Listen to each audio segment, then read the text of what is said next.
our hosts this morning. You're welcome, Adrian.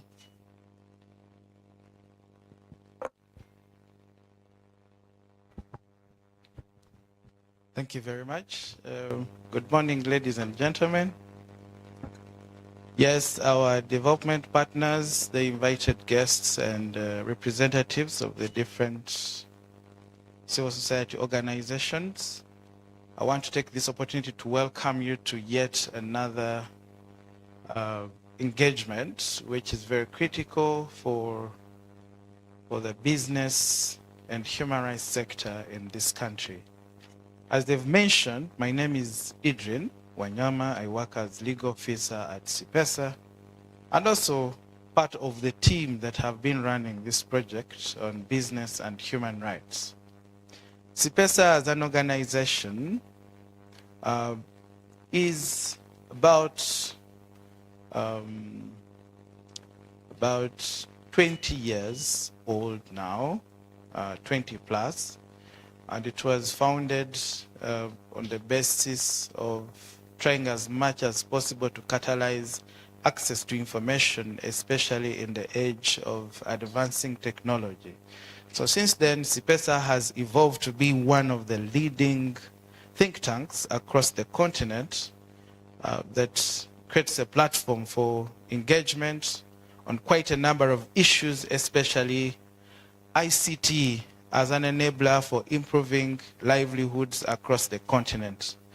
And CIPESA works through quite a number of ways, including advocacy, capacity building, research and documentation, strategic litigation, convenings, as well as movement building.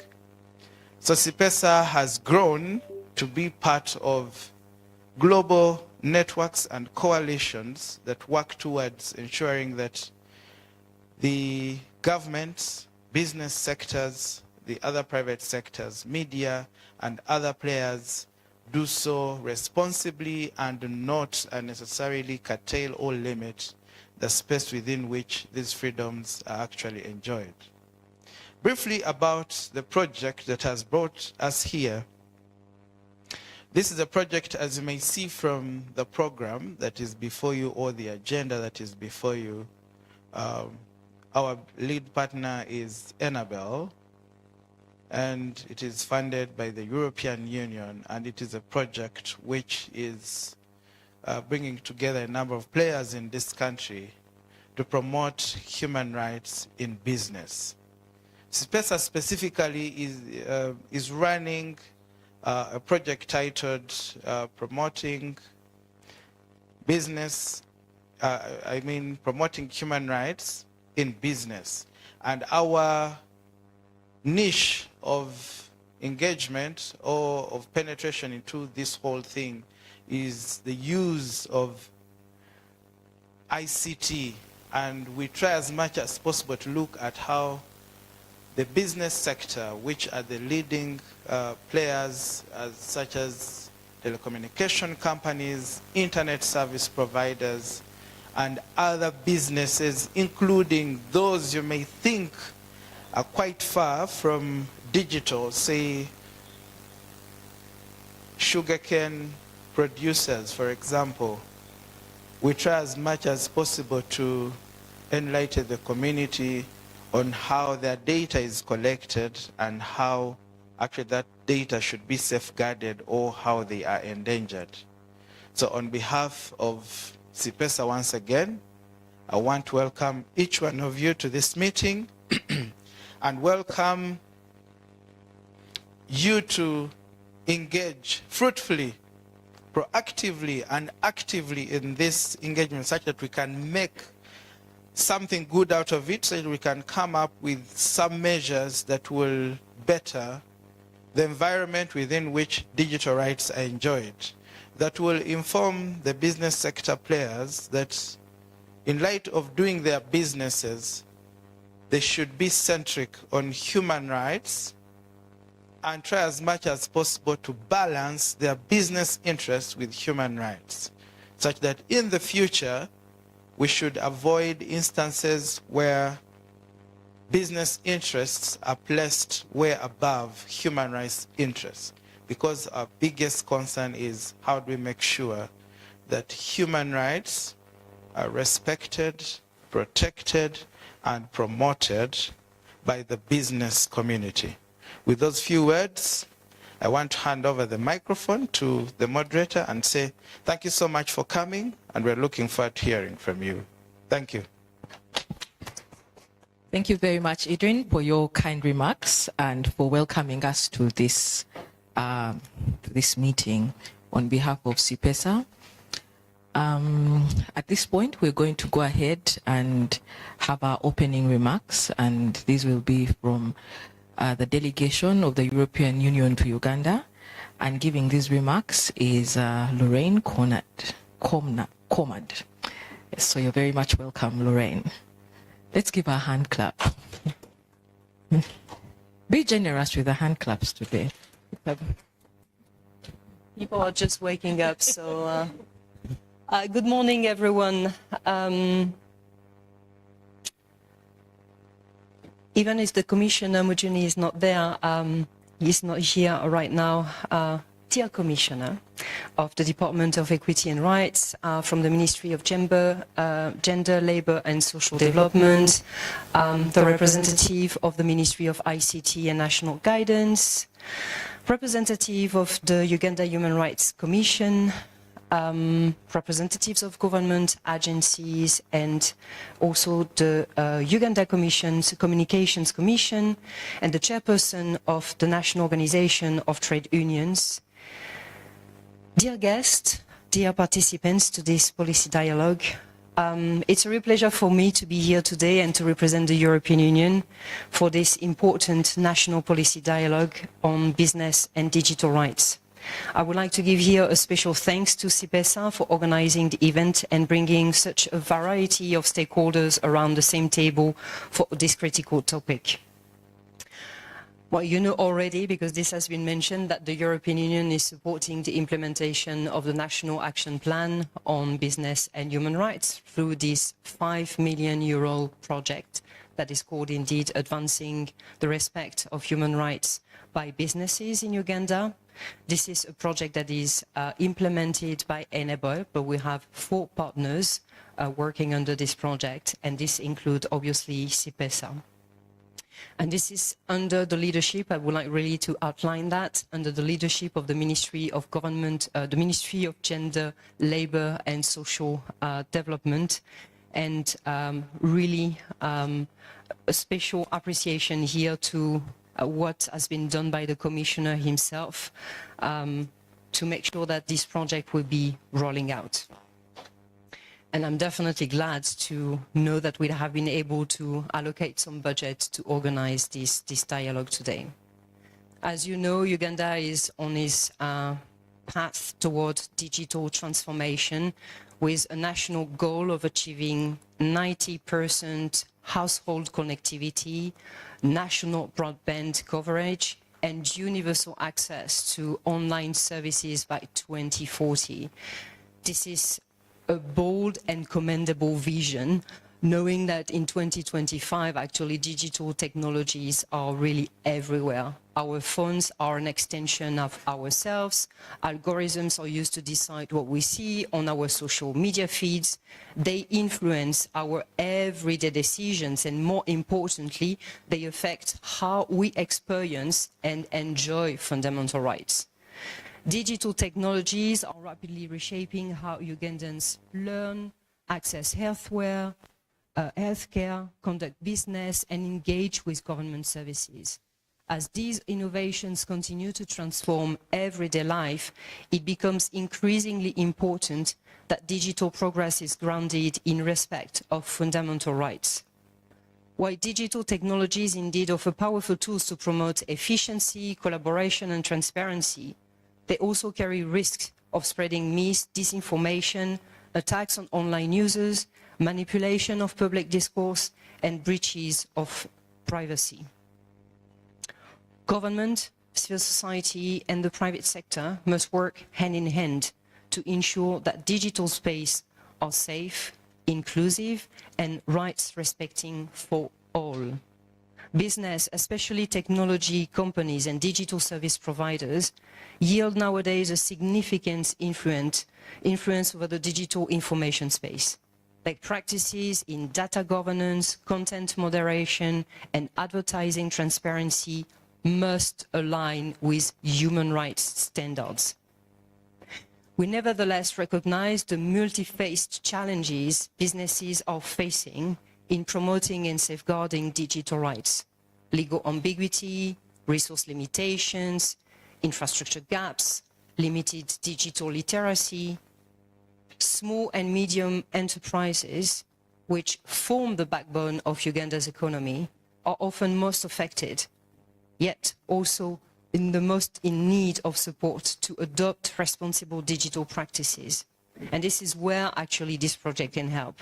And this policy dialogue today offers a rare and vital space for regulators, civil society, private sector actors, and MDAs to align on a shared vision, a business ecosystem that is innovative, inclusive, and respectful of human rights. This is not just about legal compliance, but this is really around ability to build trust, to ensure sustainability, and also a resilient digital future for everyone. We therefore call all stakeholders to seize the opportunity of this national dialogue today to make concrete commitments to ethical data governance, to safeguard online civic space, to promote inclusivity and security in Uganda's digital future. And I'm also glad to see that we have a representative from the Personal Data Protection Office, because I think that you have a critical role to play in that. Let me thank again CIPESA for the critical role that they are playing under this project to make sure that we will be able to contribute advancing digital rights. And I'm really looking forward for your fruitful discussion today. Thank you.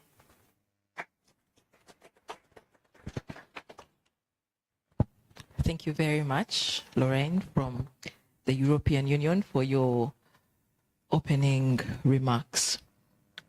Joining us to give us the official opening remarks, but also to officially open today's dialogue, is Mr. Ambrose Ruyoka from the Ministry of ICT, and you are very much welcome, sir.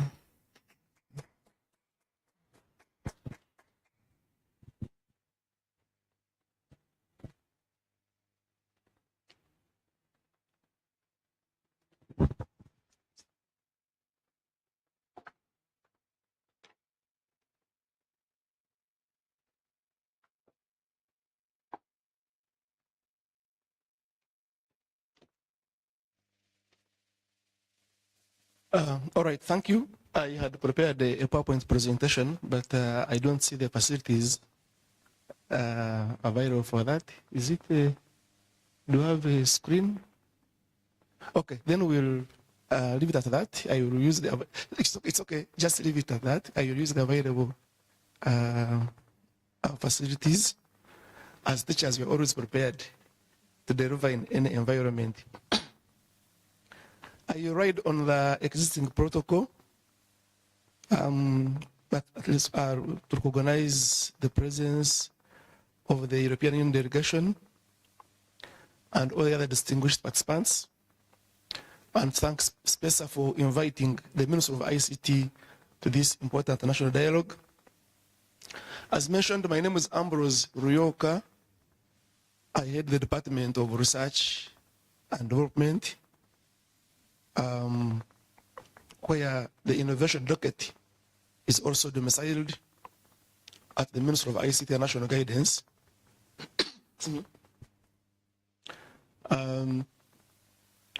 So I was given two roles: one, to do the official opening, and then also to talk about digital transformation and how we are tracking in terms of implementing the roadmap. But for the interest of time and of all of us, I will try and merge the two in one in one session, so that we are able to save on the time of what we have to do for the rest of the day. So I begin by greeting all of you and saying good morning. And it's an honor to join you at this National Business and Digital Rights Policy Dialogue. And on behalf of the Ministry of ICT and National Guidance, I extend the heartfelt appreciation to SPESA, the EUD, Enabel, and the other partners for organizing this timely engagement and for the commitment to advancing human rights in the context of Uganda's evolving digital economy. This dialogue comes at a time when Uganda is recording steady economic growth, easing inflation, and implementing transformative programs aimed at lifting millions of Ugandans out of poverty. As a ministry, we are proud of significant milestones that have been registered over the past year through our digital transformation roadmap, and they just concluded the NDP3 that is now phasing into the NDP4. And we've had initiatives like the National Innovation Infrastructure Program in our last NDP3, which has just ended. And this program continues to empower local innovators and deliver impactful services, which are strengthening our economy. And it came with the establishment of an innovation ecosystem. We have a National Innovation Hub at Nakawa and regional innovation hubs that are spread across 3 universities in the 3 regions of the country. And at the heart of these efforts lies our ambition of deepening ICT penetration and leverage technology for inclusive and equitable development. You heard Laura talking of percentages of 90%, where we are and where we intend to be in her remarks. So the advancing respect for human rights and business in Uganda aligns well with this ambition by addressing the needs of vulnerable populations, particularly women and children, within Uganda's growing digital and physical economies. Digital transformation, as we know it, is not just about expanding connectivity or deploying technologies, but it is fundamentally about the people that we are serving, their rights and their dignity. So as businesses embrace digital solutions to innovate and grow, issues such as privacy, freedom of expression, access to information, non-discrimination, and cybersecurity become central to ensuring that no one is left behind.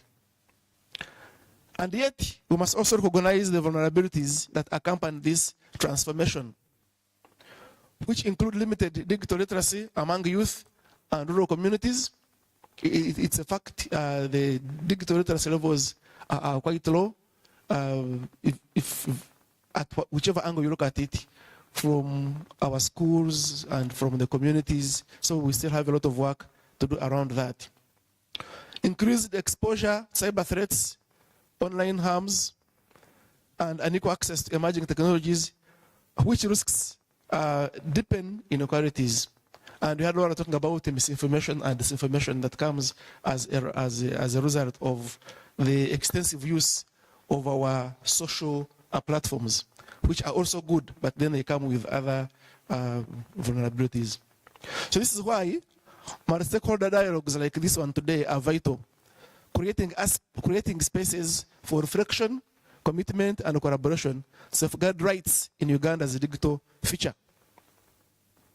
At the Ministry of ICT and National Guidance, we are implementing key interventions to advance a rights-respecting digital ecosystem. You have probably heard of the digital public infrastructure, where we have partnerships for interoperable systems, like the UG Hub, supporting equitable access to investment funds under the partial development model. You've heard of those programs that have an element of equity built within. You may have heard of the National Identity and Digital Public Good, where we enable secure access to services for all Ugandans. We are promoting initiatives for youth employment through ICT. The National BPO policy was launched last year, and this is helping creation of jobs attracting investments, and ensuring structured sector growth. We launched the intellectual property rights at the end of last year. All these form the ecosystem of ensuring that we have a rights-based approach and when we deliver digital transformation initiatives to the citizens. Strengthening the legal and regulatory frameworks, operationalizing the different laws which we have. You may be aware of the famous stack of three laws: the Computer Misuse Act, the Digital Signatures Act, and the Electronic Transactions Act. Of course, the other one was updated as recent as 2019. Cybersecurity strategies that we've done over time, and now we are focusing on developing an artificial intelligence and emerging technologies governance framework that will be approached from three levels. One, guidelines that will be issuing from time to time, and two, a strategy that is currently under development that will launch by end of this year. And then from there, we will be moving towards a policy that is also addressing AI and emerging technologies. And later, after I've done a regulatory impact assessment, we'll be guided if we should now go and do legislation around AI and emerging technologies. Of course, we are benchmarking from the global perspective. At the global perspective, Laura may be aware that at the European Union there's an act, there's an AI Act, which is actually like kind of the de facto global act. It's one of the first ones to be enacted globally as far as AI is concerned. At the African Union level, we have an AI strategy that guides the African states that are cascading or to domesticate their own strategies. Just last week, Smart Africa also, in partnership with the African countries which are members, launched an AI strategy, so the AI policy framework. So we are using all those documents as Uganda to make sure that we adopt and adapt the issues in there, and then we domesticate our own artificial intelligence governance framework. And we are doing this, again, aligning with other international existing recommendations.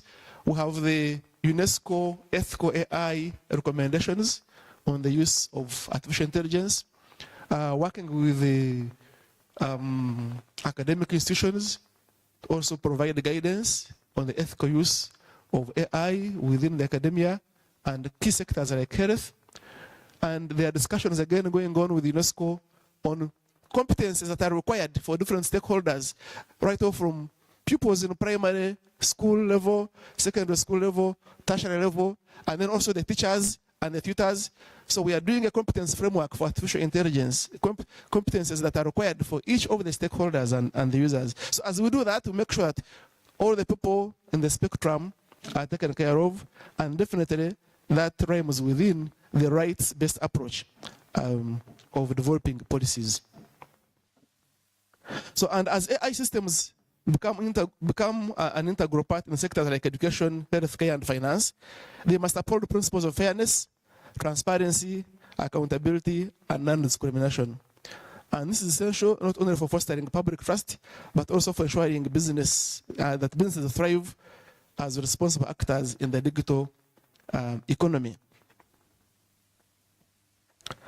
Therefore, efforts such as this ARBHR project remind us that the businesses must embed human rights and due diligence into their operations, strengthening transparency and upholding the dignity of every Ugandan in both physical and digital spaces. The Ministry of ICT National Guidance remains steadfast in supporting collaborations that bring together regulators, innovators, human rights advocates, and the private sector to co-create solutions. Uganda's digital transformation, therefore, must not only be innovative and competitive, but also inclusive, ethical, and anchored in respect for human rights. And we uphold to this value and these values as the government of Uganda. I therefore urge all of us to seize today's dialogue as an opportunity to make concrete commitments that promote inclusivity, security, and ethical innovation in Uganda's digital future. And I want to commit that whatever comes from here, we will receive that. And we consider this as part of the input into the policy formulation process. Because in policy formulation, stakeholder consultation as wide as possible is one of the key requirements. And when a dialogue like this comes, it presents an opportunity for us. So SPESA has done work for us to bring the stakeholders together that who will generate views that we now use into the policy formulation process. And I thank you and wish all of you fruitful deliberations, and I declare this dialogue officially opened. Now, while the dialogue has been opened, yes, concerned that,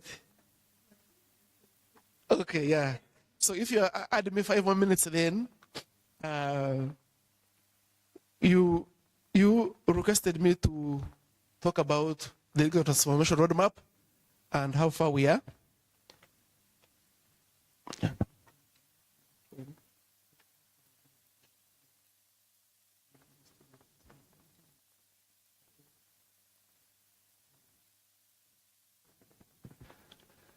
All right, yeah. So, having opened that, and I put a disclaimer at the beginning that you allow me, I remain on the podium so that I don't bother the MC to again invite me in a different capacity. The next, I was supposed to use a PowerPoint presentation, but as I said, I will manage it this way. Talk about the digital transformation roadmap and how we have progressed. And I make it a little bit interactive, maybe by first checking in the room. Who has not heard of the digital transformation roadmap?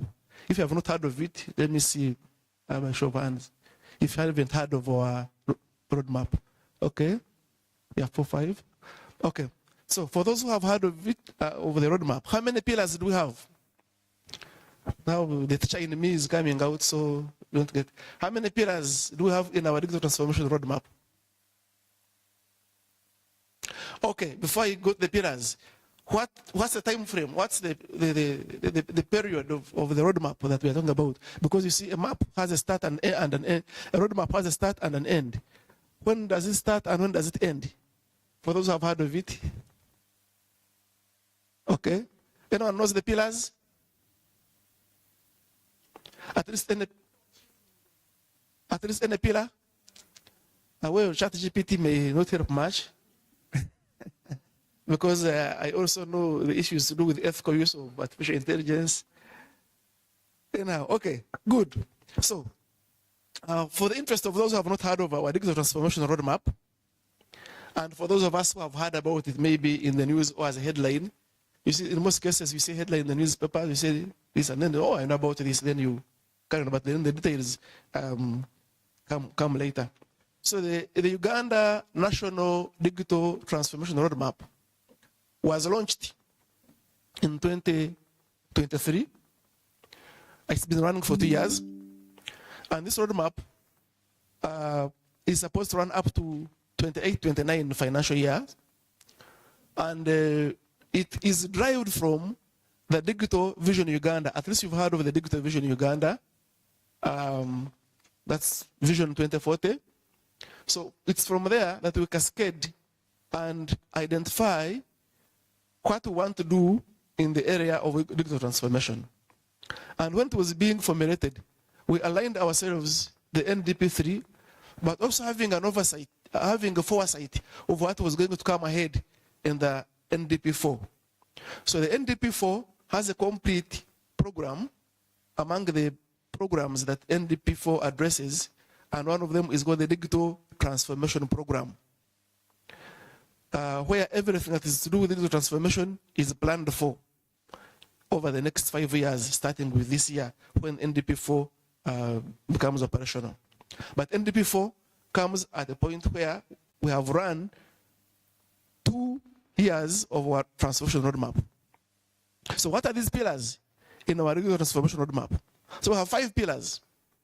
The first pillar focuses on infrastructure. And when we talk about infrastructure, we are putting commitments there of ensuring that every part of the country has access among others, high-speed internet. And internet, of course, will be delivered by infrastructure, through infrastructure. At the moment, we have over 20,000 kilometers of optic fiber that cover the country, both by government and private sector. Government has done about 4,000 through our national backbone infrastructure initiatives, supported by external partners, the government of China, and funded by the Exim Bank. But the rest has been done by private players, like the network telecom operators. But we shouldn't be proud of the 20,000 kilometers. Our neighbors here, to the eastern part of the country, without mentioning the name, they have over 100,000 kilometers of fiber by government alone. And here we are boasting of 4,000. So you can see where we are. So in our roadmap, we are saying yes, by 2026, let's at least have all the districts covered. Let's not focus on the kilometer. Let's not measure by the kilometers we have laid, but by the areas we are able to cover. So our target is by 2026, we should be able to cover all districts with the national backbone infrastructure, optic fiber network. So that's where we are. And on that pillar, because I will be mentioning each pillar and then giving the updates on that.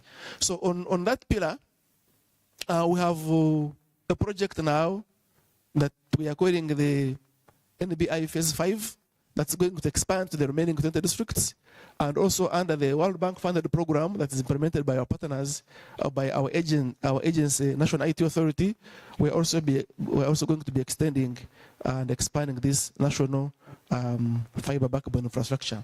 When we talk about infrastructure, we talk about issues like data centers, and everyone talks about artificial intelligence and things like that, but the AI will not work or will not be efficient for you where you don't have the data.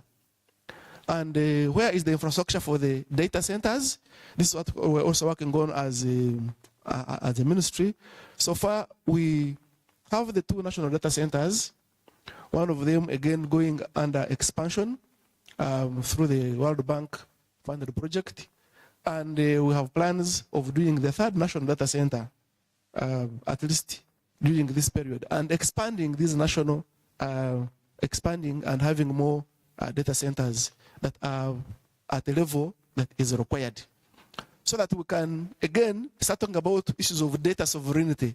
We've been talking about things of data sovereignty, and when we talk about that, somebody asks, yes, you're talking about data sovereignty, but do you have the infrastructure? So if you don't have the infrastructure, you still not talk about data sovereignty, because your data will still be hosted elsewhere.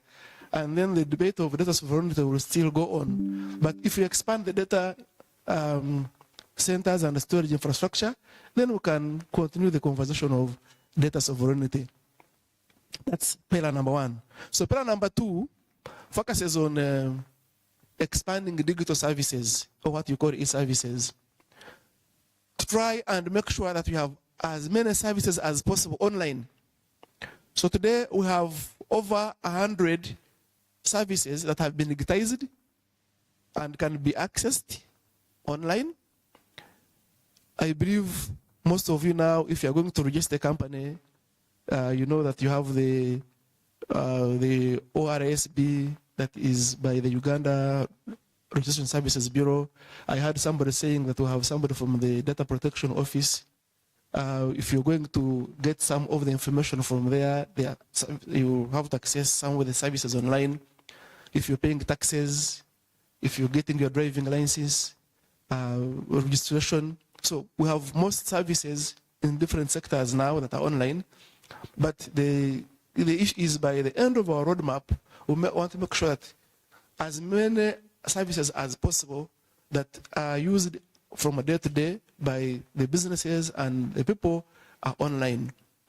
And not only being online, but you should be able to get there and have the services, have the service you're accessing completed. Not okay, now log in, fill the form, then print. After printing the form, submit it somewhere for another process. We have some which are still like that, but it should be end-to-end services. And when we talk about services, what comes to people's mind, first of all, is the e-government applications. So focusing on the e-government applications that are serving the government citizens are the ones that we are first focusing on. But then you have the ones that are business to business and government citizen that are also being planned to be rolled out over the roadmap to expand online digital services. Now, that is coined in with a pillar of cybersecurity, because when you get online and you have the infrastructure that you've laid out, so our next pillar now is cybersecurity, is on cybersecurity and data protection. So how do we ensure that the users that are online and using our services are safe and secure? Not only being safe, but also being able, being secure and being comfortable that their transactions are operating in a secure environment. And the idea of interoperability, where all government systems are to be hosted in one data center, is one of the things that strengthens the safe environment and for users to be sure that their applications are secure and are all being managed in one environment under the national government infrastructure, which is currently being managed by the National IT Authority. We have a cybersecurity framework that is in place.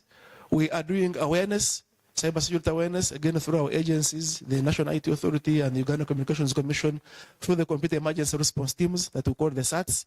We have two national SATs, one with the NITA EU and one with the Uganda Communications Commission. So that enhances what we are doing in the space of cyber security. The Data Protection Office is one of those arms also that enhances that pillar of cyber security and data protection. And data protection here, we're not only talking about personal data protection, but data in general, because you may find that the scope of our PDPO talks about personal data protection, but we are talking about data protection in general.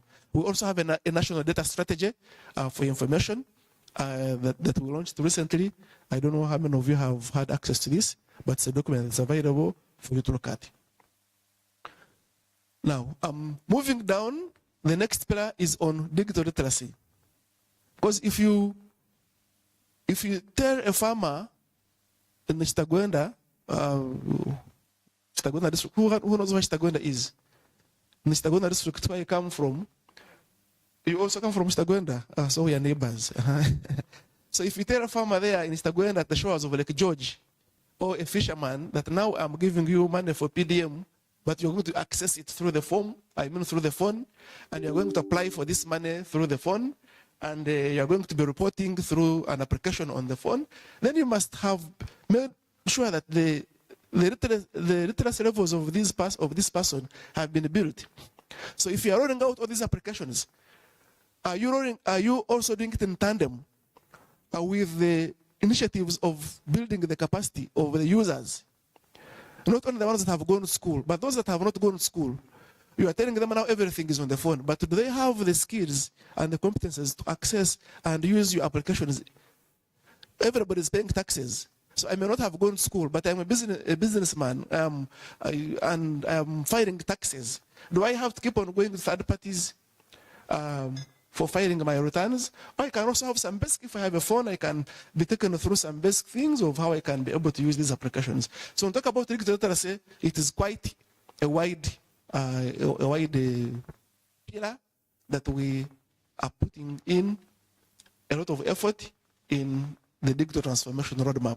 So partnering with whoever is in this space, non-government organizations, the academia, the private sector, so that we can have a digitally literate population for them to be able to access and use the digital services that we are rolling out. And then last but not least, why should we, after all, talk about digital transformation? What do the transformation bring? We believe that the transformation should spur innovation and entrepreneurship and help to grow their businesses. If you look around, you have a lot of small and medium enterprises that have an ICT element. So we look at ICT in two aspects. ICT as a business. So my business is, if my business is into ICT, I'm selling ICT products, or I am using ICT to facilitate my business. So that's the first pillar now. So that will result into job creation, expand the, our last pillar, will expand the innovation ecosystem. And we are being intentional on that by establishing a sustainable innovation ecosystem, putting infrastructure in place, and also partnering with the private players who already have these innovation hubs, the startups. Over the last NDP horizon, the last NDP 3, we had a program that was called the NISIP that extended some financing to people who had startups. And we've seen the results of this coming out now. And in the NDP 4, we are still going to work out other mechanisms of sustaining that. We have a target number of jobs to be created by the end of our digital transformation roadmap horizon. And we believe that when we do that, the transformation will actually be realized, not only transformation by having infrastructure, but also people's lives getting transformed, and also the pockets getting transformed. Yeah, so those are the 5 pillars of the digital transformation roadmap. So, what is the first pillar? Let me see by show of hands. Good, great infrastructure. How many kilometers of optic fiber has the government laid? 4,000. Great. Okay, we talked when we how many data centers does the government have so far? Okay, perfect. When we talk of regulatory framework, the government has in place a number of laws. Can I see by show of hands telling me the laws that we are aware of? This table, tell me one law that we are aware of. Great. The next table. Cybersecurity. Cybersecurity what?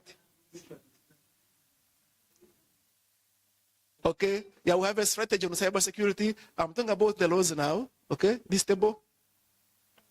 Computer Misuse Act. Great. The other table. Electronic signatures and digital signatures. Great. So you've been a good audience. We have an innovation ecosystem and have established very few innovation hubs. How many do we have? One in Nakawa, the national one, yes. Okay, yeah, so we have one in Nakawa and we have 3 more. One is in Kabale University, one is in Muni University, and one is in Soroti University. So we try to spread in the regions of the country. So what we are going to do in the next financial year, we are now expanding, going to bridge the gaps. So we'll go to the north, add one there. We'll go to the west, add another one there. And then we'll go to the central and add another one there. And by the end of the NDP4 planning framework, we plan to have 26 innovation hubs across the country. So that is a target. And as we are doing all this, this fits within the digital transformation roadmap, pillar number 5. Thank you very much, and you've been a good audience. And I wish you, once again, good deliberations for the rest of the day.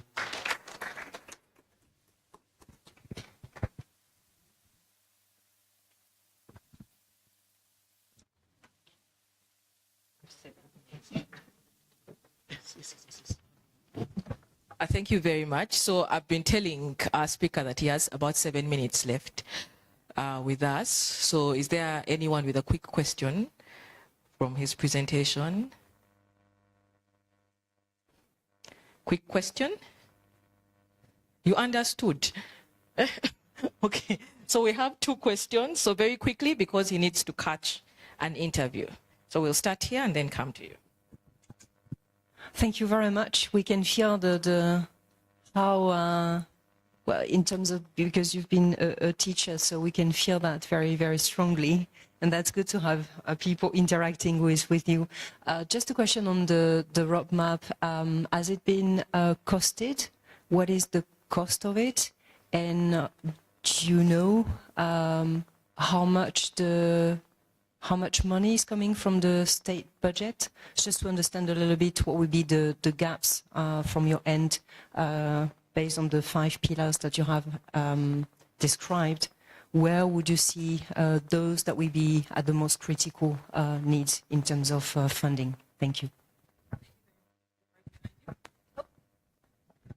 Thank you so much. My question is around the NBI. The establishment has been so slow. This project started almost 15 years ago, and over that long period, we have only managed to set up 4,000 kilometers. I don't know if it's not a priority to this government, or you think that this pace that we are taking is sufficient for us to achieve the transformation that we want. Thank you.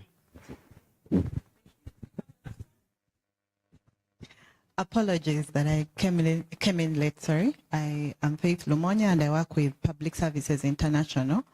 My question is with regard to the pillars, and if there is a component around labor rights protection, considering the fact that increasingly there's a number of workers that are involved in different digital platforms. So I wanted to find out if within the different pillars there is that component that has been covered. Thanks.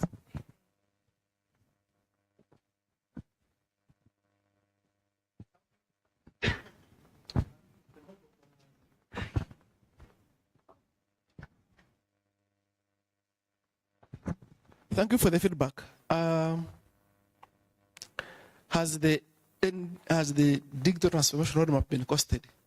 Now, the costing of the digital transformation roadmap is embedded within the National Development Planning Framework. So we have a program that's called a digital transformation program, because we are now using a programmatic approach in the planning framework. So that's where the costing is. Off the cuff, I wouldn't know the figures that are for the digital transformation roadmap. I mean, digital transformation program, but that's where it is costed. But if you ask me where the critical needs are, I will mention like 2, because you have the critical needs. We still have challenges with the infrastructure, and then the issues that are around expanding the innovation space and being able to build a strong entrepreneurial space within the ICT sector. There are other things that keep evolving. Of course, digital skilling would come as number 3, and yet it would be number 1, but also number 3, because of the stakeholder involvement, because the skilling, part of the aspect of the digital skilling is the Ministry of Education and Sports. There is now the TVET Council now oversees the overall skilling aspects. You've talked of labor. The Ministry of Labor also has the skilling aspects. Yesterday I was in a meeting with the Enterprise Uganda. They also do a lot of skilling for businesses. So, but as when we talk about digital skilling, it is also one of the areas that we need to put more effort on. It may not be only about the cost for digital skilling. The issue may not even be only about the money, but about the mindset change. It may take a lot of effort and energy to deliver the change that we need. But the others are brick and mortar, the infrastructure, and those are things that you fix and go. And then now I come to the question of why have we done only 4,000 kilometers. I put a disclaimer earlier, we are not focusing on the kilometers, but we're focusing on the areas that have been covered. And yes, the NDB has gone through phases. Phase number 4 is complete, and we've now launched phase number 5 that will make sure that we reach the 20% of the districts that have not been accessed. So we are ensuring that by end of this phase of the project which has been launched, we will make sure that all the districts have been covered. Then from there, look at the last mile solutions. And we are also doing that in the project which is running, financed by the World Bank. Of course, the slow pace sometimes depends on the nature of the partner you have that is giving you the financing. We say phase one, first do Jinja and Kampala, and then we see how it happens. Then phase two, we'll give you money now, you go to Katuna and Numule. Then phase three, will give you money now to go to Karamoja and West Nile. So you sometimes roll out based on the partner that you have, that you're working the journey with. Yes, 4,000 in terms of kilometers, as I said, is good, but not good enough for us to boast about. But at least it makes us cover as much as 70 to 80% of the districts. But also have a good policy where we're encouraging private sector players to reach areas where government does not reach. So the government efforts are complementing the private sector efforts. So we look at all this in totality. Yes, you've talked about the labor rights. You said labor rights protection, if I heard right? Yes, we have the commissioner in charge of labor at the Ministry of Gender, Labor and Social Development. And you may be aware of the national BDS framework, Business Development Services framework. And the Minister of ICT is on the steering committee of that project. So when we talk about labor rights now, this is domiciled because this is not our domain, but the domain that is really overseen by the commissioner in charge of labor and employment at the Ministry of Gender. But to provide input, we collaborate. So whatever they do, we collaborate and provide input. And we are together on that national BDS framework project or initiative where we directly provide our input. But this links through our pillar number 5. Our pillar number 5, where we talk about entrepreneurship and innovation.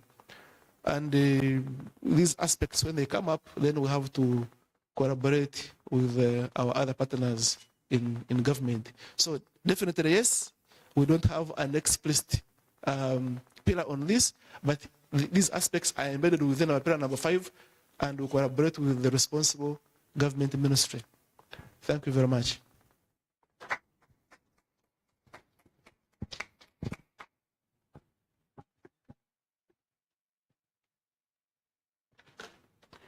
Thank you very much once again. Let's give him another round of applause.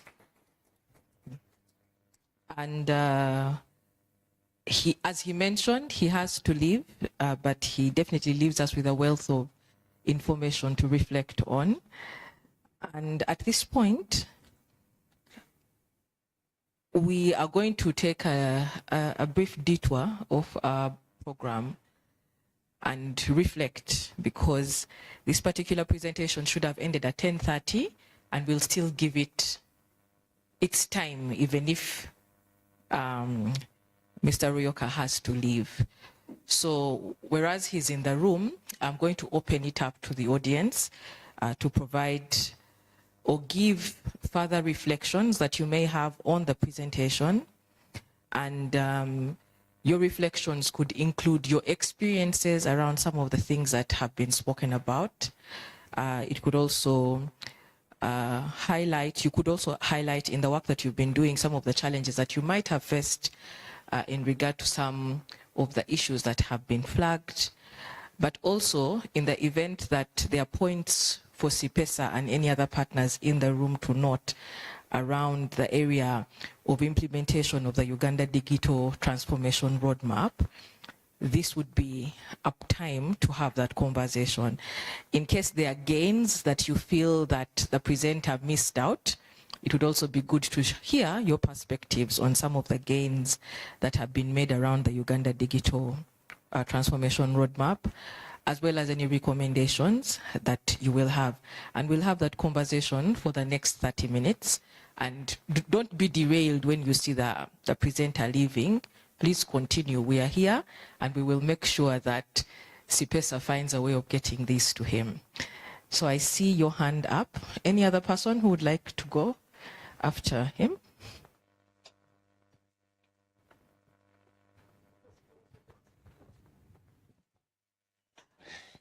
Yes, it is. Thank you so much. Do we stand? Do we sit? I've seen people. What you're seated, comfortable with. My name is Eric Asilie, chairperson of Wakiso District Human Rights Committee. I just have a very simple question to the presenter.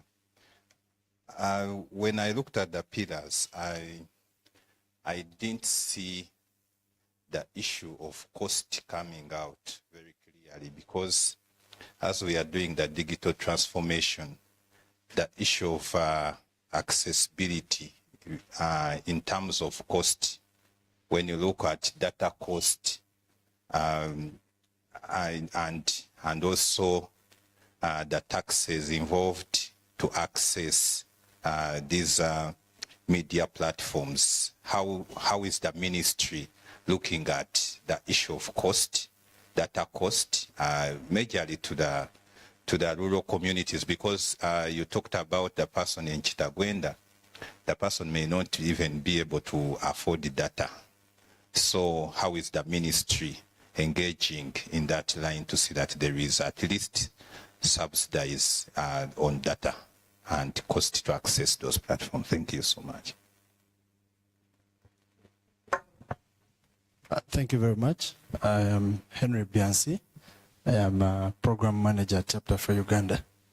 I just want to understand what safeguards are in place alongside the 5 pillars to ensure that the digital transformation is not used as a tool for spyware, or because we are in an era where human rights defenders and civil society organizations are a target.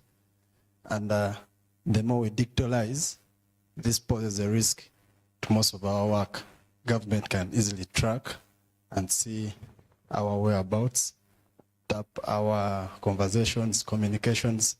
So what safeguards do we have to ensure that as we transform, government does not utilize this as a weapon to repress civil society actors? Thank you. Okay, given that our presenter needs to run, I think let's allow him to answer those, and then we'll take other reflections. Thank you. For starters, I think we will have to, I will share with you the copy of the digital transformation roadmap. Because when we list a pillar, under each pillar we have a number of items that we address. For example, under infrastructure, we have the strategies for cost, for being affordable, because you're talking about accessibility, and we're talking about availability, accessibility, and affordability. So is it available? Yes. Is it accessible? Yes. Is it affordable? So we have to answer all those 3. So in terms of affordability, we all know where we have come from. In 2008 or 7, around there, we used to spend about $5,000 for 1 GB. Yes. 1 Gbps. For 1 Gbps, you'd pay $5,000 to MTN or UTL and Zain at that time, and you still not be sure, not be guaranteed that you'll get what you have paid for. So who can tell me the cost of 1 Gbps today? But, oh, do you know what a Gbps is in the first place? The 1 gigabyte per second, the speed, not this GB bundle that you download, but the internet speeds are measured in bytes per second. So the 1 gigabyte per second would pay $5,000, but now I think it is under $30. Even some people that have come, there was somebody the other day who approached us and said they can give that to us at $20. So you see where it has come from.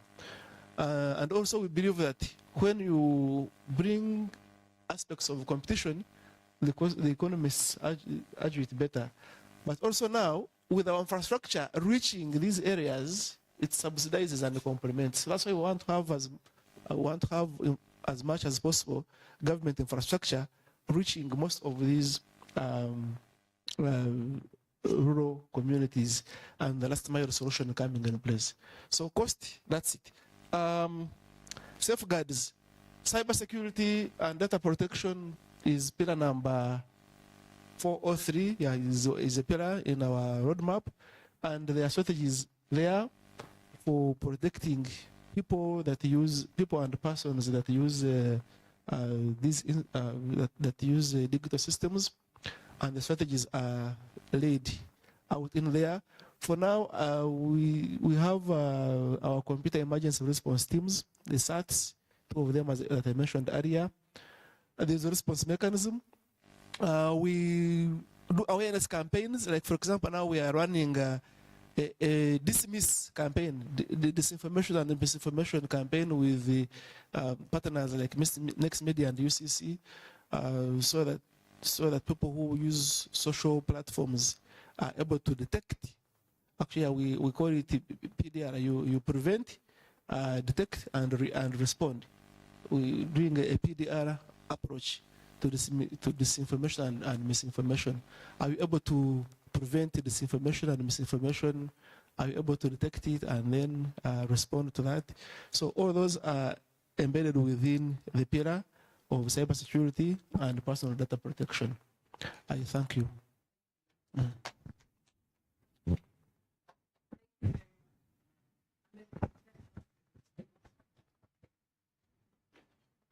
Thank you. Do we have any other comments, any feedback, any sharings?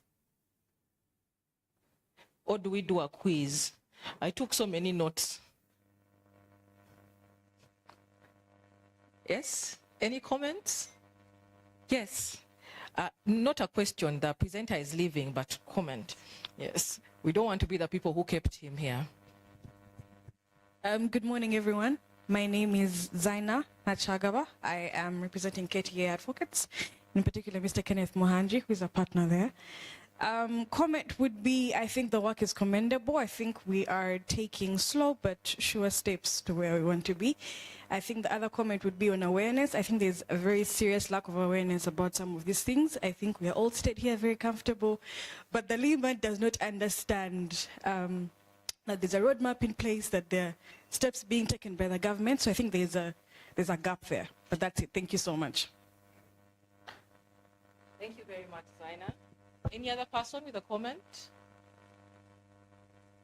Any other comment in the house?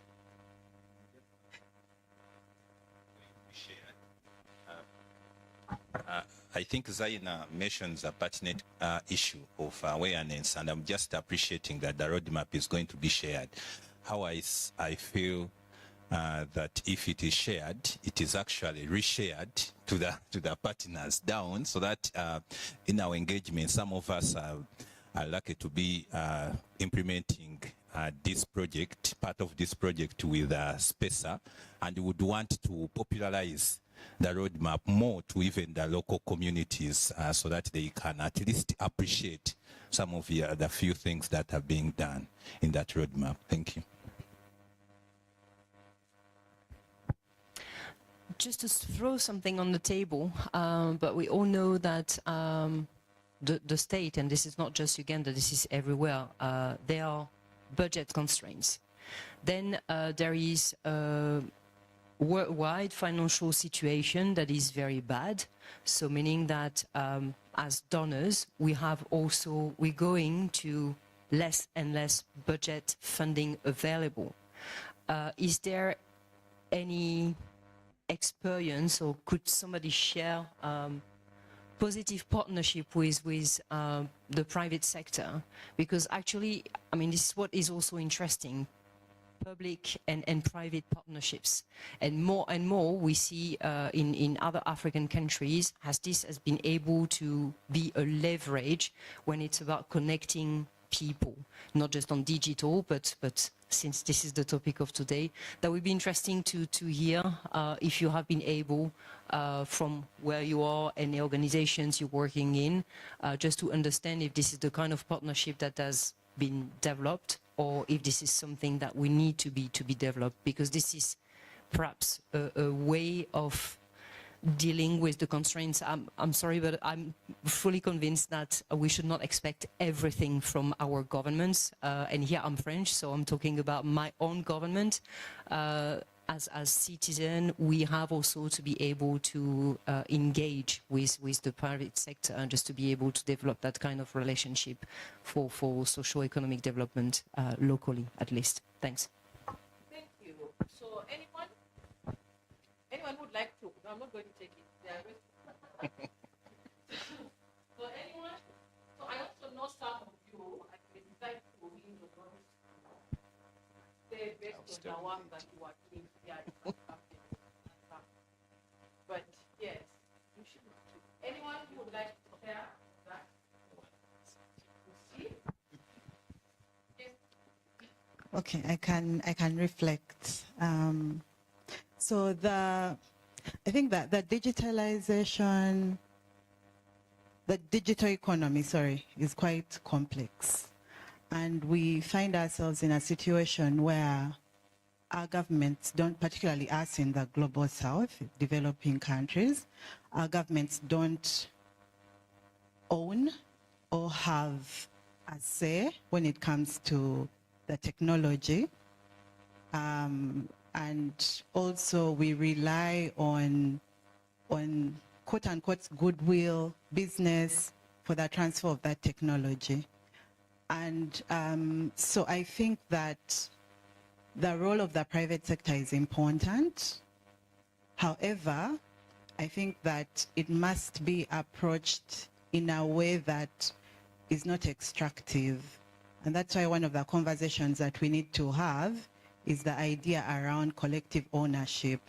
Because within the digital economy, there is, I'm also giving as a user, for example. I'm also giving, but that's a conversation that's not on the table because as it has been designed within the global economy, we find ourselves as the consumers, particularly us in the global south. We are the consumers. And so because we are the consumers, we never really see ourselves as contributing towards the running of this particular. So because the private sector currently owns and has invested heavily in the digital economy, the partnership must be in such a way that we have a clear bargain, that we recognize that we as ourselves are contributing towards the running of the digital economy.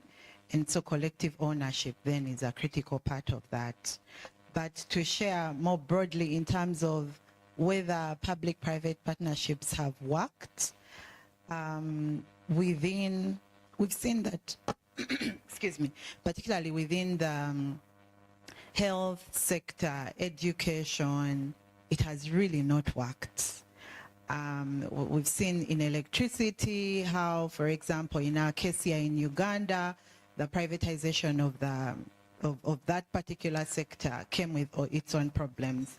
And so I think ultimately it's the question around regulation, and which is something our governments lost with the structural adjustment programs of the IMF and World Bank. So it's a difficult conversation to have. So it's a difficult issue to explore. And so we can't have this conversation in a vacuum. We must be aware of the structural and systemic limitations that exist. Yeah, I think for me that would be my comments. Yeah. Thank you very much. Thank you. So your neighbor has his hand up, but I'm also going to ask Bibi if this is something you'd like to weigh in on at some point. Just asking. Just asking. But yes, please. Yes, please go ahead. Okay. My name is Bira Chwanuka Nasa. I work with RDP Uganda. Just to build on what the two distinguished ladies have shared, the private sector, first and foremost, has invested heavily in the digital processes, especially under Pillar Fund 5 of what the presenters shared on the digital roadmap. The only challenge is that the investment has been in most cases piecemeal and less coordinated. Let me give you an example. ATC has invested in most of the public libraries of local governments in various districts. Masindi, where I sit, ATC has supported the Masindi library with digital tools, computers, projectors, name it, internet. MTN is doing the same. Like in Hoima, there's an organization called Take a Step. It was given a fully fledged ICT facility. The unfortunate thing for Uganda are two. One is that most Ugandans do use ICT for fun, for leisure. Maybe we are a little stressed as a country. I don't blame us. Because like, for example, Hoima has 5 satellite digital booths giving free internet. But if you go there, selfies, TikTok, WhatsApp, the young people are not using that free internet to either engage or or even do business. The farmers who, yet these booths would facilitate. In others, like the last pillar is talking about using ICT to collaborate, to engineer entrepreneurship, create jobs. So we need refocusing ICT to be a facilitator of work, to be a facilitator of employment. I think that's where the niche, where the challenge is. Thank you.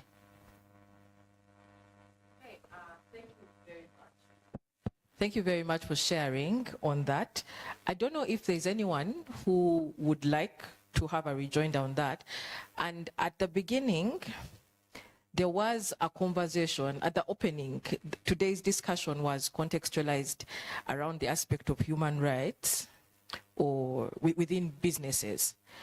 And the conversation we are having right now spotlights the private sector. And we also know that in the last couple of months, there's been a lot of exposés around the abuse that happens there. And just extending from your conversation, is the haphazard setup of our digital ecosystem also driving the abuse that we talk about today, and we're now saying we need to be more respectful of human rights within the business space. Is there someone who would like to weigh in on that? You people, this is a dialogue. I'm not sure whether we received different concept notes. But anyway, anyone who would like to weigh in on that? Especially tables that have not sent any representative to submit anything. Anyone? Pardon? So I'm looking at the relationship between the business ecosystem that we've described in the last 10 minutes or so, from the time that the question was raised, on the relationship between private sector, you know, and the public around the provision of digital tools, digital services. And today we're having a conversation around rights in business. So is the haphazard setup that we've just discussed, because no one seems to suggest that there's order there.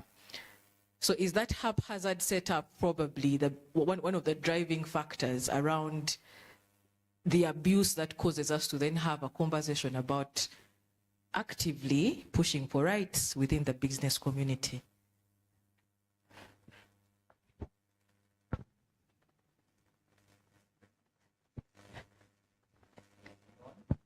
I thought I had rephrased so that you would ask. But anyway, yes. Anyone? Anyone? That have not sent representatives.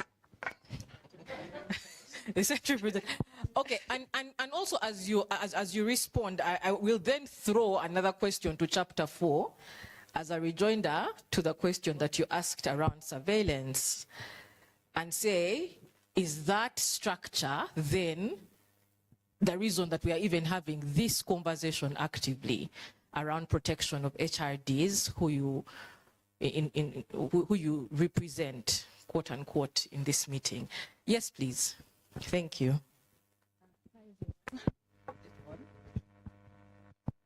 Hi, I am Patricia. I'm from CIPESA. I don't know if I'm supposed to be speaking given conflict of interest. However, to that topic, I think this is a work in progress, having to bridge what we've identified as a gap between businesses and working with the private sector in funding one of the things that we need, which is the life shelf of the things that we do. True that donor funding will phase out or is phasing out, and are we prepared to work with the private sector in the country to get things moving? It's a work in progress, and it comes back to us as practitioners in the space to engage. He talked about MTN. We can also look at other practitioners, other companies, you know, the big tech. It doesn't have to be only telecom companies.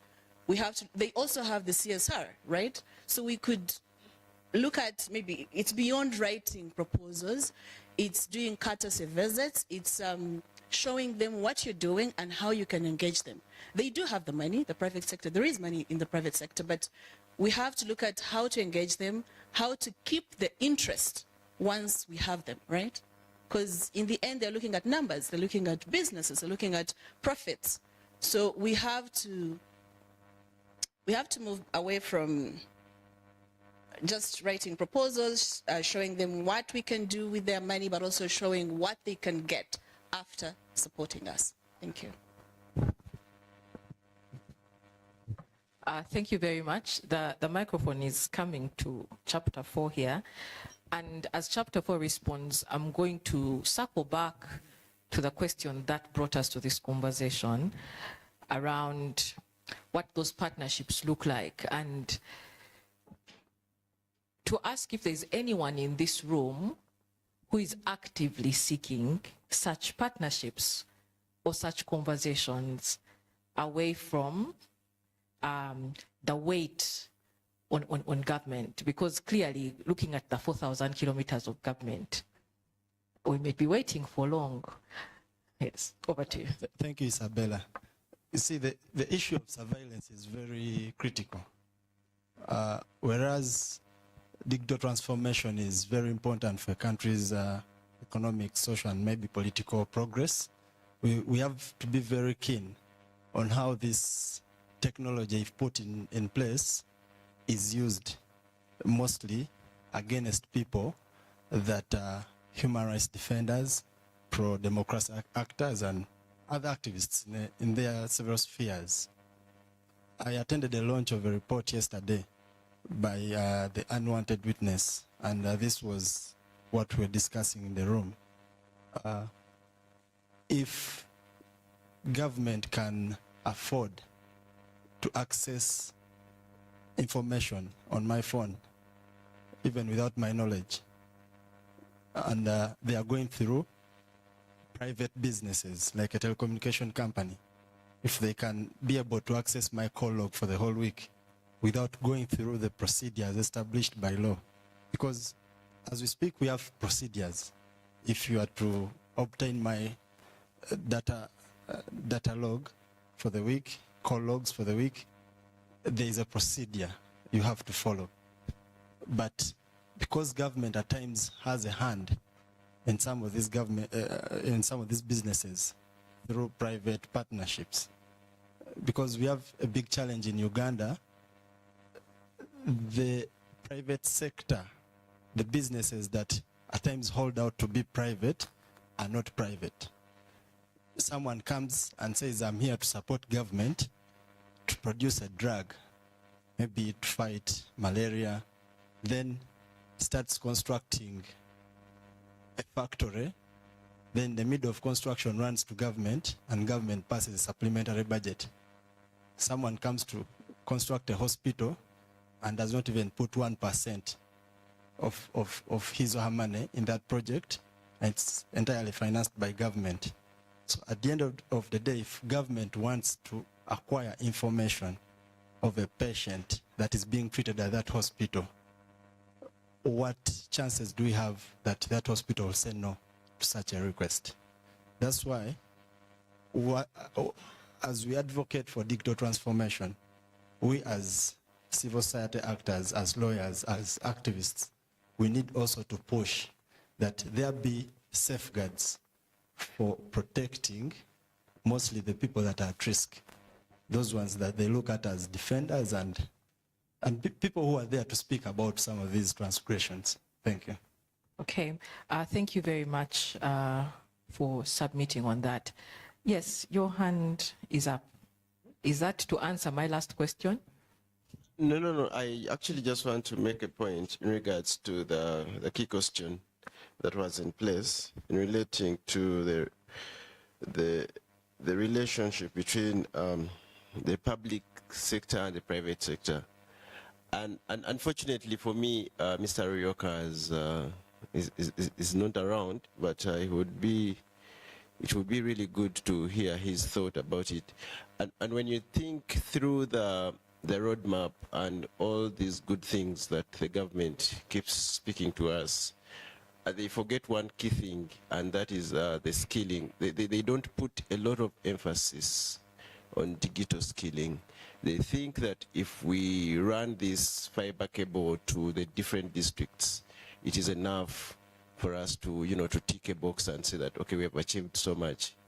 But my colleague said that the youth are not using the internet for business, but it's what they can do. They don't know how to use the internet for anything other than entertainment.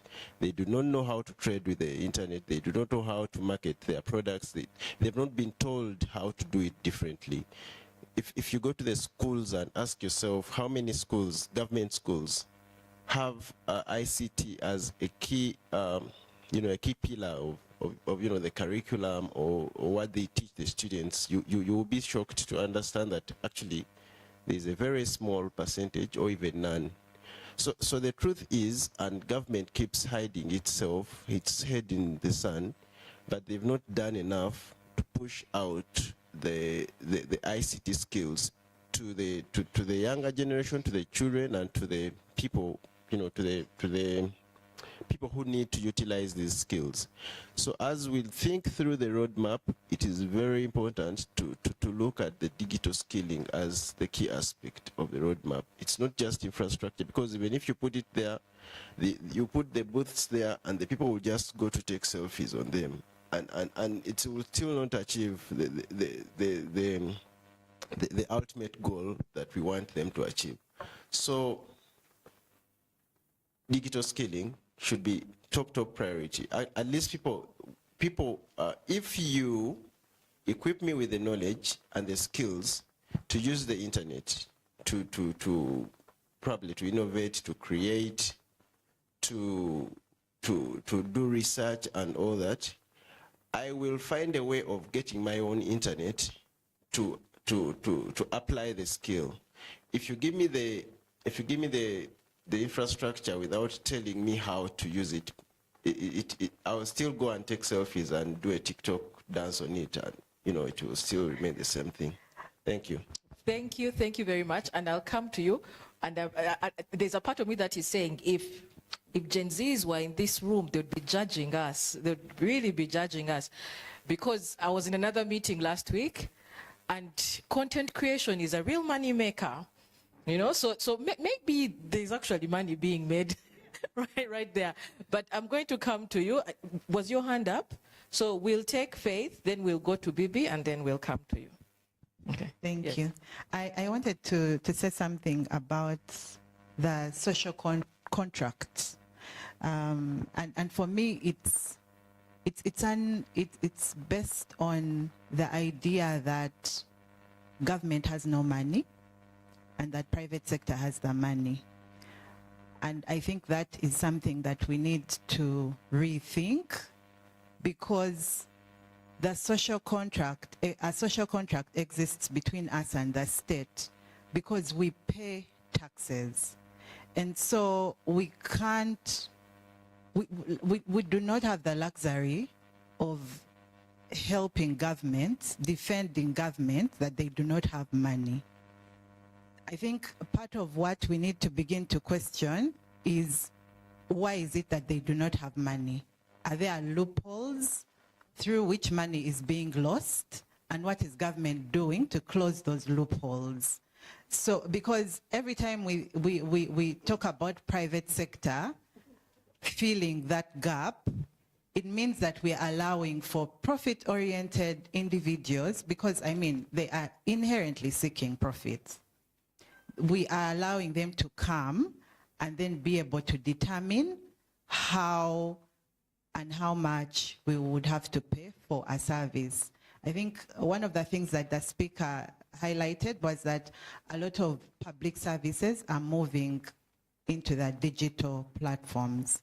And so surely, do we want a private sector to be handling critical data? Because then we are literally, we are losing our sovereignty, and we will find ourselves at a point where, for example, because a lot of these digital corporations are not even from here, so they are somewhere in the global north, maybe in the US, and if the US wants to influence something in Uganda, and they have all this data in Uganda, on Ugandans, then they can be able to call the shots in any way. So I think for me, we might be even worried about the issue of surveillance just here internally, but perhaps we could even be risking ourselves and positioning ourselves in a space of surveillance as a country. So for me, it's the question of the social contract. We need not to forget the role of the state. Yeah, thanks. Thank you. Good morning. My name is Benjamin Rukwenje. I work with Boundless, which prepares and transitions young people into the world of work. So, Isabella, you were talking about Gen Zs. I work with Gen Zs, getting them ready to transition to work. And the thing for me that stands out is that sometimes when we talk about the private sector, there's a tendency to only think of it as registered formal entities that have a certain amount of money on their bank statements and stuff. I think when you think about this country, your typical young person is probably running a business.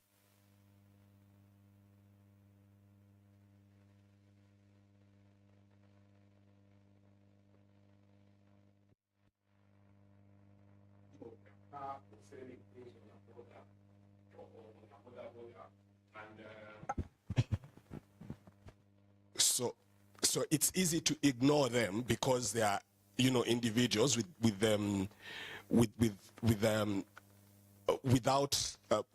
businesses that aren't worth much, right? But that's where they live. That's what they live off of. And as a collective, they comprise such they are such a force that their contribution to the economy, to livelihoods and things like that cannot be ignored if we want to have this conversation. And this gentleman here talked about digital literacy. I think it's one of the biggest challenges that we have, right? So digital literacy and the cost of data. So young people want to exist online, but sometimes they have to choose between, say, learning a skill online or staying connected to their peers. And those decisions could be easy for you because you can afford to spend 5,000 shillings on data. They don't have that they don't always have that luxury. So sometimes, digital literacy and the cost of data, if we don't address those two things, we will continue struggling. So we have students who come to university, that's the first time they're acquiring a smartphone, right? And so they are learning to use it in real time, and the first thing they go to is TikTok and whatever. And maybe it's not a bad it's not a bad thing that young people are online dancing and doing challenges there. Because sometimes I think if you're thinking as a private sector person, sometimes your clients tell you where to go and how to go, right? So if young people are on TikTok, right? Because TikTok is such a great app because it's brought people who would never have been online. You see people there like our parents, our grandparents, and they have accounts and they're creating. But that tells you something, right? One, because it's cheaper than all of the other apps. I think some of the telecom companies have TikTok bundles that are dedicated to that. So if maybe what we need to do is not try, is follow them there, right? Because that's where they are. And it's going to be harder for us to get them from that side to wherever it is that we want. Follow them there, right? But if we don't address, one, the cost of internet and digital literacy, young people as a collective, we're not going to be able to build digital transformation, especially around business, for young people as a collective. At least from my interaction with the young people that we work with, it's difficult for you to even run online courses, right? Because they have to choose between, sometimes it's even choose between buying a meal and buying data. And if they buy data, they are not going to use it on learning. Yeah. Thank you very much. You have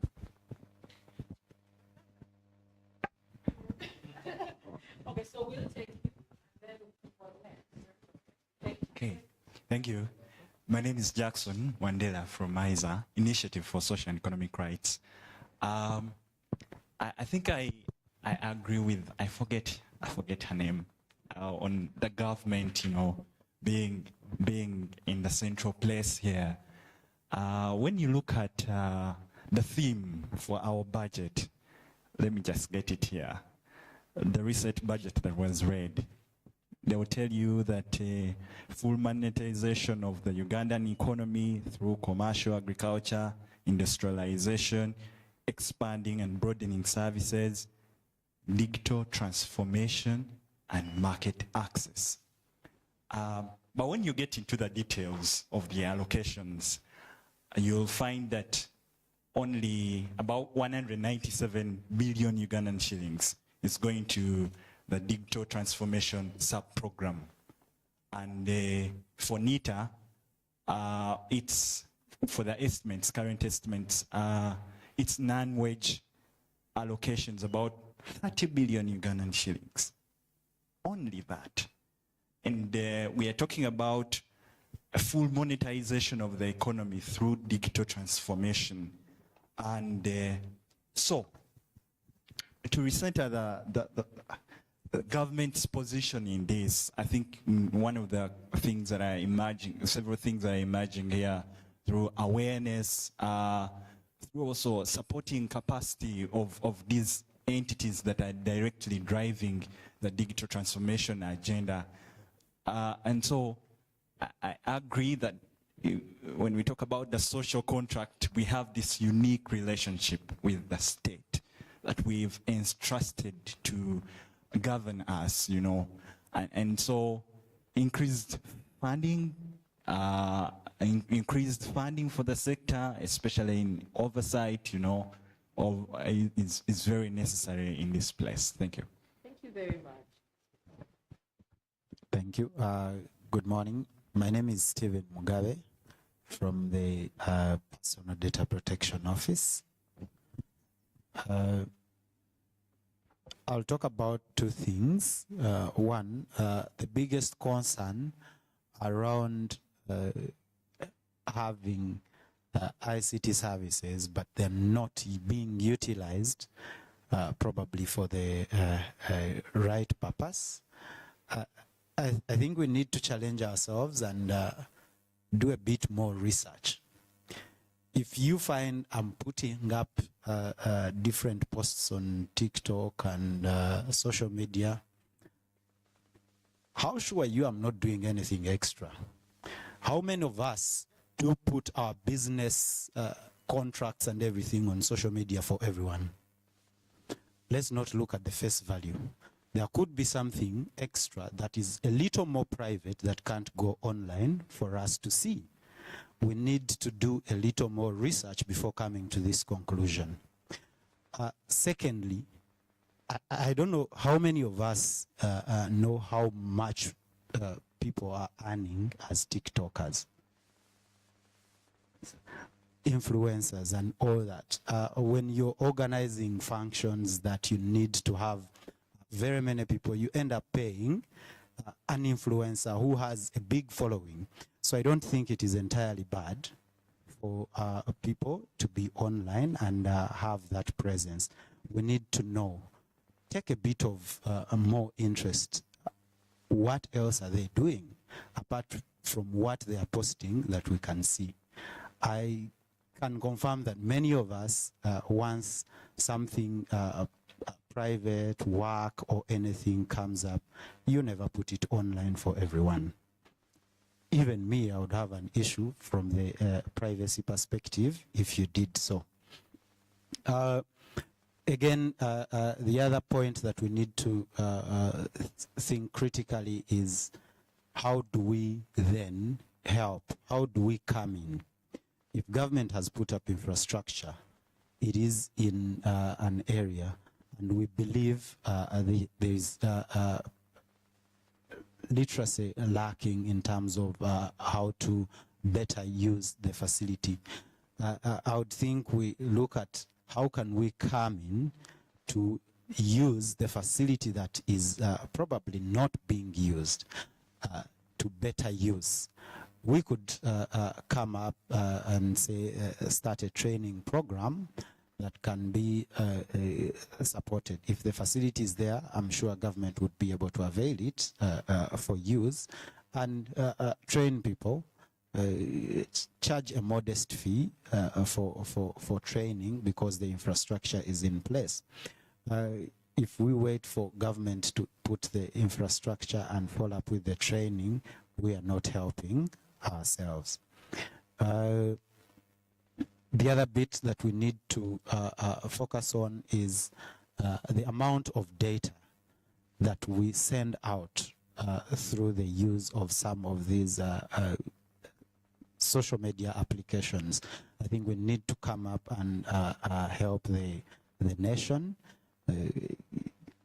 An example is Facebook is nationally banned, but we find ways of using it. We don't know what we are doing. We don't know how much information we are putting out. We are worried of government surveillance, but we don't care how much of the surveillance we put outside to non-government. Thank you. Thank you very much. And lastly, thank you. My name is George Lugalambi from the African Center for Media Excellence. I think there is always a tension between scale and progress, because I think we worry a lot about how much is being invested, and you see we have some investments that are happening by businesses, by the state. But I think for me, what is, and of course, the resources are never going to be available to hit the scale, that you would want at a particular time, and especially at this time with all the competing priorities. But I think the question for me should be, what is the progress towards, the targets that we want to reach? And I think our measurement, we should be really measuring, how, the extent to which we are moving, towards, hitting those particular targets.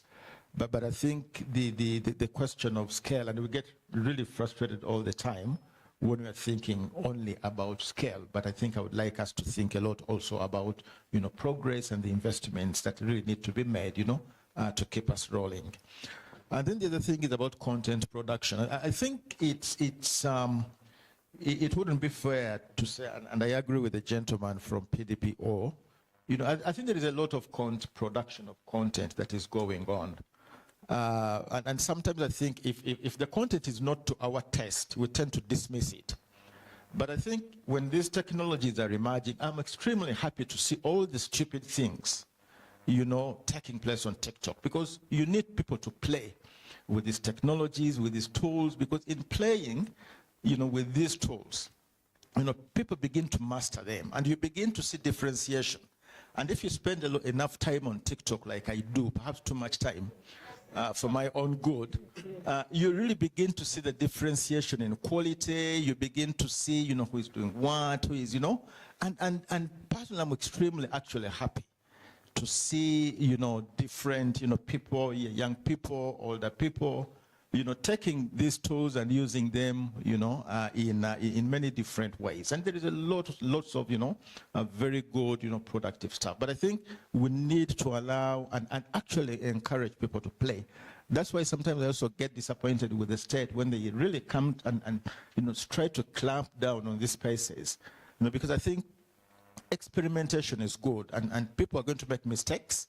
People are going to break the law when they are experimenting, but I think it is really good to come from that mindset of regulating, you know, a regulatory mindset to facilitate and allow for, you know, experimentation to happen. And I think the same thing that is happening with, you know, digital skills. I think the digital skills, you know, they may not be, you know, proliferating to the scale that we would want to see at this particular time, but I think I see quite a lot of progress, you know, in a lot of these digital skills, you know, among young people and older people. And by the way, let's also pay a lot of attention to the older people, you know, the older generation, because I think it's very, very important, you know, to be thinking, you know, about them as well. Thank you. Thank you, and I believe that's a perfect way to close this interaction. The perfect way to close this interaction. My apologies that I won't take you, but you'll be the first one I'll take after the panel. Okay. And just to remind ourselves that, that the last conclusion talked about progress versus scale, and to remind ourselves that Uganda has a very ambitious roadmap. 90% household connectivity, 90% broadband coverage by geography, 90% citizens accessing e-services online by 2040, which is only but 5 years away. Okay? And so even as we scale up with our 4,000 kilometers of government and 16,000 from private sector against the close to 135,000 in the neighboring country, we are already beginning to see the challenges around privacy, freedom of expression, access to information, discrimination, issues of cybersecurity, and that is where we will center the rest of our conversation on for today. And so we have two rich panels that we will be listening to, and a couple of the panelists are in the room, so I believe that they have their work cut out for them. So if you're on the panel, feel free to also pick up some of the conversations that have come up from this audience interaction to extend. Otherwise, thank you very much, and it's time for us to have tea. We will take a 25-minute break. So it's 10 minutes to 11, and let's strive to be back at 11:15 so that we stick to our schedule. Thank you very much. Tea is served right at the back.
from the tea break. And at this point, I am going to make a few announcements. The first one is that CIPESA, which is the reason we are convened here today, is existent on a couple of social media sites.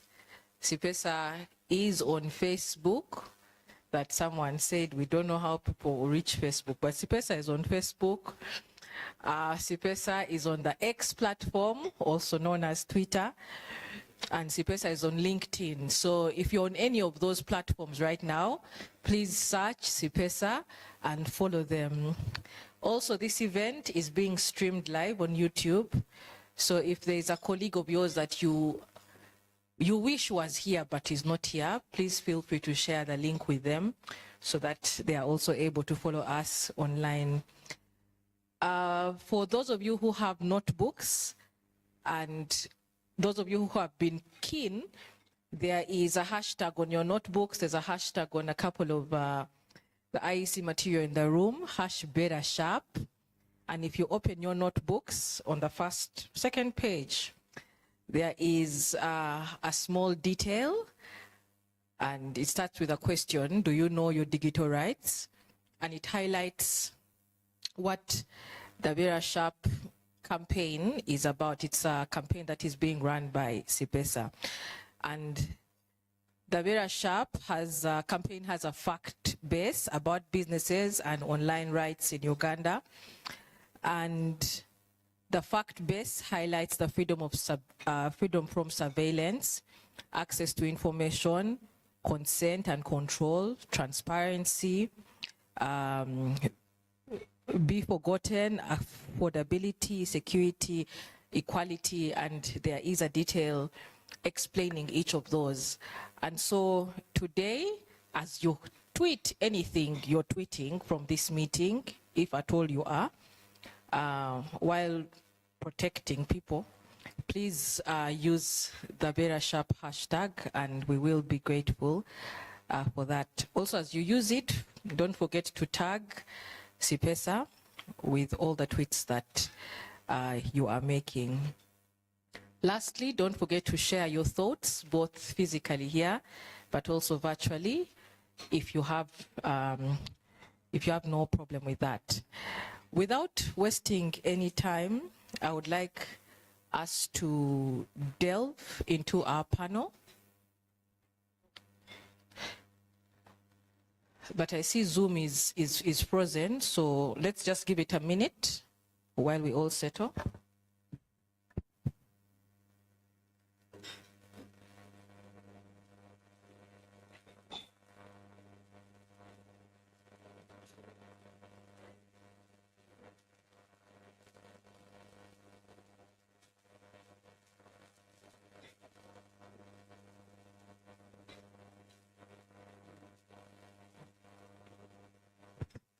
Okay, so we're going to get into our first panel, and our first panel has a distinguished setup or lineup of individuals.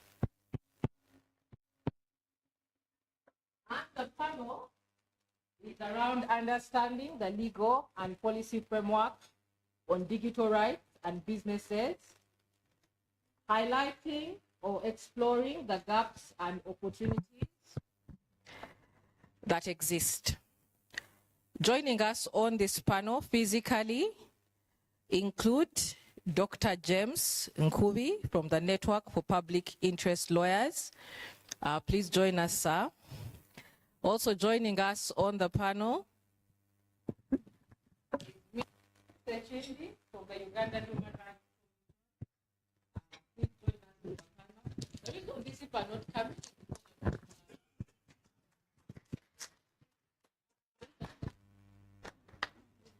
Also joining us very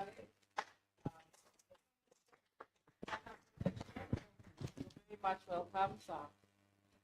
Joining us virtually on the panel, Dr. Waika from the Uganda Communications Commission.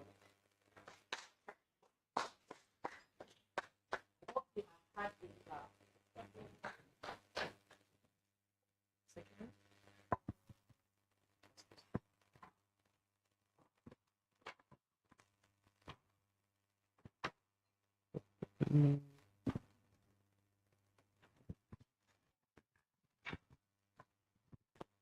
Thank you very much.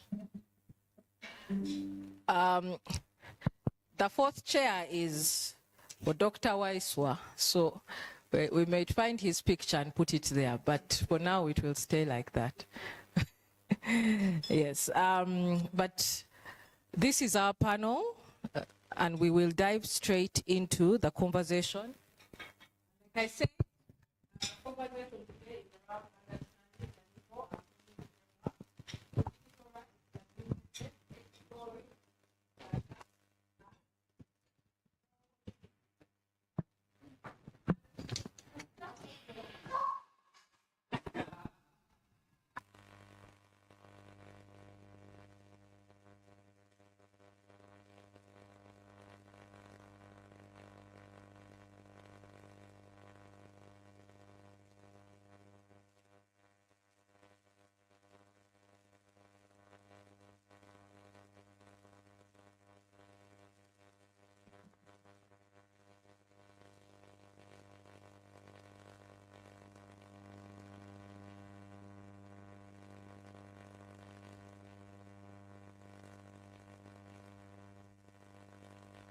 understanding what are the most critical gaps, and there are many, but what are the most critical ones?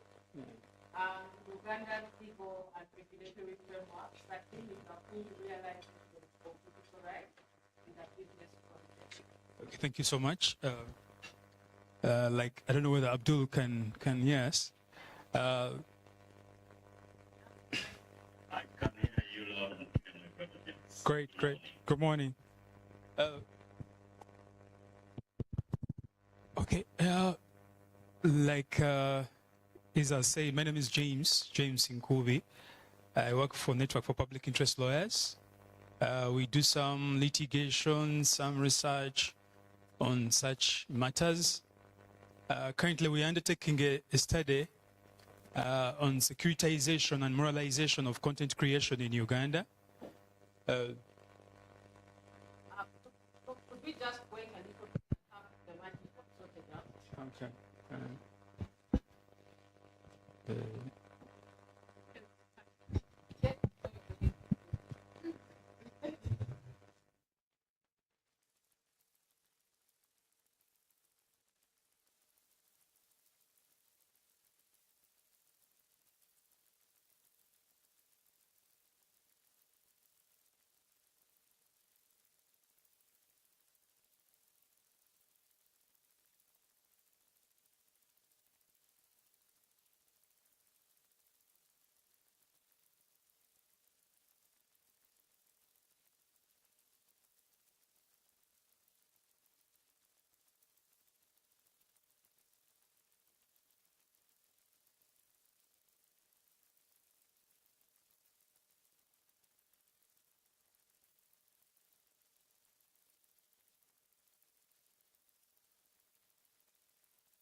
Streamline or regulate digital banking. Now, when you tie this together, when you look at our data protection law, for me, I think one of the most fundamental sections there is 23. The section that gives power to NITA, you know better, to investigate. Okay? We have not seen this in our laws, past laws, where the government gives a technical institution to investigate and identify breaches. Of course, there were arguments when the law was being created, why don't you give this work particularly to police right away? Because, of course, of the loopholes in the act, the lack of sanctions and all that. But why Section 23 is very intriguing for us as stakeholders in this quest is the way already NITA has used it, you know, progressively so, at least thus far.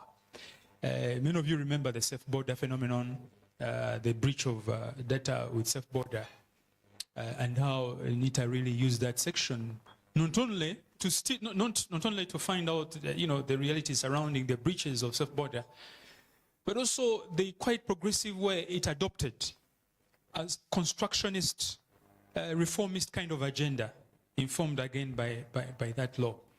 So for me, if I'm to debrief, I would say that much as the original scene was in copy and paste,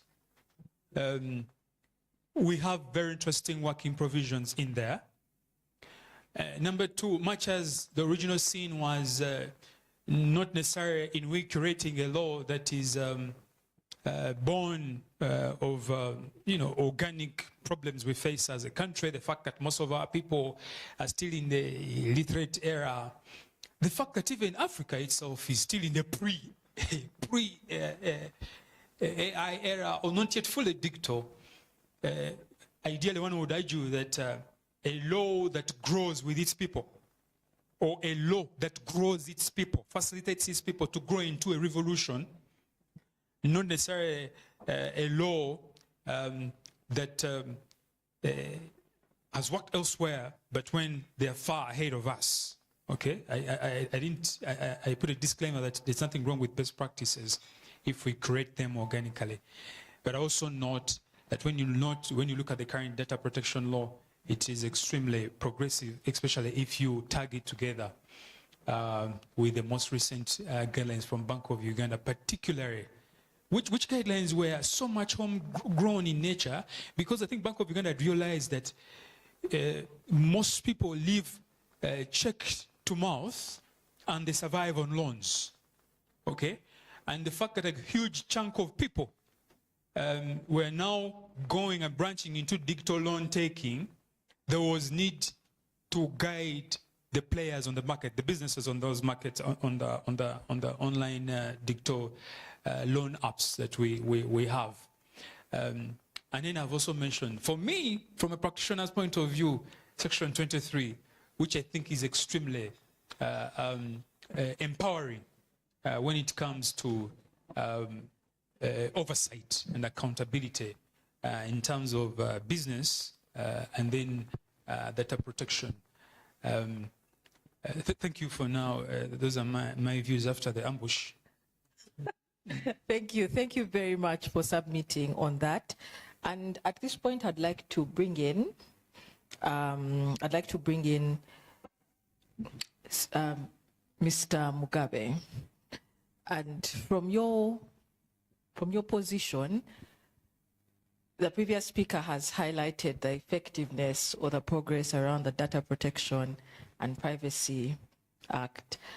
And in your opinion, how effective, and I know you will say it's very effective, but how effective is it in safeguarding the rights of individuals in Uganda's evolving digital economy, especially in the business and service sector?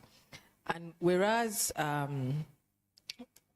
Dr. James has highlighted some of the challenges, I would like you to share the effectiveness while reflecting on the challenges that the law is then addressing.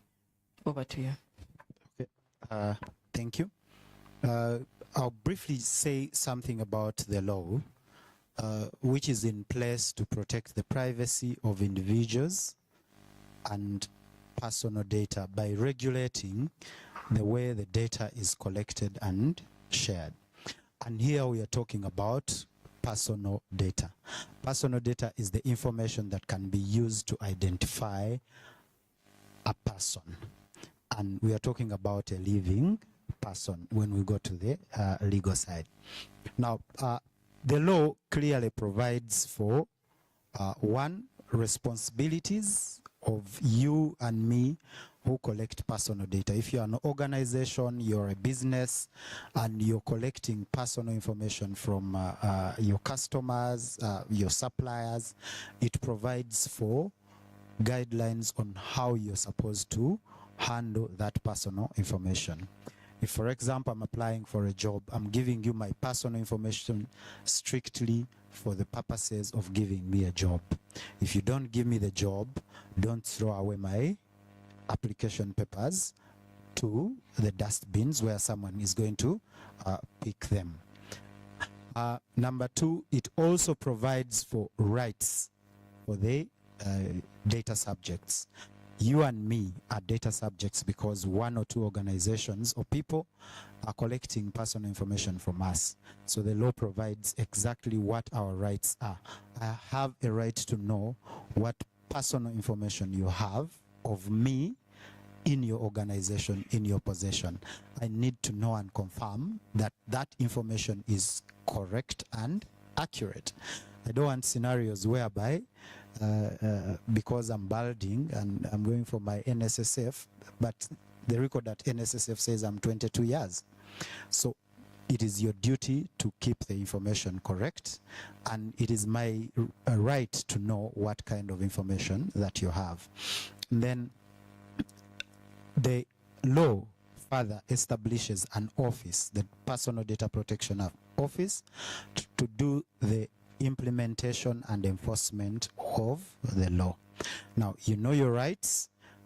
As a data collector, I have obligations. Now, the Data Protection Office comes in to enforce and ensure that you do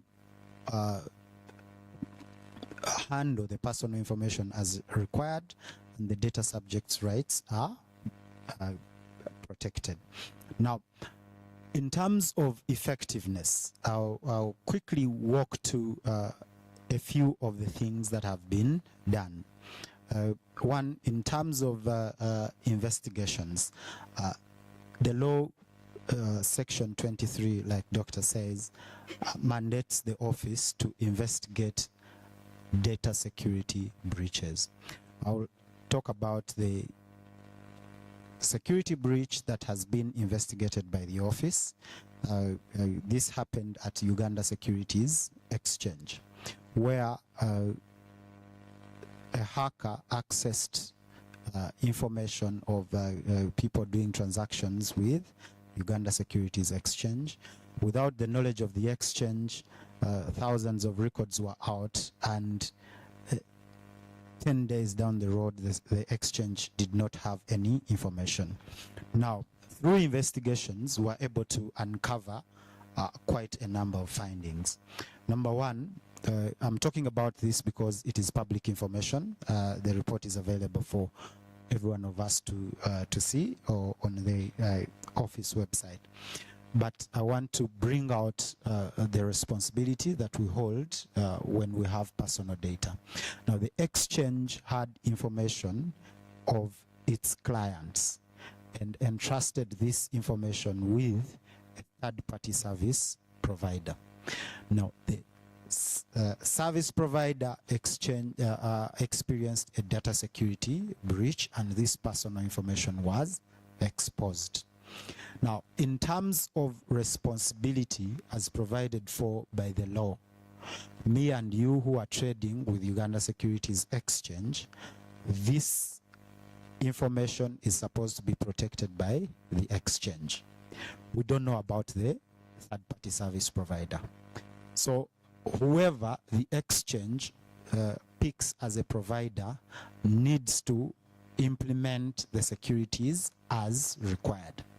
So failure to select a capable provider is responsibility on the exchange, because the provider is now a processor on behalf of the exchange. I'm collecting information and giving it to you to keep it for me or process for me so that I can be able to get meaningful data out of it. Now, it is my responsibility to deal with a capable person who is supposed to respect the privacy of my clients. Now, that particular case highlights the effectiveness of the office. In our recommendations, again guided by the law, the law outlines penalties which one is supposed to face when you do not handle personal data as prescribed by law. If you're involved as a person, you could face up to 2 years imprisonment, and as an organization, you could face up to a penalty of 2% of your annual turnover. Now, we provide for recommendations based on the findings within that particular case. So when I'm to talk about the law and how effective it is, it clearly defines the roles, the responsibilities, plus the penalties, and also puts in place an office that we can all run to, file complaints, report breaches, and the office has also showed ability to do investigations and hold responsible the parties that have not worked in line with the law. Thank you.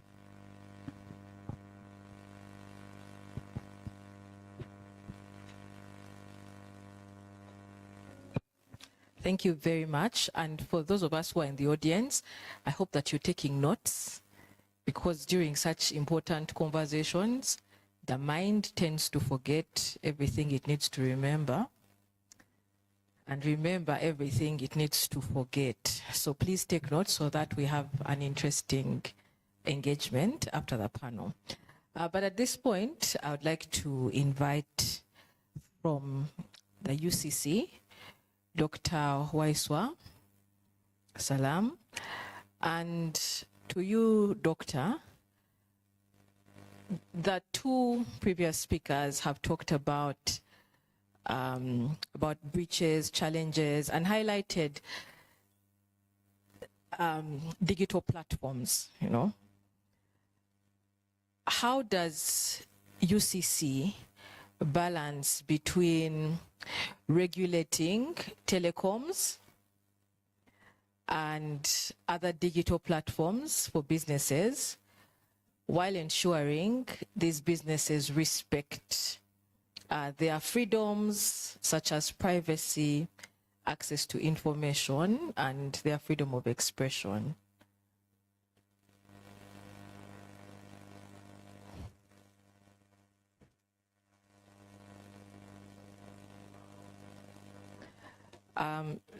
Dr. Abdu, for a strange reason, your once loud voice is now very low. So we now need to, we need to just adjust the controls on our side so that we can hear you.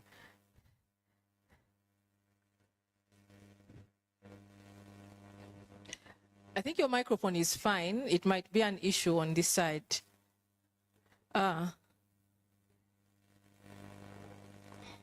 Okay. But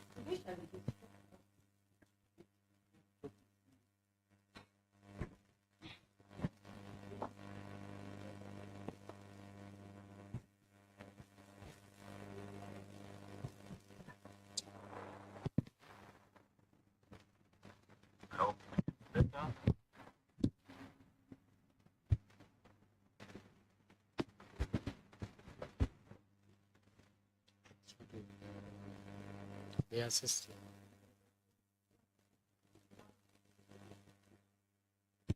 Hello, you can hear me? yes, you can go ahead now. Okay, thank you very much, colleague. I'm privileged to be on this panel, and thank you to my colleagues that have already taken the floor.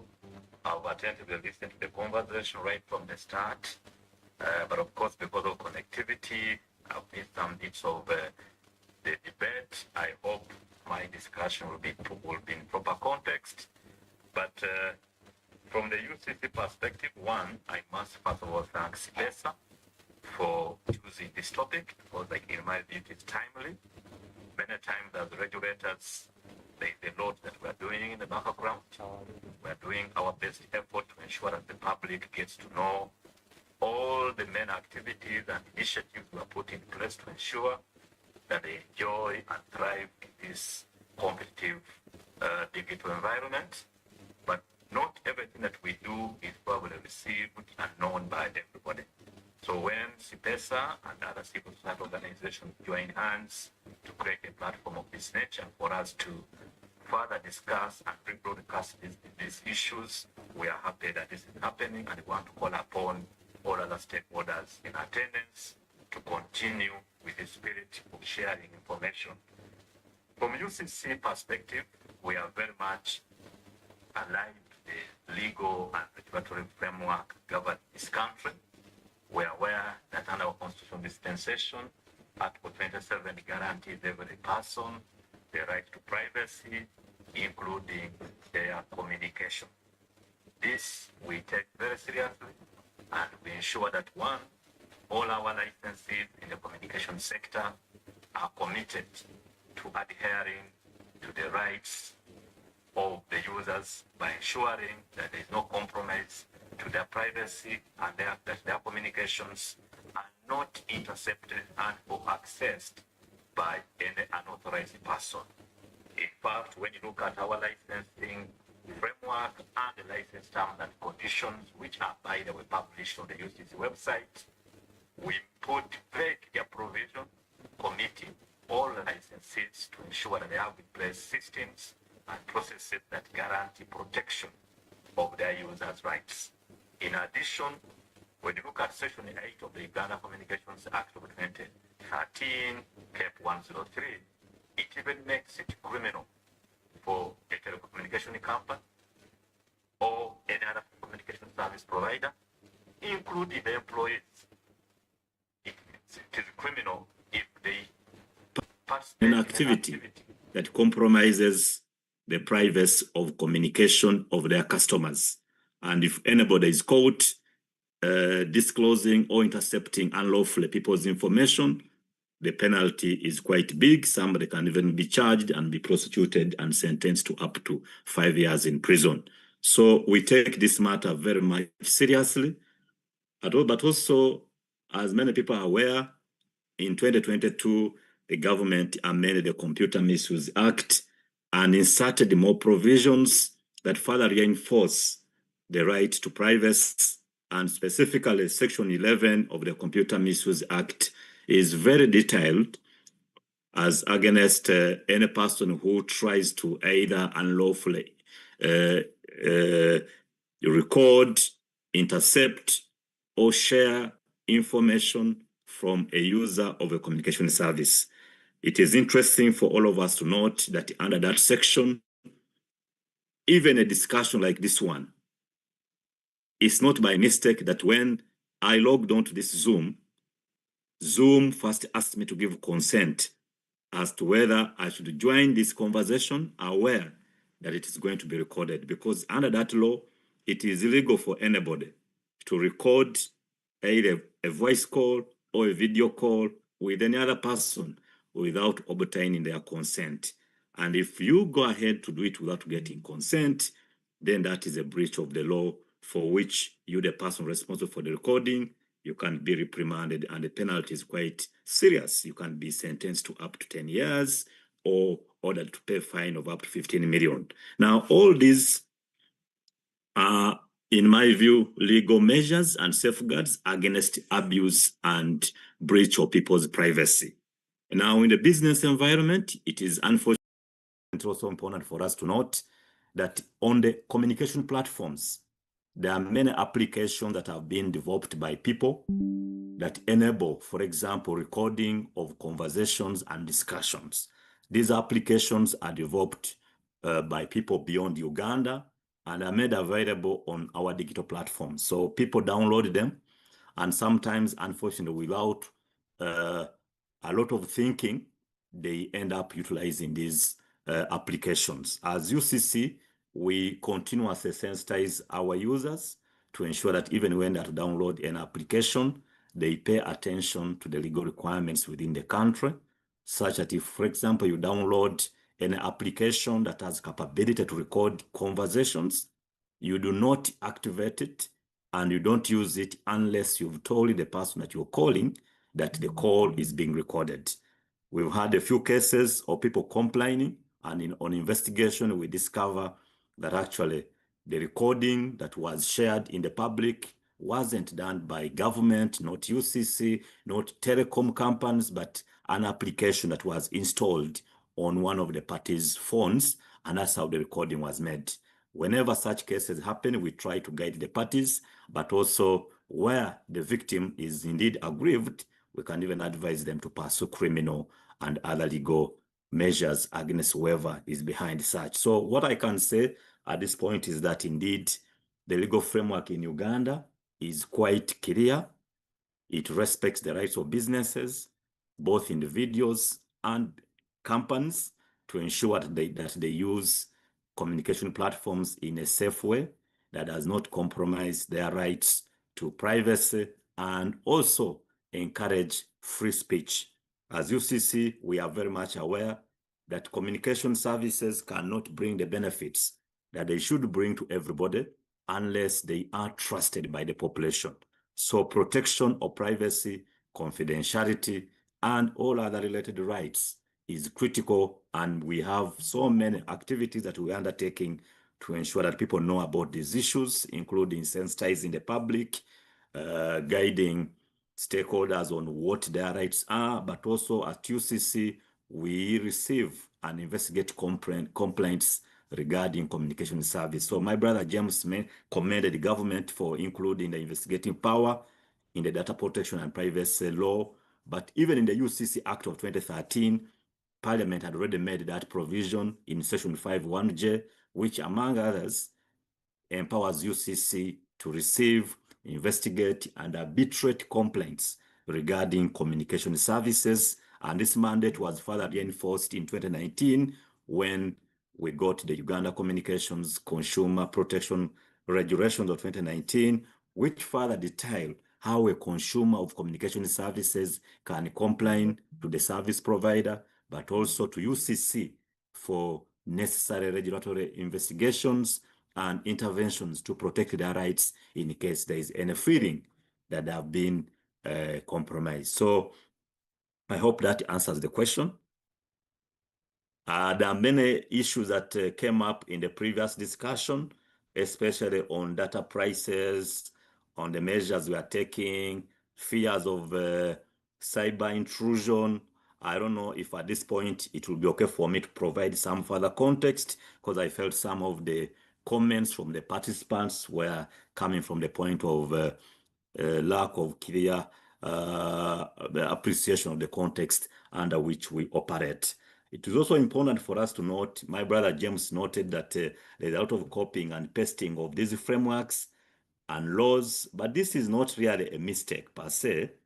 It's partly because in the communication and digital environment, we are not dealing with the challenges of farmers at a farm in Kayunga, in Imbarara. We are dealing with global challenges that cut across the world. So most times the general practice is when you are trying to deal with a global issue, try to understand how have other people in other parts of the world dealt with that issue.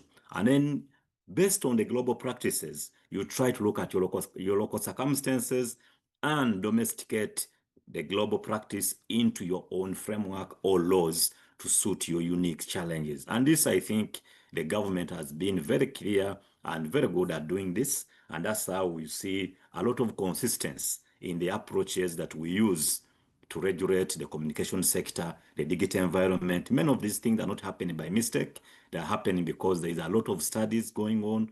We copy a lot of practices, but also understand our local challenges and try to customize the solutions to our unique needs, which is what is making Uganda to rank high in terms of digital environment, but also facilitating free speech, rights to privacy, and all other digital rights that we are proud of as a country.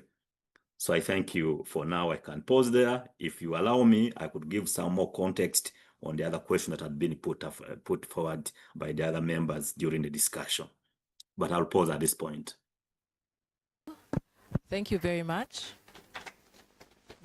Thank you very much. And I think it's important that you also give further advice or response to those questions, because they will come back again as challenges at some point. So over to you. There was a lot. I thank my brother from the ministry. He articulated the government's plans, especially the digital transformation roadmap, and how it highlights the different initiatives that government is undertaking to ensure that we have a better digital environment as a country. That is very true. And as UCC, I can confirm that we've been at this for many years. As you know, the Uganda Communications Commission, the Uganda Communications Act of 2013 makes UCC the regulator of the communication sector. But in exercising our powers and functions under that law, we are guided by policies issued by the Ministry of ICT and National Guidance. So in 2018, the government passed the National Broadband Policy. I don't know how many of us have looked at it, but it's a masterpiece.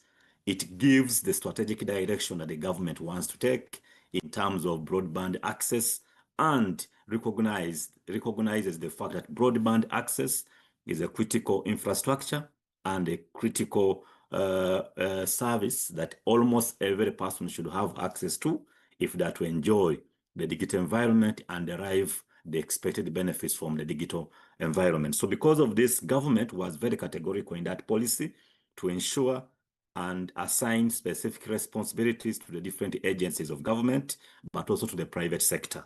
Key among the many is the fact that UCC, under the National Broadband Policy, was tasked to ensure that, one, we revise the licensing framework for the telecommunication sector in order for us to commit the operators to certain obligations that would help government to achieve the extension of broadband services across Uganda. In the National Broadband Policy, for example, government aspires to ensure that every corner of Uganda is covered by quality network, by quality broadband access. This UCC complied with in 2020 when we reviewed the licensing framework for the telecommunication sector. In there, we designed and came up with different license categories. Among them is what we call the National Telecommunication Operator License. That license mandates, among others, whoever obtains that license, 5 years from the date of getting the license, they extend their services to at least 90% of Uganda's geographical area. Many of our operators who are holding that license, MTN, Airtel, UTEL, Leica Mobile, they got the license others 2020, 2021, others 2022. But I can confirm that as we speak now, the UCC is still undertaking assessments to confirm the exact level of achievement of the 90% obligation by our NTOs. I can confirm that preliminary reports are showing that many of them are moving towards achieving that milestone, though some of them are still struggling because of many factors. There are many factors why some of them are not yet at 90%, but a number of them are at 70, 80%, and have already presented reports and plans through which they are going to achieve that milestone in the shortest time possible. But what is clear that all of them are aligned to ensuring that, one, they extend access and broadband availability to all our communities, not just in Kampala.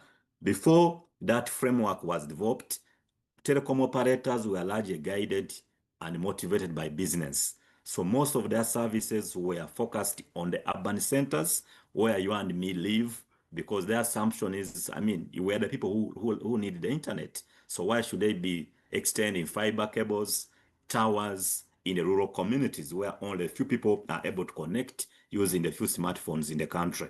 But now in this framework, the license agreements and the policy, operators are mandated to extend service beyond just the urban centers and cover the entire country.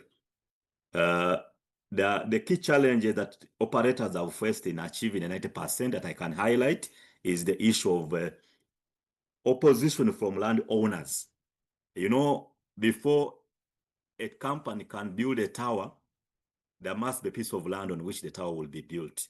Now, in the last 2-3 years, we've seen a lot of complaints coming in from many landowners objecting to our tower companies setting up these masts. There is a lot of conspiracy theories that by a number of people, many of them without any scientific proof, but they send around messages and reports that these towers, when they are built near your house, for example, they affect a man's performance. There are conspiracy theories that somebody's fertility will be reduced, even impotence. These have all been proven scientifically not to be true. During COVID, we even had some people, not just in Uganda, but in countries like Nigeria and South Africa, people burning towers because there was a theory that towers were responsible for the COVID-19.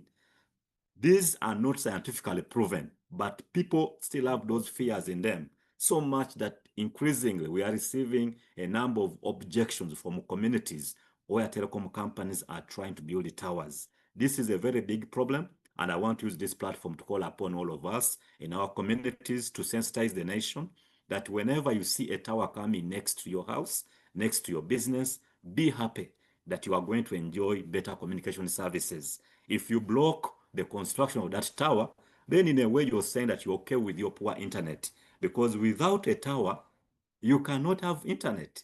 Without, through your land, you may not have that high-speed internet that you need. So that is a very big issue. Then the other problem we are facing a lot is fiber cuts.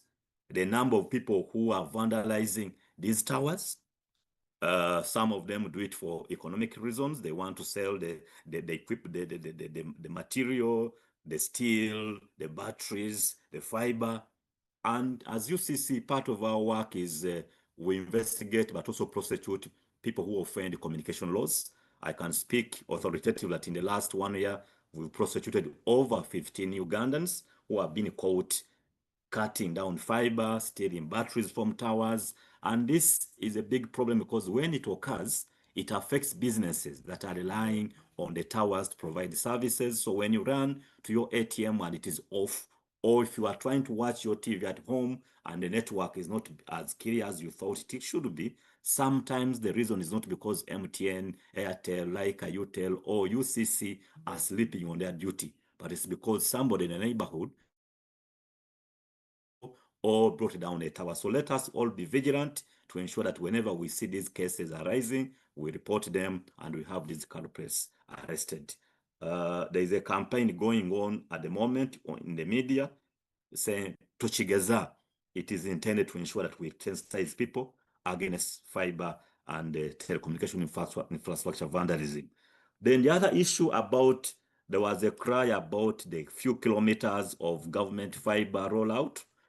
I want to tell you, ladies and gentlemen, that yes, it is true. We are not very proud about the 4,000 kilometers that have so far been rolled out. But this shouldn't worry us. The reason why the government has not been very aggressive in rolling out more fiber, among others, is because of technology. There has been a revolution in the way communication services and broadband access is provided generally. Now we have satellite provision. You've heard about technology through which low Earth orbit satellites can now provide internet and broadband access to rural communities without a tower, without fiber.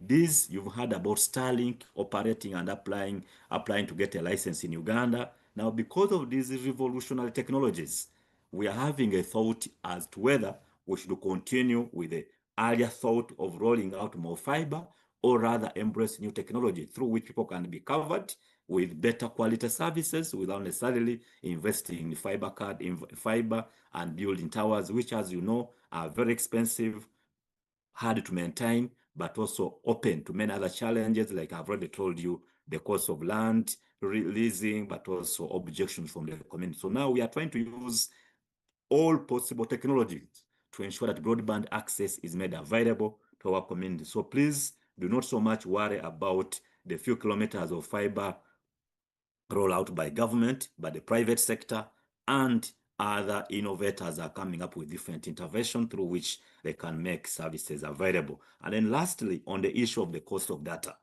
I've heard many of you saying that the cost of data in Uganda is not very good, it's prohibitive. It is true that data is expensive, but I want to draw all of us to the internet. Please, if you can, go to Google and put on the comparative figures or price of data in Africa and the world. You will see different reports showing you how well we are standing as a country in terms of the cost of data. You'll, for example, find there is a publication that was made by some researchers called Habari Network. It's an African research entity in ICT. They, for example, show, and this was published in July this year, this just like 2 weeks ago, it ranks Uganda as one of the countries, in fact, the best country with the cheapest data bundles. And they have some statistics there that they based on. I also wanted to go to another one called bestbroadbanddeals.co.uk. It also shows you the cost of data, and they are using 1 gigabyte as a measure, comparing different countries. Actually, they looked at 237 countries in the world. You'll be surprised that Uganda, where we are standing now, our average cost of 1 gigabyte of data is about $1. That is below the the continental average of about $3.3 per 1 gigabyte in sub-Saharan Africa. It is way cheaper than even the average cost of data in Western Europe, in Eastern Europe, in many parts of the world. So I don't want us to cry so much that the cost of data in Uganda is indeed very prohibitive. When you look at what is happening in other parts of the world, and I can speak with authority, I've been to Europe, I've been to the US, the cost of data in those countries is way higher than it is in Uganda. This I can speak with authority, but I also want to draw your attention to these online reports that you can read on your own and confirm that we are not standing very badly as a country. So we know we can do more to reduce the cost, but based on where we have come from, we have reason to be happy and instead see how best we can utilize this broadband that we have to make our lives much, much better. On the issue of my brother Henry Biansi talked about government using these platforms to compromise people's security. I want to assure you that this government, yes, we might have a lot of discussions about what the government needs to do or what it has not done, but in terms of cybersecurity and protecting users of communication services, I want to confirm to you, ladies and gentlemen, that the government is keen on ensuring maximum protection for everybody's right. There is no deliberate position by government to, for example, collect people's communication details, to record, to interfere, or intercept unlawfully. Whenever interception is to be done, there is a clear procedure under the law. We have a law called the Regulation of Interception of Communications Act. Under that law, there must be a court order authorizing whoever is trying to intercept another person's call. And this is usually for a limited period of time and for a specific person, not everybody.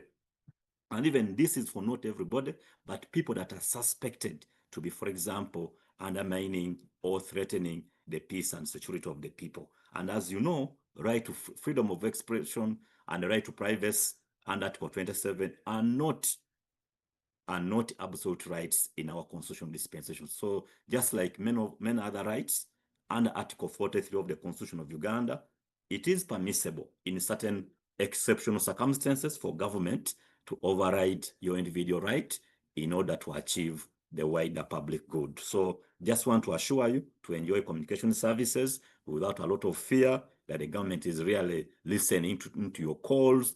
Government has no interest in your business. The government just wants to make you happy. Thank you very much. And I feel I need to offer, okay, let's first clap, yes. Thank you very much for your elaborate conversation, but I owe the audience an explanation as to why I couldn't stop him. So there's a technological situation where his sound cannot work with the microphone, so there was a disability in the middle there. And I'm not on the screen, so I could not even wave and say, please stop. But also, it was important in case there's a Ugandan out there who decides to steal the batteries at this time, and then we fail to ultimately hear anything further from Dr. Waiswa. So thank you very much for your submissions. At this point, I'm going to invite Madam Ruth Sechindi from the Uganda Human Rights Commission, and I'd like you to share with us how the Commission is integrating the aspect of digital rights into monitoring and reporting on the state of human rights in Uganda, but also to highlight for us the role that the Commission plays in investigating or responding to digital rights violations by and within businesses. And and also while you respond, without sounding like a very biased Ugandan, the Commission has come under attack on a number of occasions about how it responds to human rights violations. So even as you respond, I would like you to provide a message of hope to us who are in this room. Yes, thank you very much. I think it was deliberate for me to be made to speak last as a biased Ugandan. Well, we always say, for us from the Uganda Human Rights Commission, we're always sitting in the hot seat. James knows it. It's always everything that goes wrong in this country, Human Rights Commission has to answer. But we understand that he who is given so much power, a lot is expected.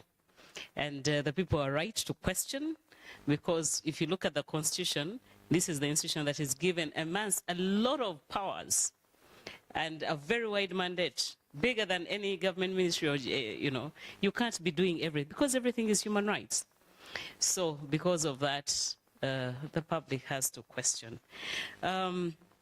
Today we're discussing issues of business and human rights in the digital platform or digitally. And in there, we also slot in issues of government and issues of digital rights. But what rights are we dealing with? We are dealing with freedom of expression. I think since morning we've been discussing this. We are dealing with the right to privacy. We are dealing with the right to development. We are dealing with issues of media freedoms. We are dealing with rights of journalists. We are dealing with access to information. The right to receive and impart information. So you're dealing with a spectrum of rights within the digital framework, including the right to health. Because whatever we do, and the right to education, so whatever you do has a leaning towards the digital rights and the digital platform. So, and as we're discussing this, I was thinking, right from you guys, how many of you are using apps without looking at the terms of reference? Or terms and conditions, okay? How many of you went to TikTok and then, or LinkedIn or, and there are terms, small little letters or small little words. You just say accept, accept, accept, and there you go. What are you accepting to? And how do you understand how the algorithms work? What have you consented to? Right to the data that is taken by the state, but also the media. When we are registering with the telecom companies, and I'm glad UCC is following up. And right now, the NIN having national IDs, and you remember that there is a government policy where government agencies will be sharing data, right? For example, if we are going if we are looking at the tax system, and we are considering issues of the TIN number and how many people are not paying tax, and how we are moving towards using the NIN. With the NIN, the tax base will improve as a country. So as we share, the government agencies share this information to make sure that services are better for the people. And as we put our information there, we have been asking, how safe is this information? If government of Uganda, if Bank of Uganda has been hacked, can be hacked into, how safe? What about issues of privacy? What about the computer or digital illiteracy? Everyone has a phone. The other day, when I'm up country, my daughter was bored, and what does she do? She says, "Mommy, I just got a friend." I said, "Which friend? Please." I even closed my eyes. I said, "I gave you that phone. Only I call there. And your father?" She said, "No, I was bored, so I started chatting with AI." I said, "Hi, AI." It responded, "How are you? What is your name?" And they were chatting, so she showed me. So I'm like, who is this person my daughter chatting with? So AI also comes in. People are also becoming mentally, I'm not saying we are losing our mental capacity, but we are also, a letter, you tell someone, write a letter, chat GPT. A letter is written. 2 minutes, it is there, right? AI is very good, but what about our mental capacity? Are we even thinking anymore? Okay? GPT has come. I mean, as we discuss digital and technology and human rights, the spectrum is really, really wide. And I ask you to delve into, as we discuss this, to just think about it broadly. We have, they've just gone into the legal framework. I shall not add my voice. So we are looking at the consequences and how the digital footprints are bigger than ever. Whatever you're doing, whatever you're opening up a Pandora box. You're opening up, if you're looking at child trafficking, human trafficking, there is a case we're handling with the Geneva Embassy in Switzerland. And this girl, it was just, someone reached out to her and said, can I befriend you? And then after that, she was trafficked up to Zurich. She was taken through, I don't know, Yemen, I don't know. She ends up in France. She crosses from France to Germany. And then she was thrown somewhere in the hills of other Alps. She cannot speak French. She is stuck. They pick her. They don't understand. She does not understand a word in English. All she knows, in French. All she knows is a bit, she's from northern Uganda. She knows her actually, and then she knows some English. And then she said, "No, I'm from Uganda." The English was not very good, and that is how the Ugandan embassy came in. But then it came from digital platforms. So as traffickers are using these platforms, as children are being exposed to pornography, as we are opening up the spectrum for misinformation and disinformation, someone was saying, for me, I'm addicted to TikTok. As you're scrolling, how much of that is true? And how many decisions are we making based on what we see and think we believe? And what about the AI that is actually speaking to us and speaking back and coming up with news and pictures and photos that really look authentic? So as we're discussing digital technology, let us just think through. And everything around us is about digital. So as we're thinking about the digital rights, and we link it to business and human rights, what are businesses looking at? Businesses are profit-oriented. They're looking at how much do I get from Ugandans? How much do I get from this age category? So it's also not by mistake that here you are registering and saying, I am between the ages of 1, is it 20 to 30? Then okay, this group, this is interesting. Now, those in the third floor to the 4th floor, also you here.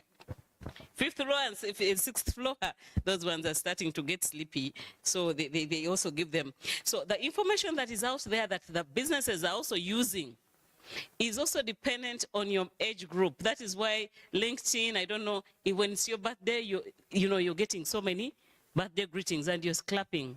That is good, but then let's look at it. Where is my data going? It is in the cloud. Who can access it in the cloud? If I want to remove my nudes from online, can I do it? If Facebook took my nudes, I posted my nudes, and I want to pull them down, how long does it take? If I send something and I want to recall it, can I actually do this? Okay? And so as businesses are trying to get so many clientele and also advertise through this one has been searching for pens, and then before you know it, you're seeing pens coming your way. This one has been searching for beautiful women, and then you see beleis coming on your phone. This one has been searching for a vehicle, and then everything that is coming your way, is being posted, is about vehicles. It is not by mistake. So this data that you're getting, the businesses play a critical role. And in human rights, when we're discussing human rights and business and human rights, businesses have a duty of care. And in that duty of care, they have to respect, protect, and remedy. So they have to protect us, the users or whatever, in regard to our data and in regard to technology, to make sure that there is no abuse. But businesses also have a duty of care to make sure that they respect our privacy, they respect our rights, they don't violate human rights as they promote their businesses. And in the event of a violation, there should be a remedy. And the state on its part has a duty to ensure that it respects, protects, and fulfill our rights. And that is where UCC comes in, the different regulatory frameworks come in, and different institutions are coming in. Now, The Uganda Human Rights Commission, then, where does it come in? In the previously, now the moderator was already biased and my brain went in overdrive. I was like, huh? Okay. The Human Rights Commission has been questioned on how it deals with human rights issues. But then who is speaking? What issue haven't we addressed? So if it is, when it comes to the commission and investigating human rights, we have a duty or a right, or no, not a duty, we have an obligation to monitor and oversee. And this is where business and human rights, we monitor businesses and companies in regard to how they handle human rights violations. Then we also oversee, we have a role under the Constitution to review bills before Parliament, or bills or laws that are already there, and advise to make sure that those laws are compliant with human rights standards. We also have a duty to make sure that we sensitize and create awareness on issues of human rights, wherever they may be. And that duty of monitoring and oversight is so big because we oversee government entities as well as non-government entities. We also receive and investigate complaints on human rights violations. Unfortunately, most of our cases are usually against the state. For example, if your data is lost by MTN Uganda shares your data, or LinkedIn, or I don't know who, we are opening up online radios and online TVs, and you insulted, you defamed. Where do you run to? Do you run to the Uganda Human Rights Commission? UCC is there. So can you go to court? Yes, you can bring petition court, okay? So what happened is government created many mechanisms where people can lodge complaints, whether before courts of law, before institutions, and before us as an NHRI. Majority of us are lawyers, so it comes easy. We do that. We do the job. We also we're supposed to create awareness, and I think this, with Enable, with the support of Enable, we've been working very closely with the Commissioner Mujuni over there to sensitize communities and also businesses. But one thing that I can tell you, people seated in this room, that the businesses, because they are profit-oriented, their only sole thought is never human rights. It is never to protect you. It is how can I get as much profit from these people as I can.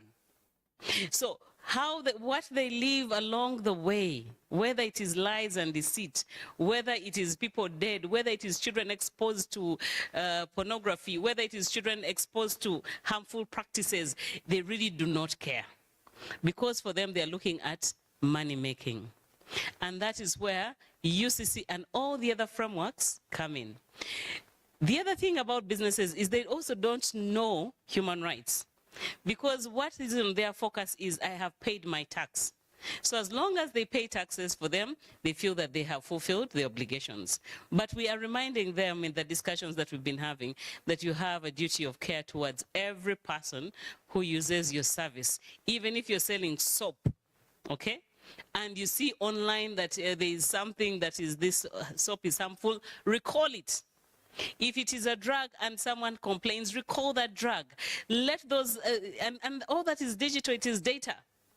People may not come to your offices to report, but if there is a drug, there is a soap, there is a cream, there is something that is hurting people, get it off the shelves. But how many Ugandan companies can do that? And how many have done it? The duty of care, the responsibility of businesses towards their clientele and the people who use their subject, their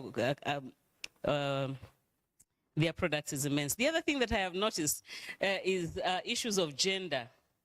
Do you notice that we have just a few women?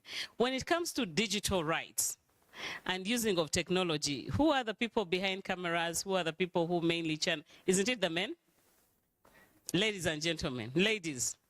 The men are actually dominating in the use of technology and digital platforms. So the issues and the dynamics of gender then come in, and they should be considered. We also have, the other mandate that we have is advisory in regard to advising on policy and legislative reform, and we gave a lot of input in the Computer Misuse Act and the Data Protection Law, as well as the Electronic Transactions Act. And why do we do that? We must make sure that these are compliant, but then we also follow up on the cases that have been brought in regards to all these laws. We follow up on Stella Nyanzi. What did she do? If it Kakwenza, and they're asking about all these, the insults that he, you know, and also this gentleman, who's the young boy who insulted the president? What? Whatever. Or the one who insulted the Kabaka. So we follow up. Is it justifiable that these people, what about freedom of speech? So human rights is a balance of power, but it's even if you have your rights go hand in hand with duties and responsibility. So even though you have open access to digital, your phone and all that, you have to respect the rights of others and not start insulting His Excellency because you have freedom of speech, you have freedom of expression, you have, you know, you can't start insulting the Kabaka. He has done nothing, and you using all the crude language. We're saying no. This is unacceptable, so you let the law take its course. We also do a lot of public education and sensitization and awareness, and also we also do a lot of stakeholder engagement in regard to all this. Next year, we are also releasing a report on digital rights in Uganda and our assessment on how it's being done. Thank you. Very much, Ms. Ruth, for your elaborate submissions. One of the beautiful things about being in your presence is that you continuously remind us of the mandate of the Human Rights Commission and how we continuously forget the budget and how broad the mandate is. So thank you very much for contextualizing that for us in this session. Please join me in receiving Commissioner Bernard Mujuni from the Department of Equity and Rights at the Ministry of Gender, Labor and Social Development. I'm going to invite you to join the panel. And okay, there was a miscommunication. So at this point, I'm going to open this conversation up to the audience. And in case you have any question or comment for the panel, this is your time to put up your hand and submit. As you give your comment or question, please direct it to an individual so that we don't have a situation where the entire panel is responding to your one question. Okay, and remember, we also have a panelist online. So anyone? Okay, so question number one, we're going to take only one round of questions. So whether you're thinking about it or it is there, it would be advisable to put up your hand. Yes, so that will be question number one, question number two, question number three. Is there a question number four anywhere? Okay, so we'll only have three questions for the panel. Thank you very much. Thank you. Dr. Abdul Salam Waiswa. My question is, we've seen UCC as the regulator of these telecommunications companies. We've seen a lot of times people calling us, telling us we have won motorbikes, we've won whatever gifts, and it keeps happening and it continues to happen. It goes on and on. I don't know if UCC is not aware of that. I keep asking myself where these people get our data. I also keep asking myself if UCC is not aware that this is happening and what exactly has been done or can be done to stop this from happening. So if Dr. Abdul Salam could help us understand where the problem is and where our data is being shared to those people. Secondly, to Ms. Ruth, I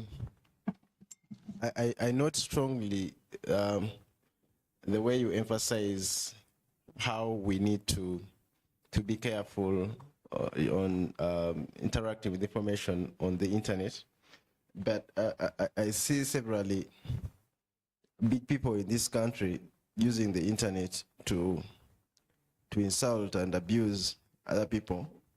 I don't know if your commission has taken note of that, or you have not come across such situations, and there is probably no action that can be taken. So maybe you can respond to that. Thank you. Thank you very much. Question number 2.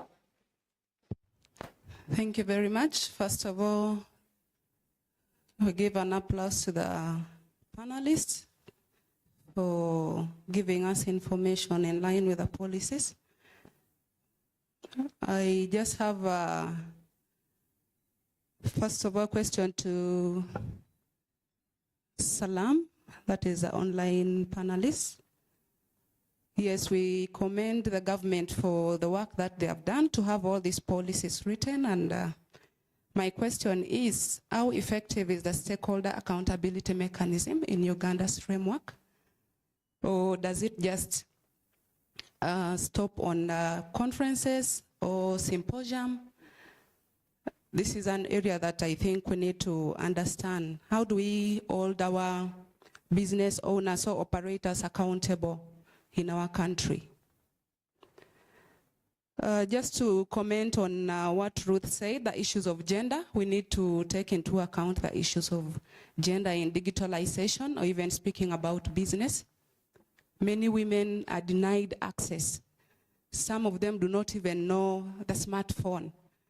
So we are left out without this information. And so we have a lot to do as civil society or as government to see to it that we include women in the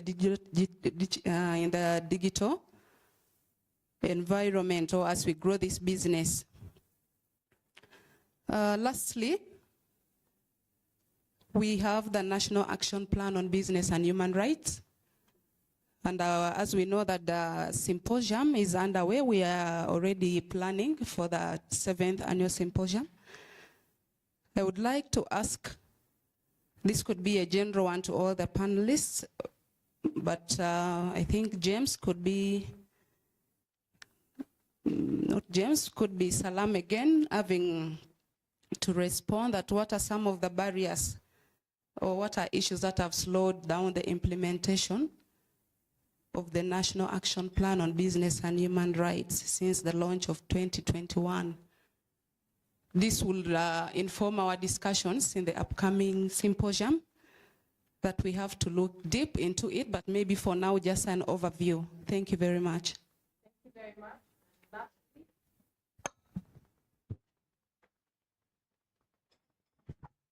Okay, Bira Sharon from Girls for Climate Action, Ginger. I'm happy to be in Kampala with the team here. Specifically, my question is around the gender-specific issues. Now, I don't know where I'd necessarily to even shoot this question, but I would love that every panelist says something around this. Dr. Salam, Ruth, and yes, I don't want to spell the names wrongly. But we have observed, while the policies and the laws are beautifully put together, I am trying to avoid to say that maybe they were desk reviewed. Am I being very extreme? But, or desk crafted, because there's very limited knowledge, very limited data that indicates that there is inclusion. It's very limited. While we see that the users are very vulnerable, the content being very specific, that even the people who created these platforms, they create content that is very gender specific. Can we all agree on that? Meaning that the vulnerabilities are also gender specific, as well as the users and everything. So for the women, there is very minimal data to show how many women are using these gadgets, to show how many women have even the skill, to even indicate maybe most women, particularly in this particular area, are using these phones. Now, we recently had a baseline study in Jinja, specifically in Busoga sub-region, where we captured Bujiri, Bugweri, Mayuge, and Iganga. And we observed that very many women are even scared to hold a smartphone because they would think they are rich. What does that even speak to them? Most of the women, I feel like my microphone, okay. I'm very passionate about women, yeah? Most of the women are at the backbone of the agriculture in Uganda. When you go to the rural places, women are owning small green businesses, okay? They want to engage in these spaces. There's Buenas, the Gen Z gentleman, he said that the private sector that we're actually talking about, these are the small business owners who want to have the smartphone, engage with it, but still have a few fears.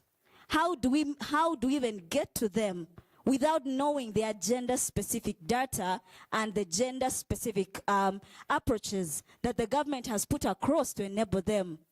Okay, while we are trying to create data privacy, there is so much going on. Thank you very much. Computer misuse. What does it even mean that if a woman is maybe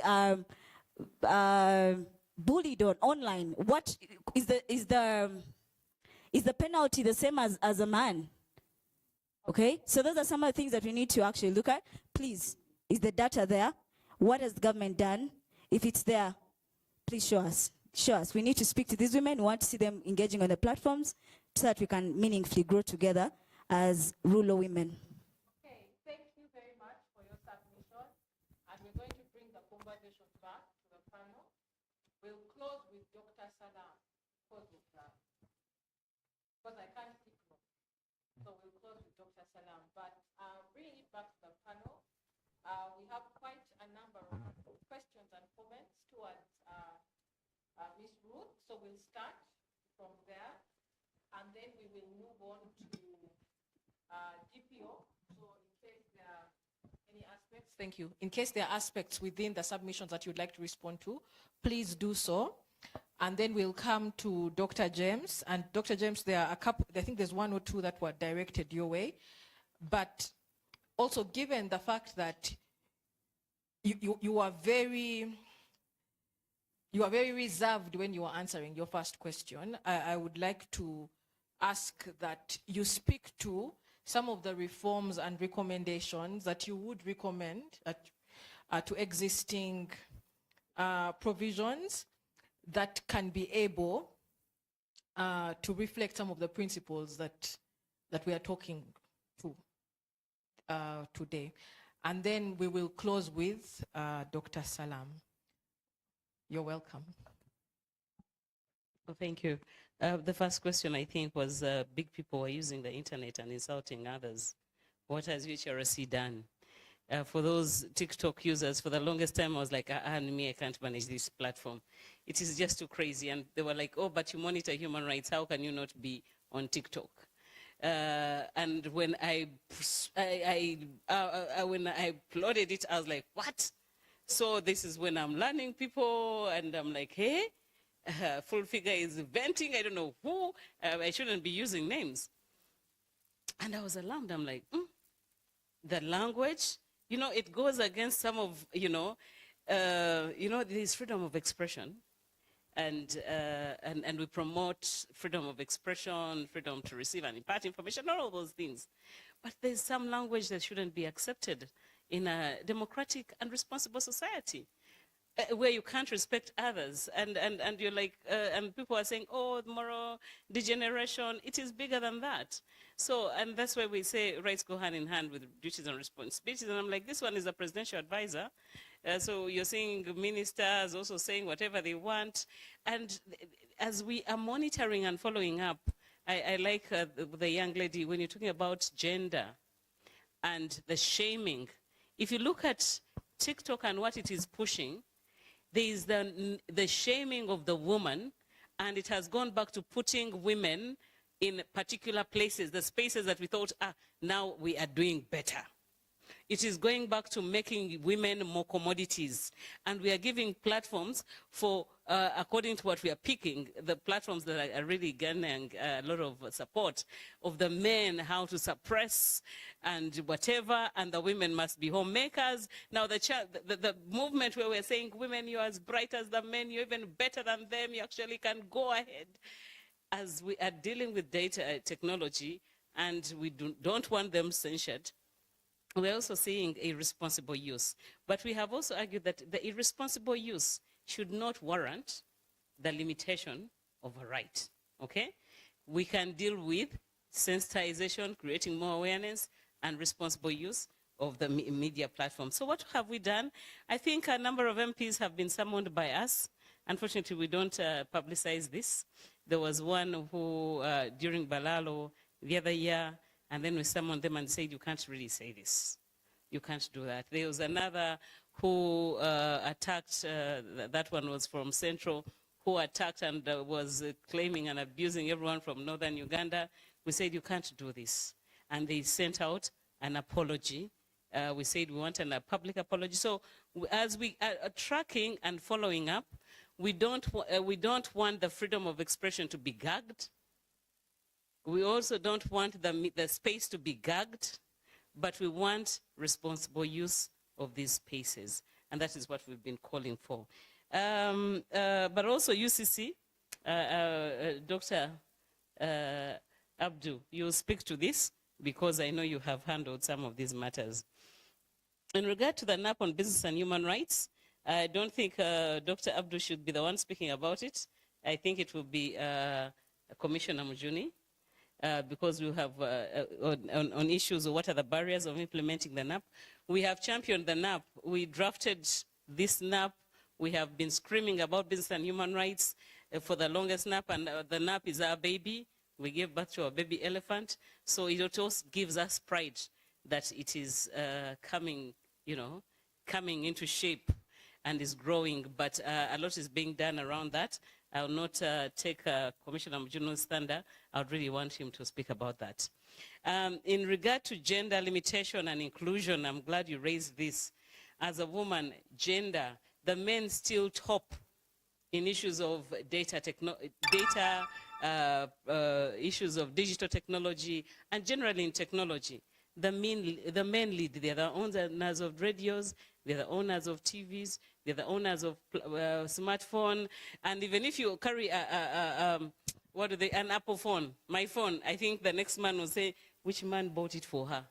So if you have a nice phone that costs around 2 million or 1 million, it is a man who has purchased it for you, even if he's penniless. Just like when we own houses, they say, enyumba yani. Omusajja yazimbidde omukyala, kumbe he is like really broke. So this is the reality. It's a reality that we'll deal with as women, and we're also telling our girls, because it's the truth. While we're empowering our women and promoting them and putting them in the right places, they are CEOs, they are heading. I mean, and I drive my car, and they're like, they remind you that you're driving the man's car badly. Kumbe, he did not even put a 1 shilling, coin. So the same applies to digital technology. Any technology that you have as a woman is the preserve of the man. He's the one who has given it to you, because society, and I'm like, we should be training our boy children differently. The men in this room, please, women can do it as well. So, and also at the same time, if you look at the media spaces, the social media spaces, and many of these spaces, who is most at risk? If you're looking at trafficking in persons, the women and female children, the girls, are the most trafficked. If you're looking at exposure, issues of privacy, whose private parts are most exposed? It is the women. I'm sure when you are standing there naked as a man, no one will look at it. But when the women, they get your nudes, then they make rounds, and even someone says, please send me, you see? And that's real. They forget that this one is someone's mother, someone's daughter, someone is hurting. There's actually a man hurting because their daughter is being exposed. Whether these girls, women sent this information willingly to their, to their violators, who later exposed it. If a man's nudes are exposed, it doesn't make news. If your nudes are exposed as a woman, it makes news, it's big news. Then they start dissecting it in detail, how big, how small, how, I mean, it's so revolting. It is so bad.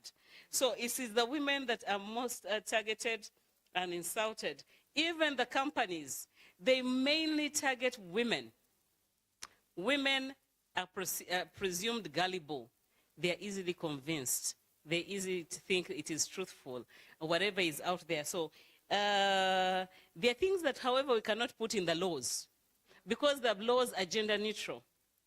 So you may want us to see women there. Usually we try to make sure when you're drafting legislation, it is gender neutral, it is for all.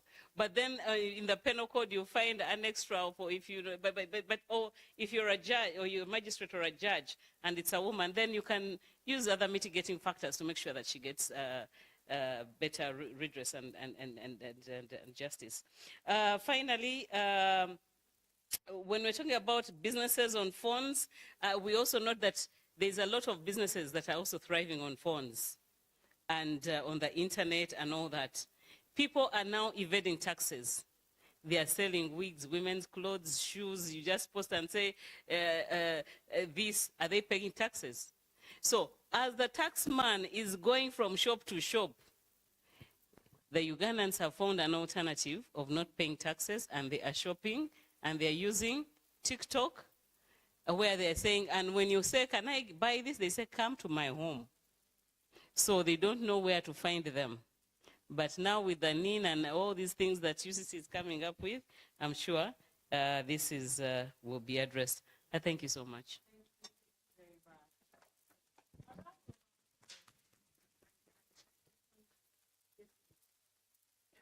Thank you. I think when the gender issues came in, everything privacy was forgotten. But I'll just emphasize one thing.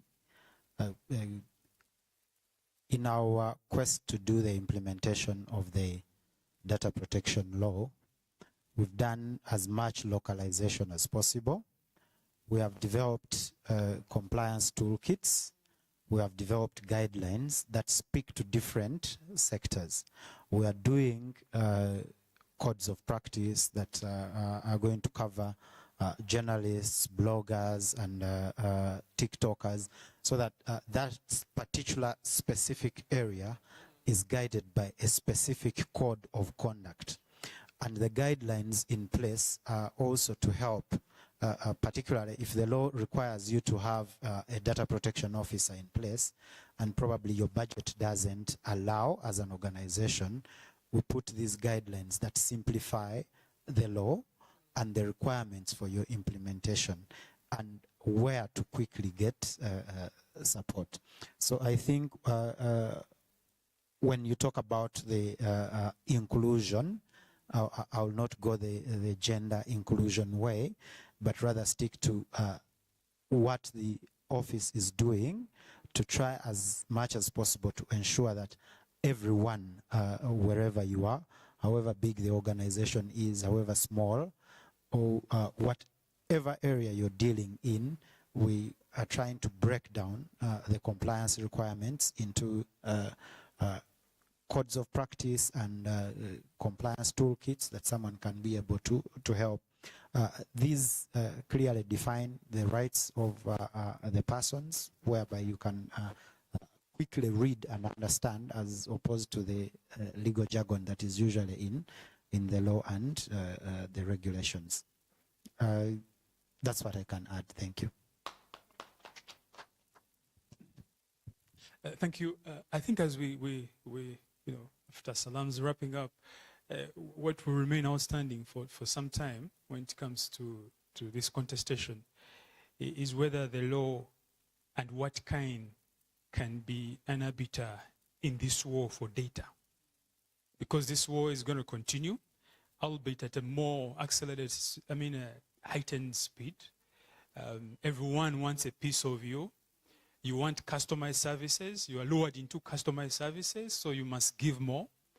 And then the time comes when that battle comes into play.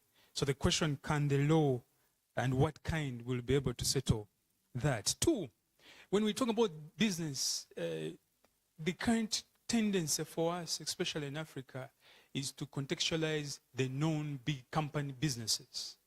I'm glad Ruth was talking about this emergence of social media entrepreneurs who are taking a lot of data.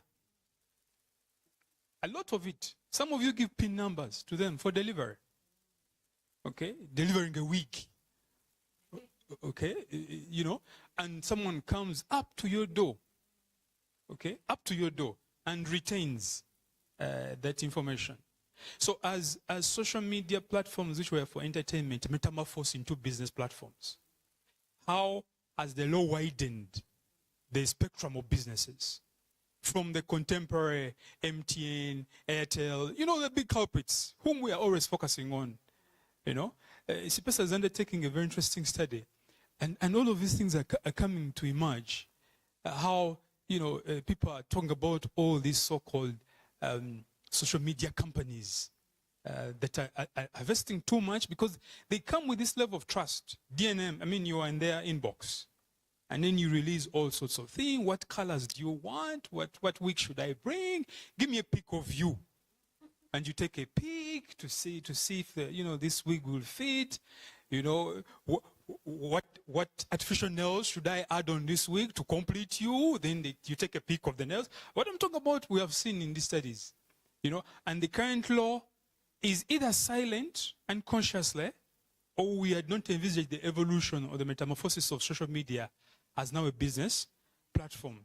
And I mean, even when you look at our NAP, you know, business and human rights, we were looking at the big shots, the multinationals. But the danger is lying in these new emergencies that are coming. Two, another aspect which is also, we think it's too far away from us, but it is causing havoc in Kenya. Businesses that are not registered here, but the so-called reign of internet gigs, okay? And I think AI businesses are reaping a lot from this. You know, there's so many studies that being done in Kenyan documentaries, how employees, in quotes, are being recruited online for online gigs, and then they're exposed to this kind of graphic kind of work. You know, which again, when you go deeper into appreciating AI, you actually understand it's not even AI. You know, the humans are behind it, and these humans are going through hell. You know, now our law never envisaged the fact that you will have these human species or specimen as employees, okay, whose data is first harvested before they give you this kind of work, okay, and then you metamorphose into some robotic employee who is supposed to have no feelings, who is supposed to explain to a chat box if it tells you how do I skin a human. And you're supposed to explain to it how you skin a human because someone else there in Indonesia is asking ChatGPT, how do I skin a what? A human. Now, for now, it appears far-fetched, far from us, but it's a business. It's a business, it's happening online. It pays, you know, almost nothing, dollar and cents, but the amount of pressure in terms of mental health it exerts on employees is very interesting. In Uganda here, it's so clandestine, but emerging. Clandestine and covert. Now, when you look at our laws, the current law we have, and you can't fault them for that, because again, like I said, there's this rush that is emerging with this flow of technology. We never envisaged a situation where a company can employ people and close, but when the resident government has no say on it, you wake up, you have an email, they have closed, they're gone. You know, they're gone. But the havoc has been, the havoc has been caused on the different people who are, who have been to that. So when moving forward, unfortunately, the constant review of our legal framework cannot be wished away. You know, and for me, I think this should even be like maybe yearly or with 2 years or 3. This is a terrain where I envisage the minister being given more power to either issue SIs repeatedly, strategic statutory instruments, without necessarily us going back to Parliament. But when we are moving to protect people with the harm causes, because for them they are fast, they're elusive, they are quick, they have money, and they're dealing with a poverty-stricken continent, you know, where people are lured into this data craze for the sake of survival. So these three aspects, far-fetched, currently emerging, meandering like snakes entering in a home, but are extremely poisonous on that. And that, if you want to understand the magnitude of the question of gender, it is when you go into these ghost workers in these entities of data collectors online. And then lastly, in our law, and we have been really talking about this, is why we should actually provide for this blanket opting out. You know, our laws are still weak on destruction and the right to opt out. Can I wake up and tell Centenary that give me everything you've ever collected, I'm out, and delete it, I'm out, I'm done with you, have another bank? The so-called remnant or residue information when you close a relationship. Okay? And that's what we are saying, that when you look at most of these sections in our data protection laws, they are so heavy that one section alone requires an SI to appreciate it. Requires a procedural mechanism or process or rules and regulations on how to do it. Some of your organizations, you have clients, but I can ask whether you have a destruction policy. What happens if that client comes up and says, I want all the information destroyed that you have of me? Normally what we are so much bent on is collection and usage, you know, but then the end point of it that I'm out. Some of you, your employees have left, but the files are there. You know, the files are there. These basic things of the collection going on. And when you really to go section by section of our data protection laws, so rich, so nice, but then requiring a lot of work, a lot of repeated enforcement, expanding compliance. For example, in hotels here, expanding the compliance. I was asking the person when I was registering that, what will be used of my email? I mean, why do you need my email? I mean, the phone is enough. You called me, I'm here. I was like, yes, for communication purposes, but yes, to what extent, you know? So these aspects, which for me I think should even go down deeper in schools, beginning in schools. How much can you offer? I mean, how much information of yourself can you offer out in the rush to influence, in the rush to be powerful online? We are dealing with the attention economy. Attention economy demands that you reveal so much of yourself, such that you can get likes. You know, yes, it is monetized, but purposely for that, monetized to attract revelation. You know, and all of these things cannot really be done, unfortunately, by the data protection and certainly not by the commission alone with the white mandate. Thank you so much for the opportunity. Thank you. Let's give a big round of applause to our panel. And as we invite Dr. Waiswa to give his submissions, I'm going to ask that, but you for that clap that you gave, but I'm going to invite our panel to please take your seats because, yeah, we are at a certain nexus where people are beginning to look at me sideways. But thank you very much, Ms. Ruth, thank you very much. Dr. James, thank you very much. Mr. Mugabe, over to you, Dr. Waiswa. Thank you, colleagues. It's interesting listening to these debates, and I wish we could have many more such long discussions publicized for many people to follow what it is that we are tackling here, because I think these are national issues that require wider knowledge by our population. But yes, there was a question on the calls from fraudsters. Where do these people get our data and what has UCC done? This is very true. I think in about 2-3 years ago, this problem was bigger than it is today. Many people We are receiving so many calls from people purporting to be calling from UCC, MTN, Airtel, Laika, different private and government agencies really promising people money. But the question is not so much, this problem is not just unique to Uganda. It's happening because of technology. People are using what is called social engineering to look for all ways through which they can get money from people.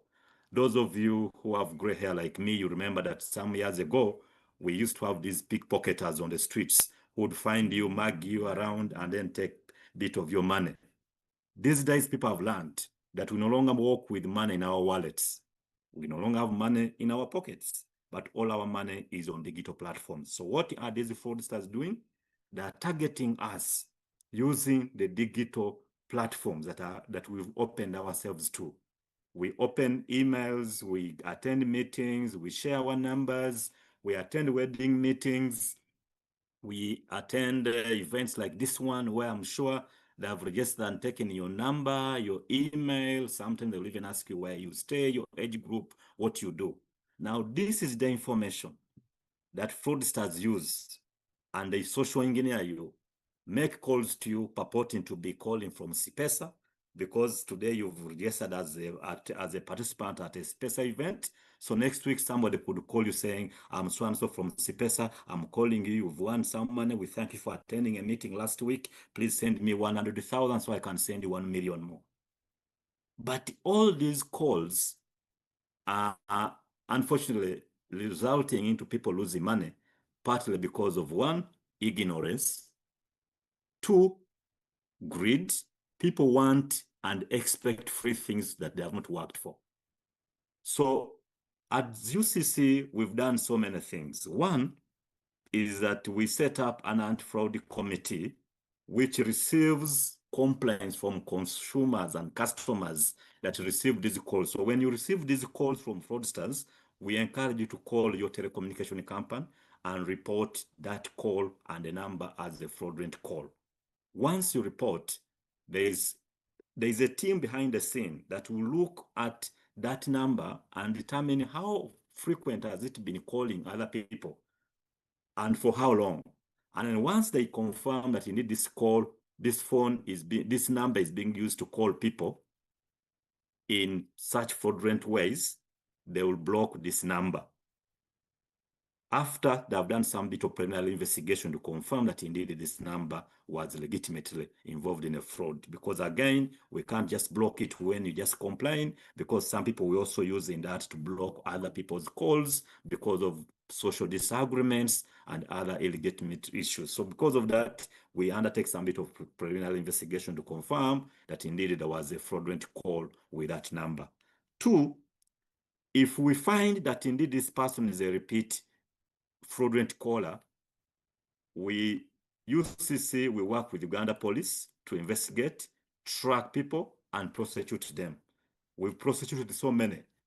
I can speak that we've prosecuted over close to 50 people and charged them with different offenses, including electronic fraud, including illegal access to information, and many have been prosecuted and convicted by court. But also we've done a lot of campaigns. I'm sure some of you have watched Tom Fella campaign, Vera Steady campaign on TV, on different platforms, telling you to be steady. When somebody calls and says that you've won something, if you've not participated in any draw, why do you think you've won money? How can you be quick to send money to a stranger because they're promising you a job? So these campaigns are all intended to ensure that, one, we empower customers. Because if you empowered and these calls come to you, you right away know that I didn't participate in any draw, so UCC cannot be giving me any free money. UNICEF doesn't owe me anything. Why should they be sending me $1 million shillings? This morning alone, I've been on a WhatsApp group where I've seen people posting some funny messages that suggest somebody can get money from. Is it UNICEF, World Food Program? And every time I receive these messages on platforms, I tell the admins, please block that number. Because most of the people who are sending these numbers are fraudsters, they are scammers, and most times they will hack the number for the user. It won't be the user sending the messages, but they hack and use these messages. And then if they land on a gullible consumer out there, you'll send money and you lose it. So colleagues, this requires all of us. We cannot win the war against fraudsters alone as regulators, as government institutions. We must all be empowered to resist this. But also, most importantly, we call upon all of us to remind ourselves to update our SIM card register. Under the law, you are supposed to have your SIM card registered. And I can confirm that every SIM card on a network is registered with a national ID. The biggest challenge you are facing today is that most people register the SIM cards using their national IDs, using their pictures and other credentials, but they gave willingly those SIM cards to other people, their friends, their neighbors, girlfriends, friends that are using those numbers. The numbers are properly registered, but they are not being used by the real person in whose name the numbers are registered. So our appeal to all of us, can we confirm if there is any number that is in your name, but you are not the one using it, or you are not sure of who is using it, please report it to your telecommunication company and they block that number. You can check numbers on your name using a code.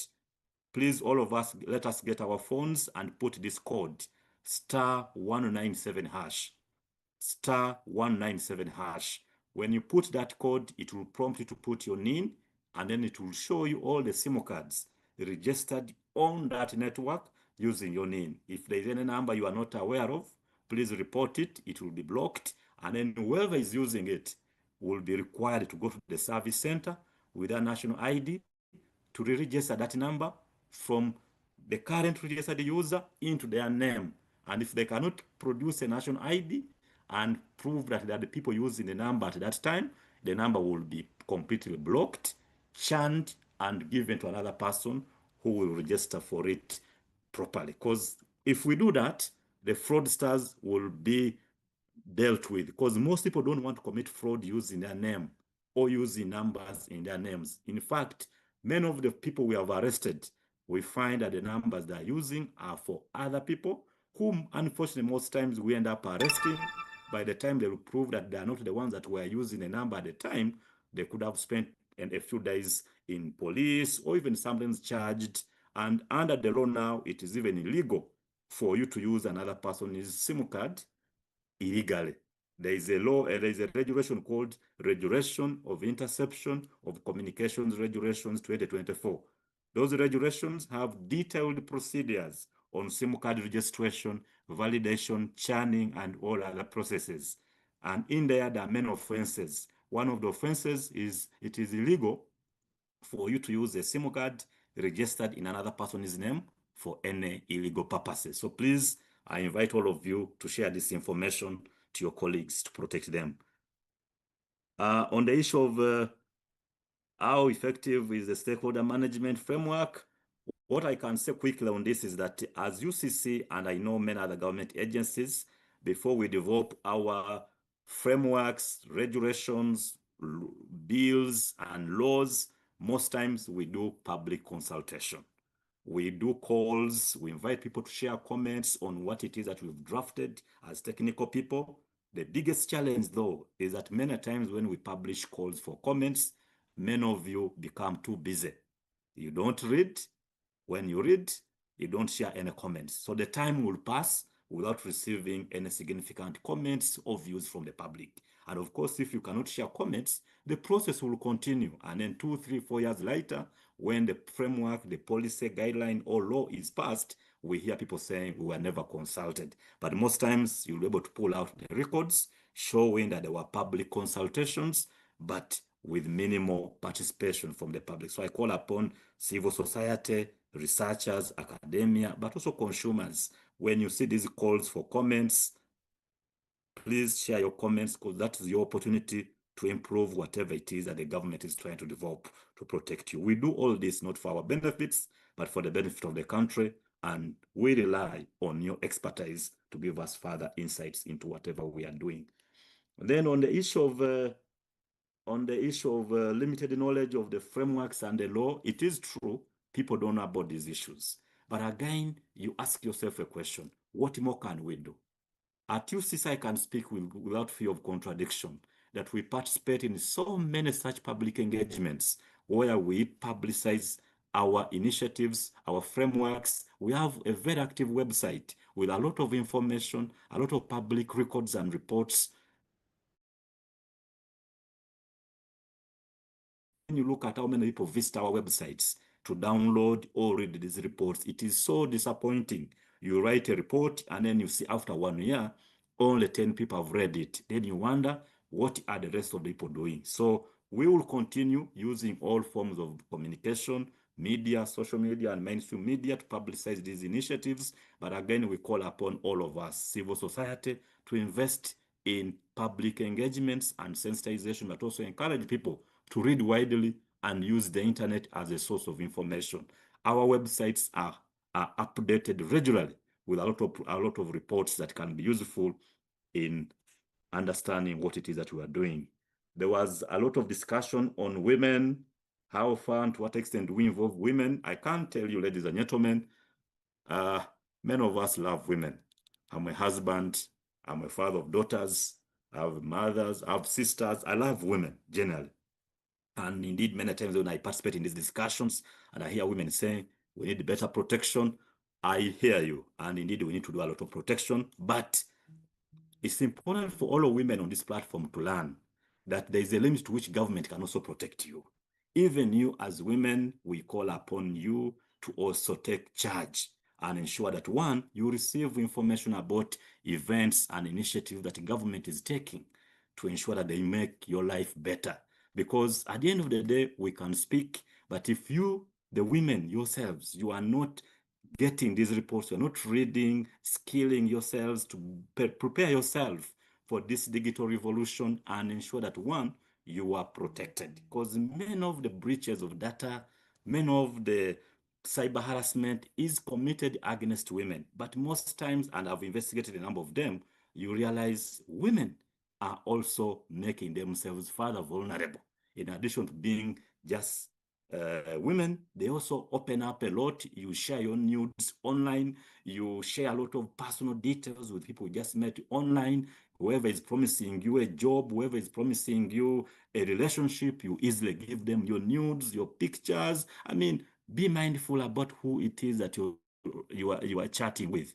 I was investigating a case about 6 months ago of a woman, a married woman, who was defrauded of 4.5 million by a stranger that began chatting with her online and promised a relationship with her. And then this person, after about 1 month, sent her a fake airway bill promising that he had sent her an iPhone 16 and that she would pick it from the airport. And then during that conversation, she had shared her pictures, told this man how she loves him. The man had told her how she made a mistake marrying whoever it is that she's married to and promised to take her to Canada. After about 2 weeks, somebody called her from the airport saying, I'm calling from Civil Aviation Authority. I have your package from Canada. Please come and pick it. But on her way, this person made her to send a total of 4.8 million, saying, I'm paying for your taxes. I'm paying courier fees. I'm paying for air travel. I'm paying for so many small components. But all of it started from this woman rendering herself vulnerable and thinking that somebody could just send her an iPhone 17 without this person being known to her. When we investigated, this was a young boy in her neighborhood who knew her, was just playing with her psyche, promising that he's in Canada and promised that he could send an iPhone 17 that never was there at all. So please, let's make ourselves stronger. But what have we done as UCC? We have many programs. We have many programs where we do a lot of digital skilling. These target different groups for people, women, people with disabilities, children, schoolgoers, the elderly, farmers. And when you look at the statistics, we've partnered with so many agencies, including Federation of Small and Medium Enterprises, National Union of Disabled Persons of Uganda, Women in Technology of Uganda, WITU, and several other university and research institutions to train women. There is a report I've just received there, and I think it's going to be uploaded on the UCC website. It shows how many women, for example, we've trained in digital literacy just in the last 3 years. The numbers are 5,662 women 4,227 youth, 2,444 elderly, 7,429 youth, 4,995 SMEs. These have all been trained in the last 3 years in digital skills, and even some of them, we have a program where we give them tablets, we give them computers. We've set up, for example, community access laboratories in urban centers, in some rural communities where people can go and learn, but also practice the digital skills. We've trained people in schools, we've trained teachers. In the earlier conversation, somebody had mentioned schools don't have ICT. That is not true. ICT is now a mandatory examinable subject in our curriculum. From O level to A level is now, actually O level is a mandatory subject. Even ICT is now part of the A level curriculum. And we've trained teachers. We've created computer labs for so many private and government schools across Uganda. And I invite you, ladies and gentlemen, to get more details about whatever I'm saying from the UCC website. There's a lot of information about the initiatives. And then for those of you in civil society, many times UCC partners with civil society organizations. How do we do this? We do calls. When we publish these calls for partners or people to receive grants, please respond, share the information. UCC is happy to work with you to improve the lives of our people out there. And we do all this not for our benefits, but to make communication services better and secure for all. I thank you, ladies and gentlemen, for this opportunity. I hope I've answered all the questions. And if any is outstanding, I'm happy to come in when allowed. Thank you very much, Dr. Waiswa, for your submissions and elaborately responding to each and every question that came to you. To the audience, Dr. Waiswa has been kind enough to share with us documents, and the CIPESA team shall equally be sharing these with you via email, in addition to what Mr. Ryoka also offered to share with us. At this point in time, I'm going to invite Commissioner Bernard Mujuni from the Ministry of Gender, Labor and Social Development. Would you prefer to come in after lunch? Okay. Okay, and thank you very much. It's a very indecent proposal. It's a big risk coming in between lunch. Thank you so much, the Director of Ceremonies, for giving me the power to speak to the audience, which is, I'm very sure, quite overstretched. Okay, my name is, I'm Bernard Mujuni, working with the Ministry of Gender, Labor and Social Development. I work as Commissioner for Equity and Rights. I'm an author, a writer, and so many other things. Now, I want to pick from the seemingly lost opportunity by Dr. Waiswa about the young man who lost out on this opportunity to get a lady of that magnitude. I just felt so bad that actually we need now to teach people how to use this social media to get the real thing rather than committing the crime, because just the setup, the right setup would have got a very good woman. I'll start with AI, probably. My job is to speak a few things about the National Action Plan on Business and Human Rights. Part of my tour of duty, I've been behind a lot of policies, laws, regulations that have changed the way government delivers service. One of them is the Equal Opportunities Commission. That one was my first born.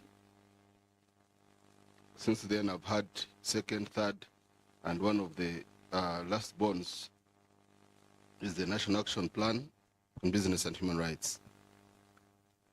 But that notwithstanding, I want us to reflect on the role we are playing in order to customize artificial intelligence to write codes and own it, because almost 90% of it is exogenously generated and developed.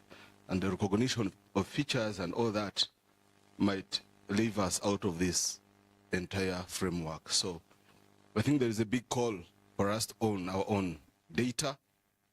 I know there are some centers which are being established to write the African content in terms of AI. I mean, if they say facial, for example, features, and body features, I almost want to laugh at myself because I know what it would mean. I own some space called Nyungi Amao Forest Park, and we have a Nyash festival on 17th June. So if you want to frame up the AI from Japan, for example, or China, and the body makeup in terms of AI vis-a-vis the Ugandan context, in that aspect, I think we might lose out. And so many other things. Okay, let's go on.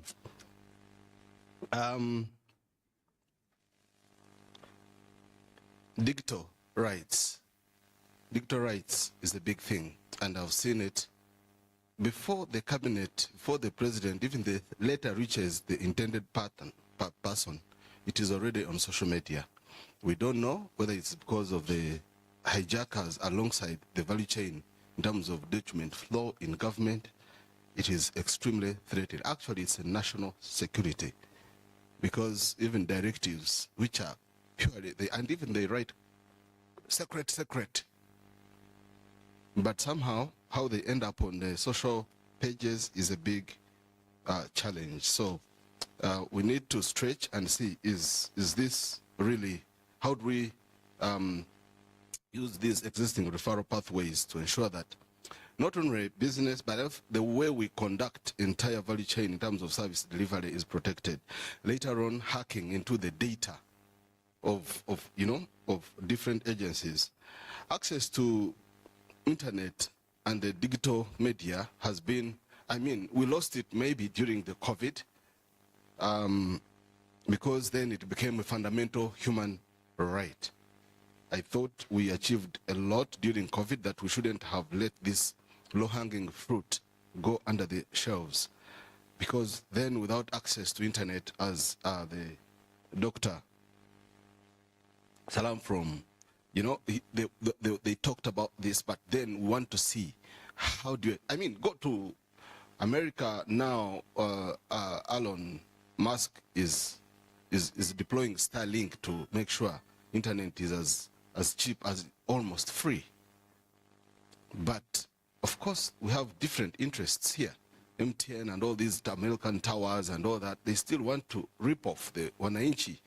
When we have free satellite internet, it should be made available. And they are negotiating. So what is UCC? What is government doing? I'm sorry, I'm asking. Don't see me as government. I'm also a stakeholder here. So what is government doing on that? I'm raising questions of interesting recourse so that we interrogate our own way of doing business, and we realize that in some of the undertakings it's because of the private interest that we might not even get a quality service. Otherwise, there's again, cybersecurity. Very much recently, you remember how we lost a lot of money, I think around $20 million through cybercrime. Minister of Finance, my colleagues actually, the ones I know face to face, went through the pain of this. And the Accountant General has gone through this. I don't want to attract attention because this is being recorded on the media, but this is how difficult it can be, especially for the service. I want to keep bringing in the civil service, because the civil service must match the rate and the speed at which the private sector, the civil society are delivering the service in order for development to happen. So if we don't match that rate, even in terms of mindset change, adapting to technologies, I'm telling you, my fellow commissioners, don't quote me this wrong. If you go and give them anything to do with AI or all those tools, you'll be at loss. And that's why the Gen Zs who are in your department and are dealing with the systems. They are system administrators. You don't find commissioner system administration, for example. It's not there in the structure. IT, ICT, no. There is a resource, principal resource something. The resource meaning a library, the way you keep the, the books. So we are not changing. The way government is structured is still in the analog. But the world has migrated to digital. So the accountant general, I pity him because he didn't know. He doesn't even know the codes, the password. You'll forget. By the end of the day, the password should change 5 times. You can't keep up the pace. So you need retooling the entire government. The accounting officers, the heads of departments must be brought on board. Massive, the way the gentleman from UCC, Uganda Communication Commission, was talking about. The capacitating must start from high risk also areas like government parastatals and agencies. Because they deliver a service, they must react, they must respond. Because we have clients' charters, which we must deliver on. So, having said that, I will not... the other aspect is, of course, Ministry of Finance has a system called IFMS. This is how government pays all the suppliers, contractors, and all that. But when they want to delay, when they want to, towards the end of financial year, there is some funny thing that happens. The system gets dysfunction like a month before. So you can never pay anyone. You can never process anything. Then they let it, at the end, you have unspent balances. I think I'm not supposed to be saying this here because I know the audience very well. But some of the so-called technologies can be another issue when it comes to efficiency, managing efficiency. And for whatever reasons, I don't know, some people could be having interest in not paying you or not committing, in not you performing. But I can tell you it's a big, big, big thing in terms of technology, integrating, especially the digital technology in the way government is delivering a service efficiently. Of course, you have issues to do with and so you hear people saying, money has been swept back, money has been swept back. How? How do you sweep back money which you released, supposed to be expended? Of course, the accounting officers have the duty to make sure that money is spent. You know that it's very funny to work in an area, some of us who are in both public and private, where you're just supposed to spend, and just account. And not looking at profit, but the quality of service. And you can't do that. And money is swept back on the system. Why? Because people are not versatile. I can tell you a procurement can be delayed up to the next financial year simply because the head of department or whatever supposed to put in a password forgot it. Then they come, then it broke down, even there is no internet even. Then you can't do it on phone because it's customized on your PC. The desktop is not, the cable, and someone has not been paid. Why? Oh, what was the password? IT, you start calling an intern. What, can you generate an IT for me? I've already, I'm home already. Yeah. But you haven't paid someone who is going through stress. The mortgage, the property needs to be paid. Okay, I'm sorry to say that. Those are bedroom issues. But I need you to see that the challenge is just beyond these buffets and all that. It is even in-house, and it's a big challenge. And we need to have a mindset change and upgrade ourselves. But I also want to say that when it comes to people with disabilities, issues to do with the reasonable accommodation are very, very, very important. Very, very, very important, because then you deny them access to services, goods and services, supply, all this. And you can't track, of course, children, violence against children and all that comes in. And of course, the older persons, as I said, they can make you fail or make the society better. Older person also would mean senior citizens or those guys who are old and they don't want to adopt technology.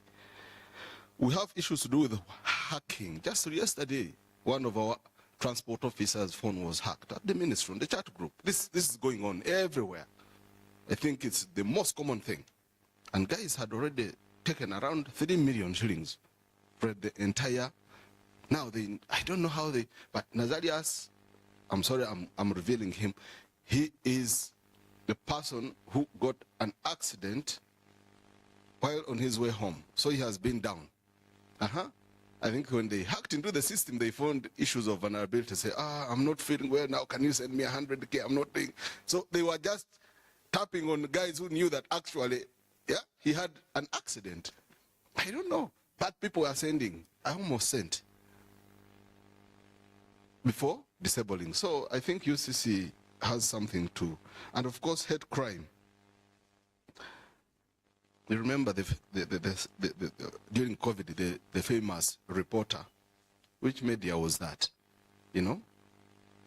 The Zoom, where someone had said that he was under lockdown and COVID, and the boyfriend or the girlfriend came naked into the live broadcast.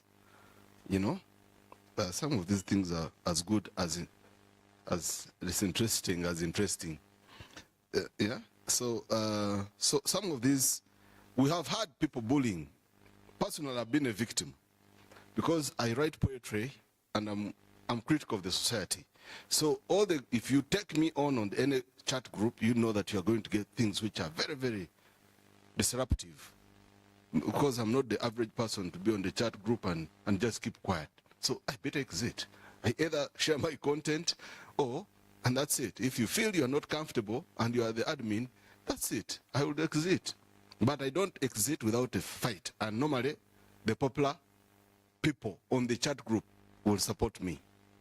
Because those are dictatorial. People don't want to deal with dictatorship at all.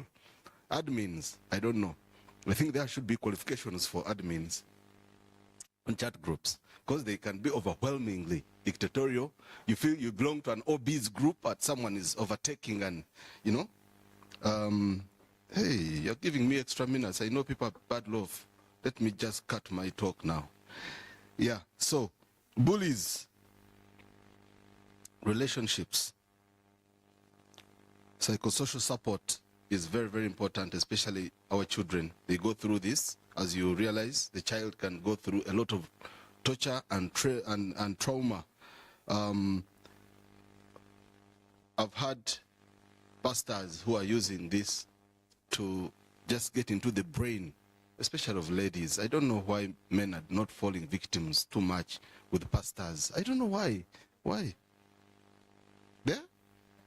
Men. Oh, jeez Christ. They have taken advantage of them. They send particular verses. I don't know why they just model the verses to suit something. They have all types of, you know, your man is the one who's he has a family bondage, cuts what? They totally take you off, and before you know it, you turn, you see your own partner and said, you're a demon. He said, hey, but 20 years I've been with you. You are a demon. Someone just makes you become, I don't know. So what do we do for these guys? And of course, we have nudes, all those things coming up, holding you hostage, and out of a simple relationship, someone exposes everything, including contestants for members of parliament, and you call someone that she has a bugudu. Yeah, a bugudu. A bugudu, because she showed you this, something. Okay, all right. Those are new terms that are coming up in our, you know, digital language. Languaging, I think, is a big thing, because now there are new nomenclatures being coiled out of the social media. Eh? Yeah? Where the vibe is. Okay. Okay, finally, I know that a monkey without a tail cannot join and participate in a forest dance. Yeah, because we need massive capacitating in terms of digital media. We need to train the whole population. I think Tanzania or one of the countries, or Rwanda, one of the East Africa, has come with a national capacity building strategy on enlisting the entire population to give them the soft tools to handle the digital media and, technology and, use the gadgets around you.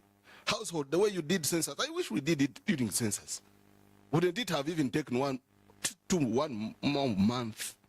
But everyone gets to know how to handle some of these things. But thank you so much. I know I took a big risk, but it wasn't my choice. Thank you so much. Next 5 minutes. No, I will not do 5 minutes. I'll do 1. She had given me 5 minutes. So I want to thank you so much for part of my opening remarks for the workshop. Thank you so much. And I also want to apologize because I kept in late. I was having Human Rights Center at SLA. And so multitasking is part of our job. Thank you so much. Bon appetit. Thank you. Thank you very much for your submissions. It is 20 minutes to 2, and my apologies that we are 40 minutes late for our lunch. But we will break for lunch right now without further ado. As you walk out, the coupons, the lunch coupons are right at the entrance with the lady in a lovely green outfit, okay? A forest green outfit. So let's break for lunch. And let's be back at 2:30. Okay? 2:30. Yeah. The lines in this hotel can be interestingly long.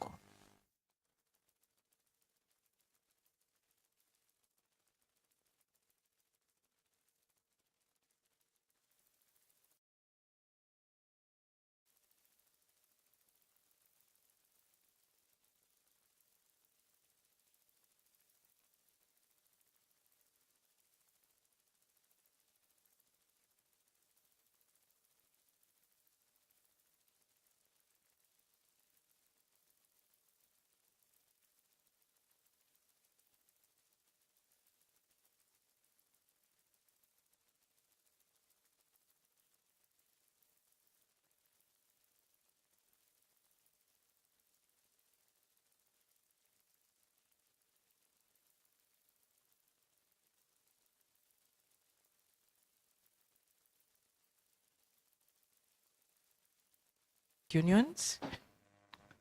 The few of us who are here, please clap. Mr. Moses Okello from the National Organization of Trade Unions. We also have Joanita Najuko. I'm not sure where she is. We also have Mr. Jackson Wandera from the Initiative for Social and Economic Rights. The people who are here, please clap. Also on the panel today, we have Mr. Bira Chiwanuka from Recreation for Peace and Development. I also don't know where he is.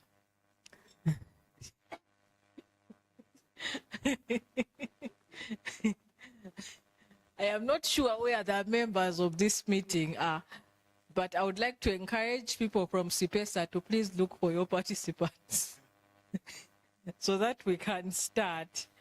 I think at the beginning we should have put everyone in a WhatsApp group so that at 2:30 we call the group as a sign that we are starting.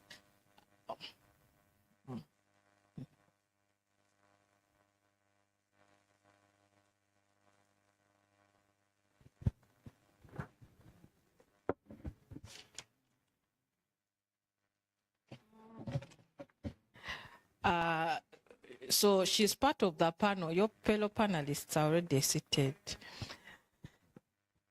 And Mr. Bira, we already welcomed you in your absence. Miss Joanita, we also received you. We're about to put pictures of you on the chairs. The same way Ugandans introduce pictures.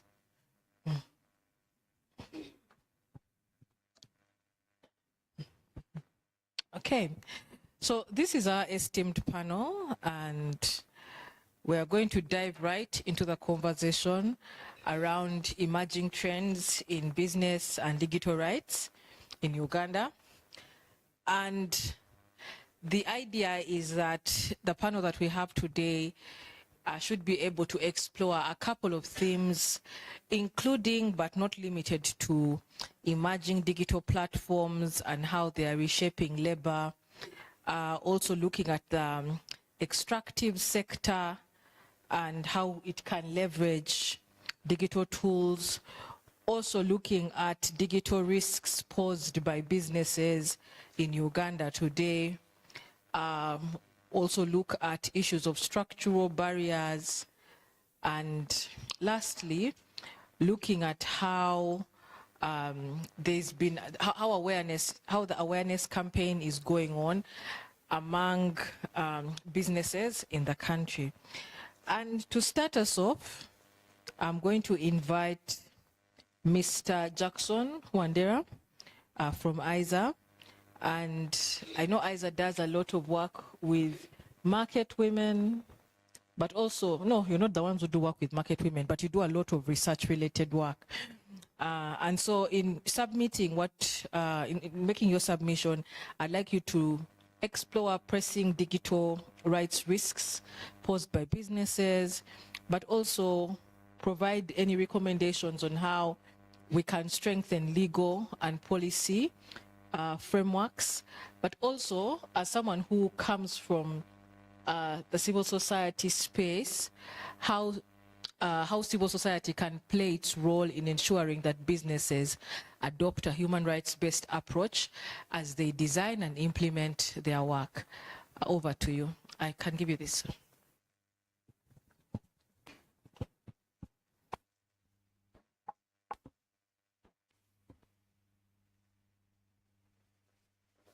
Hello, good afternoon. Welcome back. Now, the afternoon session after lunch can be quite interesting after we are heavy a little bit. But welcome back. The discussion goes on, like as introduced. My name is Jackson Leviticus Wandera. I work with the Initiative for Social and Economic Rights. ISA is also a member of the Uganda Consortium on Corporate Accountability, which we actually host, and doing a lot of work around corporate accountability, under which this conversation comes. But also we have a business and human rights program, also I think part of the broader project of advancing respect for human rights by businesses in Uganda. I think when we talk about the digital risks posed by businesses in Uganda, from the morning session, these have clearly come out of how, with increasing digitalization, our entire way of doing things, running businesses has changed from how we traditionally knew it to these days when we order, and order things, and you're not in any physical touch with the person you're ordering from, and they get to you, and the risks that come along that. I think Dr. Juki in the morning and also Ruth mentioned about that, and it gets back to the issue of awareness. It gets back to the issue of knowing this new reality we live in. And for us in this room and very many urban elite, whereas we all succumb to the threats, the risks that come, especially around our data, how it's protected, or the biases with the algorithms that we work with on these digital platforms, how you get money on your account and all of a sudden messages are coming up, or how you go to Jumia to search up a particular product, and before you know it, Google is giving you suggestions, YouTube is giving you suggestions. All these we know. I know we've talked about us as the urban elite. as when we broaden the conversation to the rest of the Ugandans, especially now for us as ISA, we work of course at the national level, but also go deep into the communities. Everything changes, you know, perspective changes. And while for us in this room or perhaps around Kampala, we may really identify that this is a scammer, but when a text message pops up on some random woman in, let's say, let me use my district, Sironko, where I come from, you know, they would quickly act on it. They would succumb to it. And what I'm driving to as I respond to some of the other concerns raised is that the conversation needs to, we need to regroup here as the various actors around these issues, but also take the conversation, especially as civil society, to the rural areas. In the morning, we learned that government is doing a lot, especially UCC told us how it has mandated these telcos to extend broadband coverage to the entire nation, including rural areas. But people do not have capacity, and that's where we can come in to build, first of all, capacity for these SMEs especially. I've been on TikTok. I've been off TikTok for some time. Recently, I returned. And again and again, you will see the Chikubo ladies and women, you know, putting out their products again and again and again. And, you know, you just tap on one and several others come. Those SMCs, SMEs, the women selling in Chikubo, in these market areas, and so on and so forth. On how we can strengthen our legal framework, that also came up in the morning.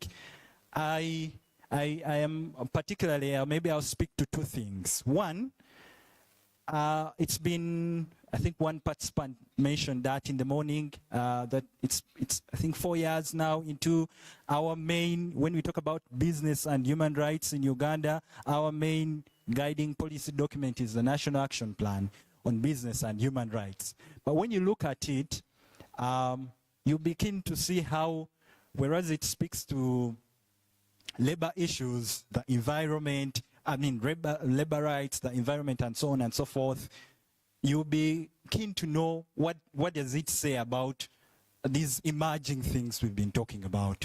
And you just do a random search. It doesn't speak to it. I know that it's coming up for, I think, midterm review. Ministry of Gender knows that very well. Or it's coming up for evaluation. I don't know. I think some of the emerging things here is that we need to now have contextualized discussions in our national and business, National Action Plan for Business and Human Rights in view of the things we've been talking about here. The second thing would be on, I think Dr. Juki in the morning mentioned how we keep playing catch up, you know. How we keep playing catch up with these ever-emerging things, you know.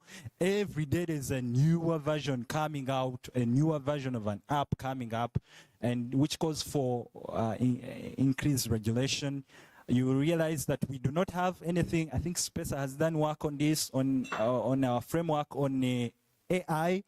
But Rwanda, in 2 years back, had already put in place a policy, you know. So I think we can increase our pace at some of these things. I know that recently the ministry announced that they will be having setting up a national task force to guide the development of a national AI policy or something like that. So we need to increase our strides when it comes to these things. Lastly, I think a multi-stakeholder approach is needed, just as we are in this room, you know, to see how we can forge a way forward as a country, because we are getting deeper and deeper into the digital age. It just keeps coming up, and you don't know what's coming up next. I mean, Kenya announced. Kenya is proposing a bill, an amendment to its Information and Communication Act, I think, and where they're looking towards billing internet usage, you know, in the sense of course, saying that we consumer protection in one sense, but on the other hand, we know that it could be a gray area for the government to enhance its surveillance and so on and so forth. I'll end with this. I know my time is running up. That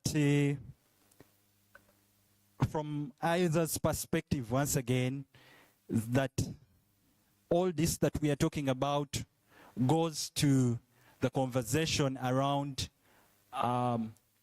public services. You know, how digitalization is changing how healthcare is provided, how education is provided by private actors, or how even social protection benefits are provided, and so on and so forth. And these are private business actors who have no idea whatsoever on what data protection is, and so on and so forth. So it's a conversation we also need to be keen about and bring it to light. I thank SPESA for leading this. I think it's one thing. Previously, you would say, oh no, my area is social and economic rights. Digital rights are of no concern to me. Or my area is women empowerment. That's not of concern to me. But we now know that this is intertwined, and we can no longer consider digital rights in isolation of all the other rights. Thank you.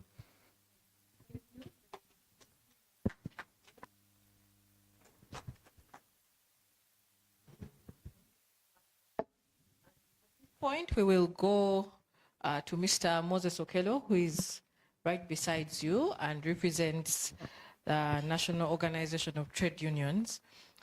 Since morning, we've kept on having conversations around emerging digital platforms.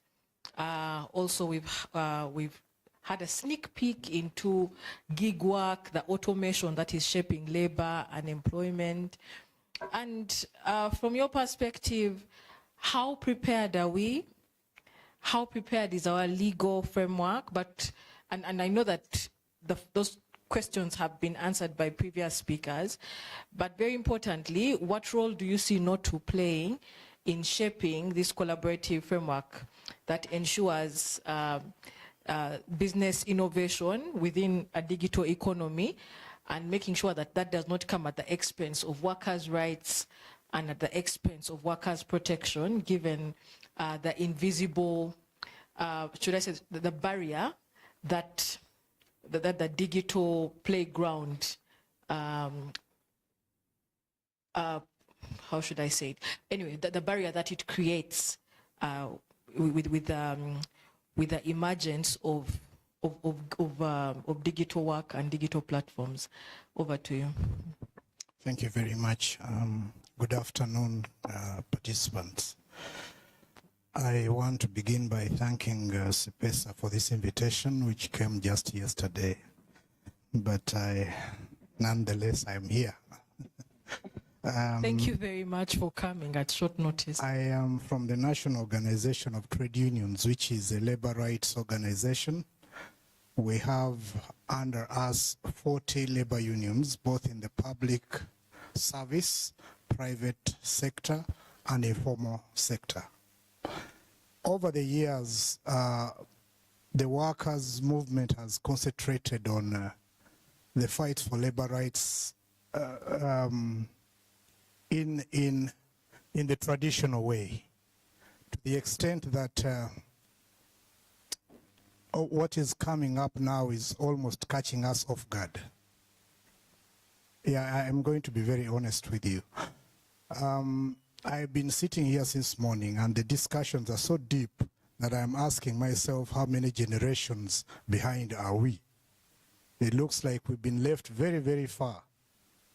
So much that now I think it's going to be important for us as the National Organization of Trade Union to get very closely involved with you people, for us to have our people brought on board. Because we deal with, leave alone the people in the public service who are actually a small percentage of the workers. In the entire country, we have only 480,000 workers in the public service. The other over 20-something million are from private and informal sector. Now, apart from those in the public service, the people in the informal sector do not even know what we are talking about here. If you go to the markets, they simply know how to count their tomatoes and how to count their coins and notes. Whatever else you're talking about, they do not know. And yet, a time is coming when everyone is going to be required to understand ICT. And that time is here with us now. So it's, I don't know what programs you have for people such as that. Because you are likely to find yourself in a situation where you are a small world within the rest of us. Those of you that understand ICT. So how is the Uganda legal and policy framework prepared? We have a number of labor legislations in this country, about 13 of them. But none of them addresses the issues we are talking about here. So there is going to be need for either fresh legislation or amendment of the existing acts to take care of the gig economy, to take care of ICT. Okay, the ICT ministry has done quite some work, but there is going to be need for legislation in the country to cover the gig economy. I think that is very important. What role will NOTU play? Yeah, NOTU has a network, as you've already heard, a huge network around the country. So that makes it easy for us if we have to sensitize people. We simply use that network, and it's easy for us to reach them and bring this knowledge that they have missed to them. But we, the leaders, need empowerment ourselves. We need that capacity building. Because I told you, I was sitting there and you people are talking Gujarati to me, you know? And so even the leadership in the labor movement will need a lot of capacity building for them to be able to assist. For example, the plantation worker. We have tea pickers. We have cane cutters. These people are very far away from the things we are discussing in hotel boardrooms.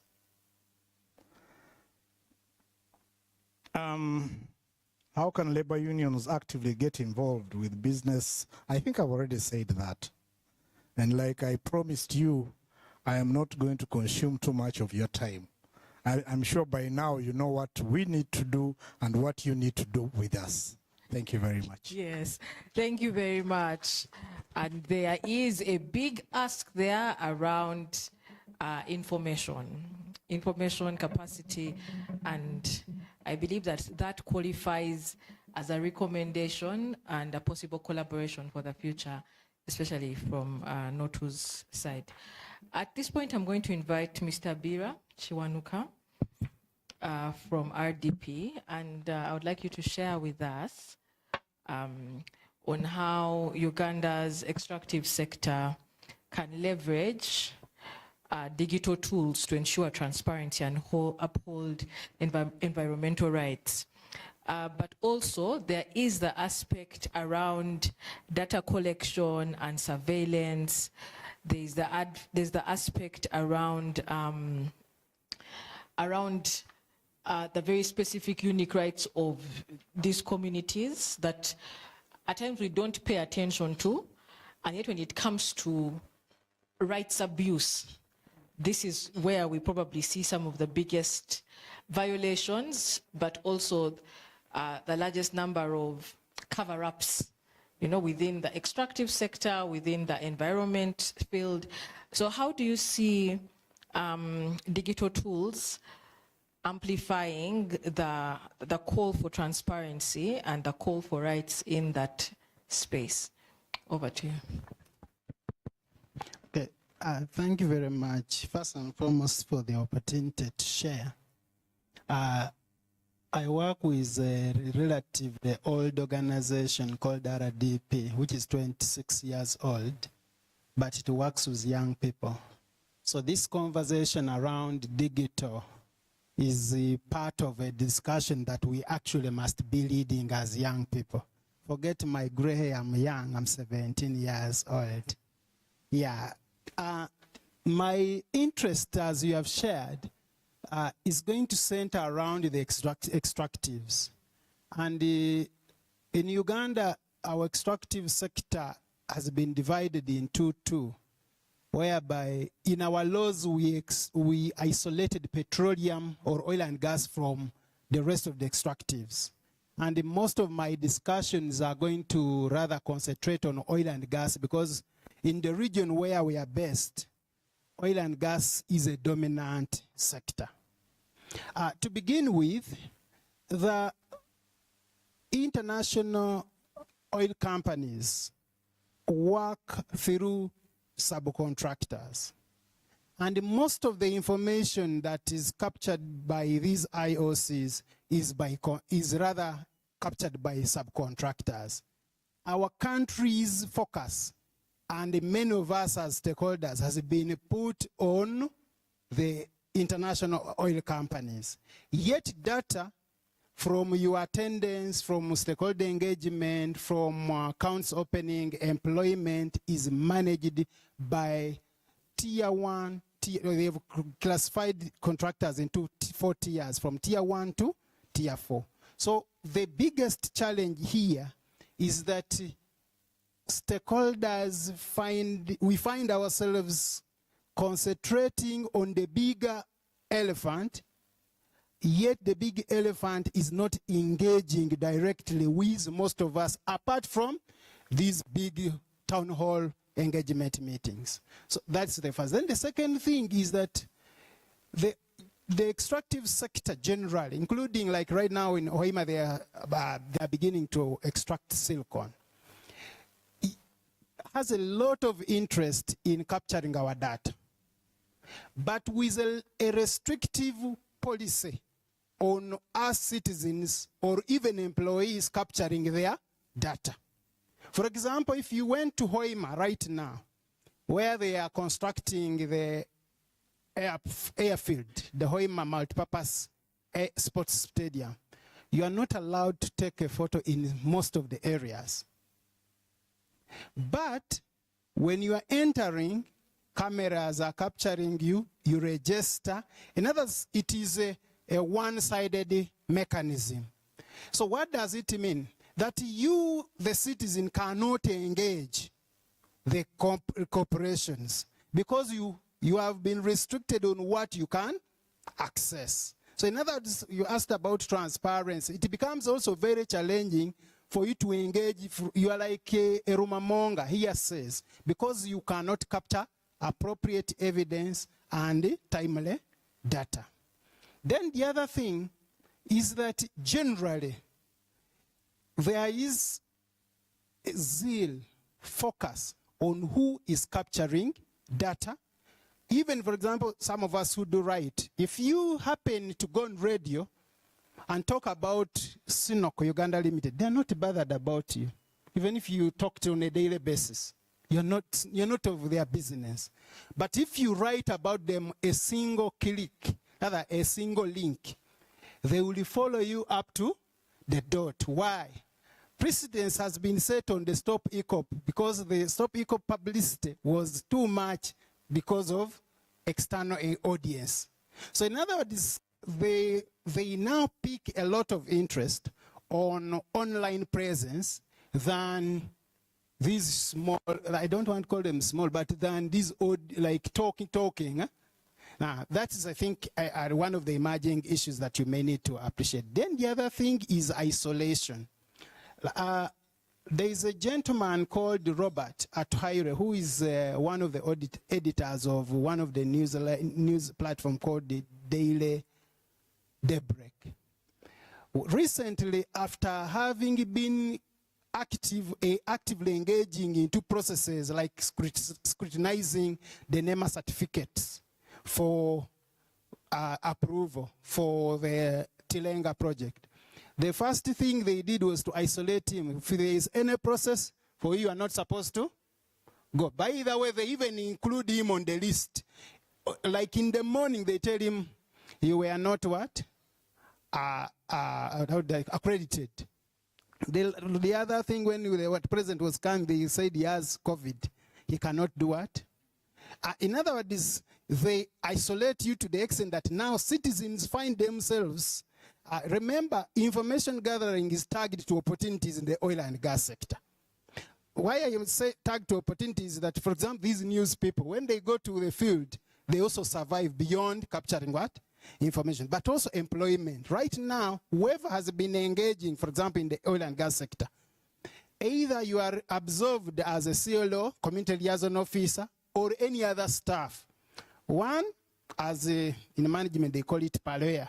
They lure you to always look at that they will always favor you. So what happens is you coil. Then the other thing is that generally, most of the engagements online has been by human rights defenders, who are few. The rest of the actors prefer to trade with care, especially having had the experience from ECOP. ECOP, most of the human rights defenders on ECOP have had issues. I think this has been national. Even the audiences are aware of what has been happening. What does it mean? That project-affected persons know that if should I engage, the risk will come to me as an individual. Now, the discussion that we've tried to amplify in the region has been, let's move the conversation from the notion which has been used in Africa of PAPs, project-affected persons, to rather project-affected communities, where me wouldn't lose land, but I see a lot of things happening. I am affected. Me who stays in Masindi, I see all these trucks of hazardous waste. Most of the ECOP pipes have passed via Masindi, causing me dust, causing me noise, causing me traffic jam. By the way, these days, the Albertan region also has traffic jam caused by. So I am also an affected party. I want to say that somehow, the IOCs, or Petroleum Authority of Uganda, are beginning to appreciate. As of now, for example, they are beginning to initiate programs that cut across beyond the project-affected persons to project-affected communities. But two interesting things that I may need to emphasize, that the use, I want to buy the idea of the two colleagues who have just said, that the digital revolution is still a few stakeholders issue. Then the other thing is that the use of digital platforms by the extractive sector is to the extent to which you are loyal to their action. For as long as you're engaging them, a few of us have been trying to engage, of course, in our networks. The challenge that is there is that, one, they will make sure that they pick you and pick what you are saying, using the local leadership structures. So what happens if you know that the RCC, you know, by the way, recently we've been having chorus statements from our local leaders. You know, those you guys who represent foreign interests. And by the way, in Kampala, for you, for example, I've been seeing you for years. If they said you represent national interests, you may be safer.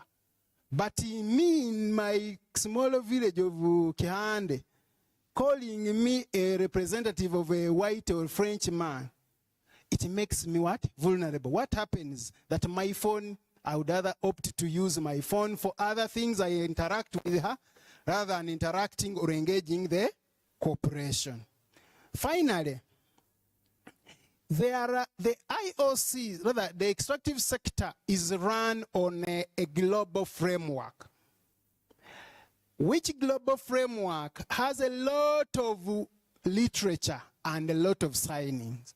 Issues of cutting debts, cut-off debts, issues of agreements for land, compulsory land acquisition, all those have been digitalized. Digitalized versus a population that is not digital.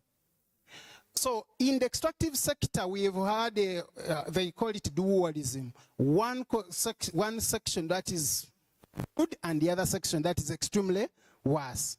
So what happens is that the young people, the communities have become spectators of the processes, both in the extractive sector, and therefore digital is not their language. I don't want to imagine that I've made my point. I thank you. Thank you very much for your elaborate submission. And we're going to come to the last panelist, that is Joanita. And Joanita is from NAWI, the NAWI Collective. And to Joanita, what structural barriers, in your opinion, still limit the participation of women and youth in Uganda's digital economy? And how can these be addressed, okay? And while you have that conversation, if you could slot in an element of how digital tools can be made more inclusive, more equitable, because that's something that emerged from the early morning conversations. Over to you. Yeah, thanks, Isabella. Hi, everyone. My name is Joanita Najuko, and I work with the NAWI Collective, which is a Pan-African feminist political economy collective. And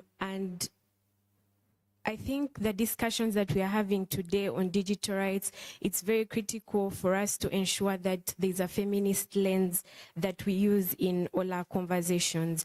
And this lens is one that asks not just what is changing, but for who is it changing for, at what cost, like some of my colleagues have already said, who is being left behind, and with what consequences for things like justice, agency, and rights. And the expansion, the rapid expansion of our digital economy and seeming access should not be mistaken for equity. If we look at numbers, only 28% of women in Uganda use the internet as compared to 42% of men. If we look at things like mobile phone ownership, I'm sure each of us in this room has a mobile phone, but we know that there are still areas where some women do not have access to phones, and even if they own these phones, they still lack full control, with a lot of them, these phones being monitored by either husbands or fathers, or some of them having things like phones that don't have SIM cards, and other issues. The other thing that has come out, there's someone who talked about women living in rural areas. We know that, for example, marginalized communities like rural women, refugees, persons living with disabilities are mostly locked out from these conversations and digital rights because of intersecting inequalities around gender, age, geography, and class. And why is this? Because the digital economy is existing and coming to the fore when there are already existing structural inequality. We know that women still have low access to credit. We know that women are excluded from STEM education and from education generally, and that means that they are entering this space already disadvantaged. People were asking, why is it that there are fewer women in the room? So these are some of the questions that we need to think about when we are talking about structural barriers. And then when we come to digital specific barriers, the government then like talking about this, and I know the UCC representative also debunked some of this, but things like overtaxation on digital services, we see a 12% excise duty on internet data, which makes internet quite unaffordable. And while he shared research and statistics about Uganda's internet being affordable compared to other regions, you have to ask yourself about the poverty levels in your country. You have to ask yourself, how much do people actually earn in your country instead of comparing to Europe and other countries. We also see a lot of gender-blind policies that focus on access without addressing things like control, content, and context. And I know today we talked about Uganda's digital transformation roadmap, but it barely mentions things like gender, things like care work, things like youth livelihood needs, and I know someone from the audience had also mentioned these. We've had conversations about online gender-based violence, which disproportionately targets women, women journalists, activists, and youth. And let's not forget unemployment, youth unemployment that remains at 60%, even as we talk about things like digital opportunity. Yet a lot of the job creation that is being done by this digital economy remains precarious and unprotected. And as business models become more data-driven and digital platforms proliferate, there are emerging new forms of exploitation that we are seeing. So we cannot build a digital economy on top of a broken social contract. These are not mere gaps, they are symptoms of an economic system that continues to prioritize profit and infrastructure over justice and access. So you've asked about what needs to change. I think one of the things, and one of the biggest things that have been talked about, is regulation and policies. And while in my opinion, I don't think this is the silver bullet, I think that if this is where we are going to focus, they need to be more gender responsive. And an example came up today about sex and gender disaggregated data. And I think from the conversations that we have seen here, some of our policymakers in the room making misogynistic remarks and making jokes about women that are inappropriate, and yet these are the very policymakers and lawmakers that we are putting in place to make these policies. So improving gender disaggregated data to make sure that they capture women's unique experiences and needs, women's time use, things like unpaid care workloads, among other things.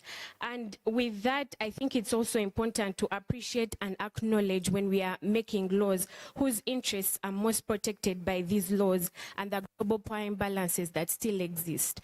I know that Uganda's laws have been under scrutiny about being developed and shaped and influenced by corporate interests like Google. We've seen examples being given like Starlink, but what exactly, whose interests exactly are we pushing as we are pushing for these laws, for these policies? It's something that we need to be critical about.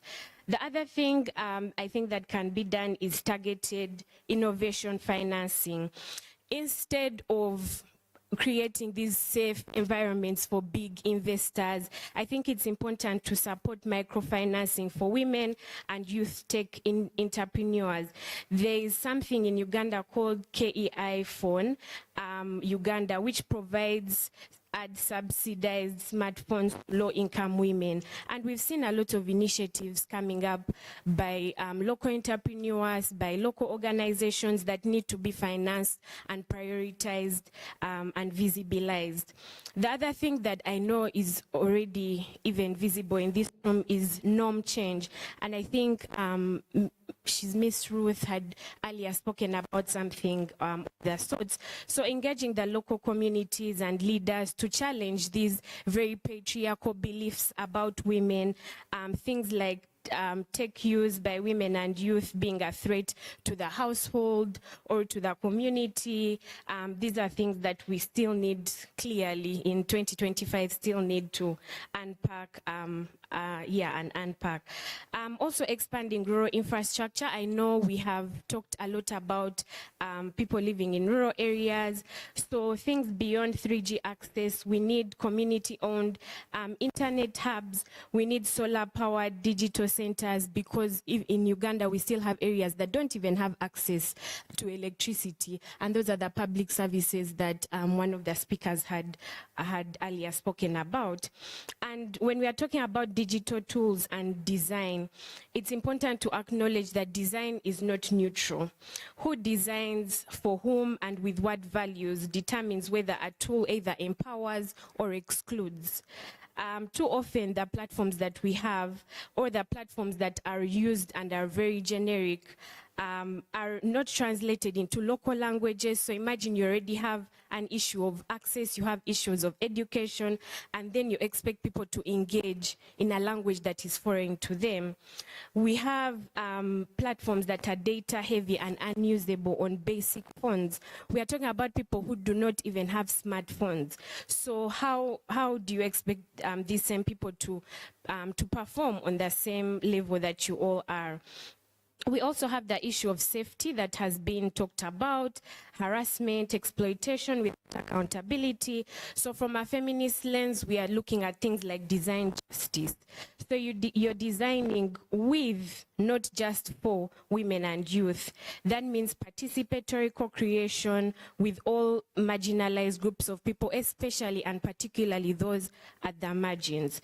We are talking about privacy and safety by default, not an afterthought. So things like anti-harassment protections, things like end-to-end encryption, and clear terms of use in local languages. So if you're looking at terms and conditions, those long paragraphs that they are giving people, how is it if someone does not understand English, how do you expect them to even understand the terms and conditions? We are looking at affordability and accessibility, tools that can be able to work offline or on basic phones using SMS or USSD. We are looking at inclusive financing that I had already spoken about, and we also need affirmative action policies that push tech companies and app developers to meet inclusion standards. So the same way we are demanding things like environmental compliance, we should also be demanding inclusion standards when it comes to digital rights. And we should not only focus on creating a friendly environment for business and environment, but one that protects people and citizens as well. Yeah. Thank you very much to Joanita. And I think that's a perfect way to close the first segment of this panel.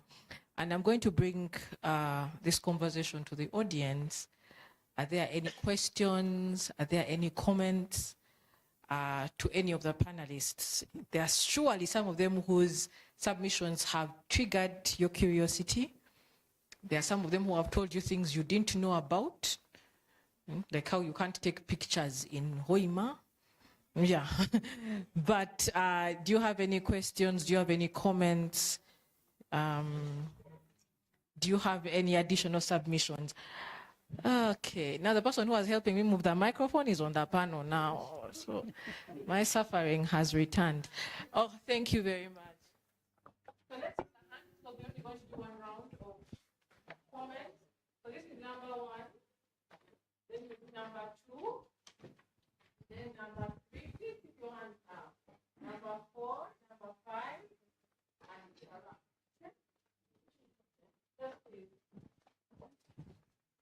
Good afternoon, and I would like to thank the panelists for their submissions. I would like to ask Mr. Bira whether you have, in your interaction with other people in your sector, whether you have experiences about business and human rights in the extractive sector outside the Albertine region, and whether you might want to see if there are any other similarities here. And to the lady, you spoke a little bit about the women in the rural areas, And of course, we've made various recommendations, but I think from your experience, it will help to give us maybe some kind of insight, like what's the single most area we should try and focus on to just help increase inclusivity, especially for rural women in business. I submit.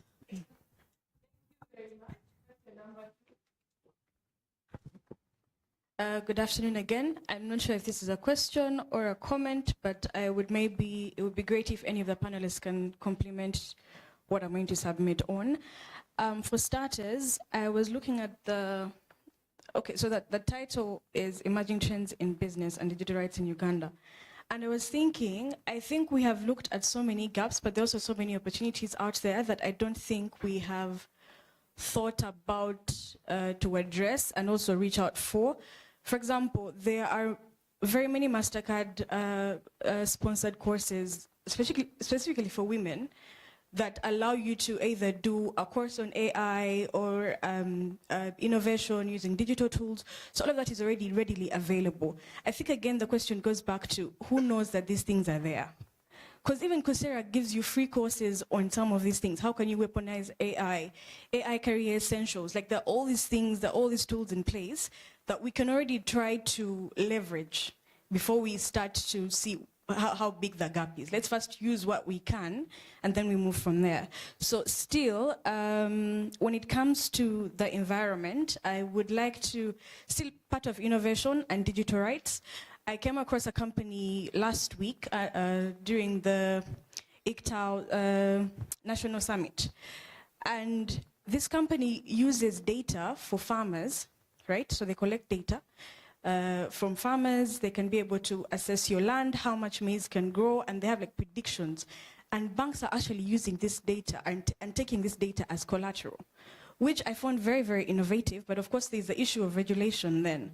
Are our laws broad enough to cover that kind of transaction?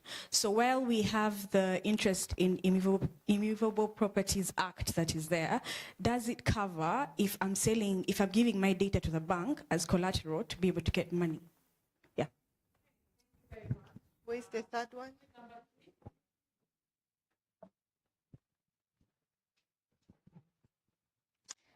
Thank you.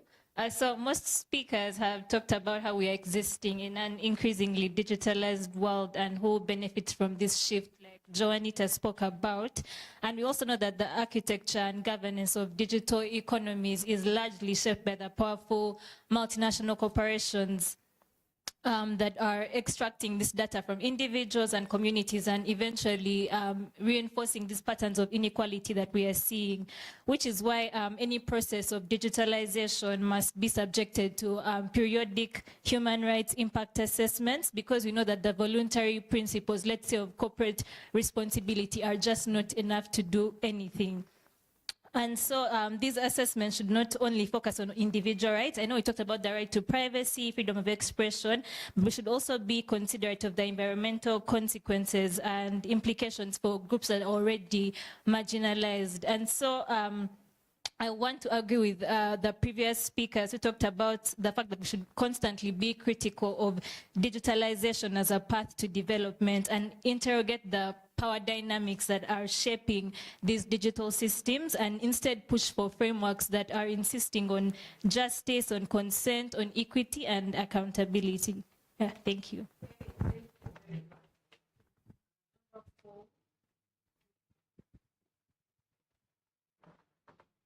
Thank you very much. This is not a question, but just I wanted to compliment on the issue of multi-stakeholder engagement that one of the speakers emphasized.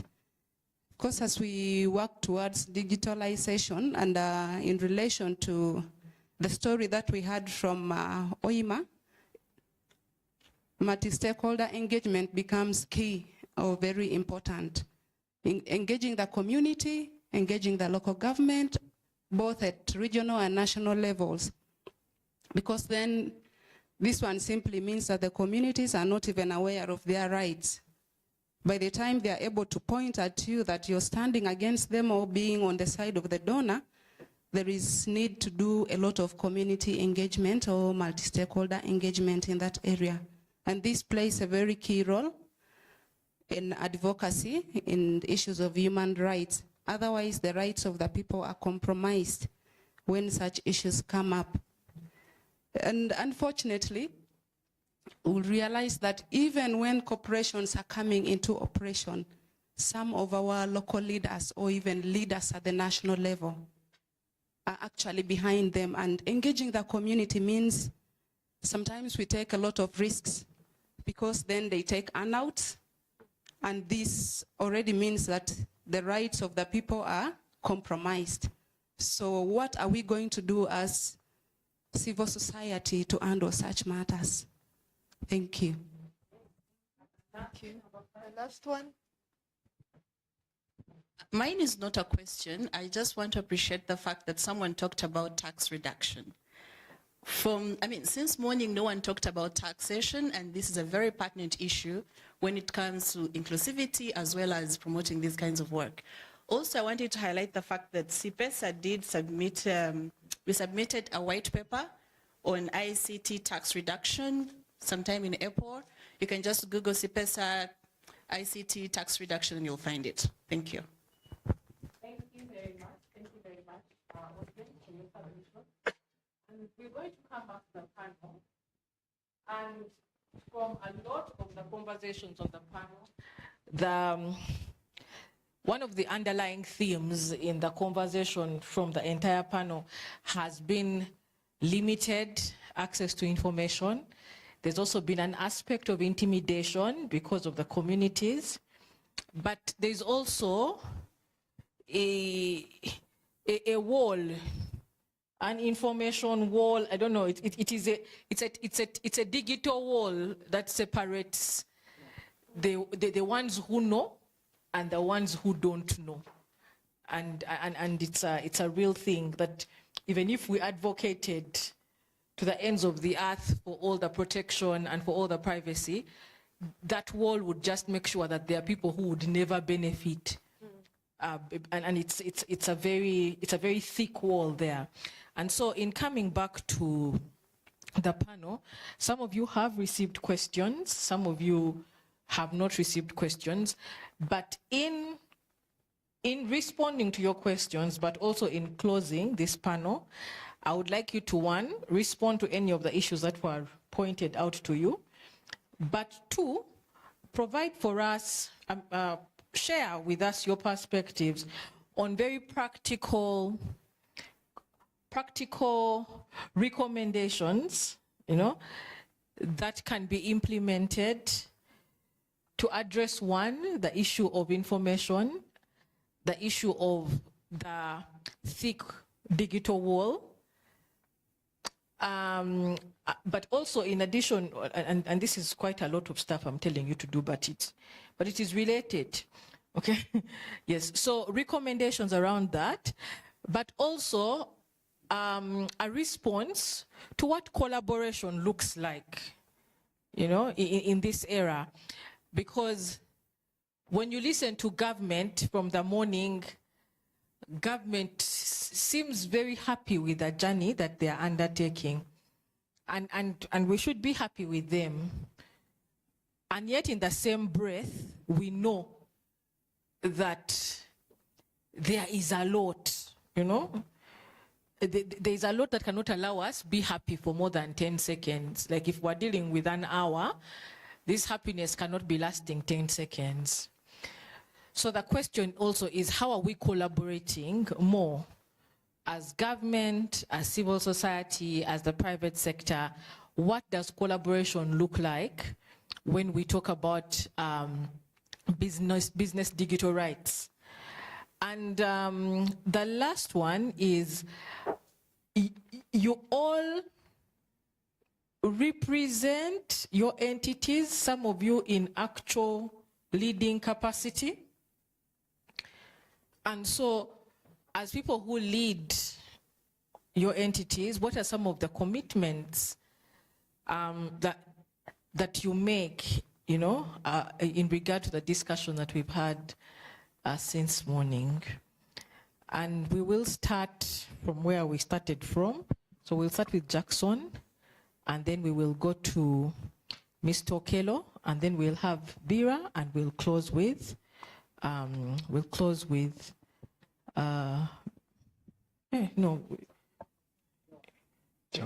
okay, yes.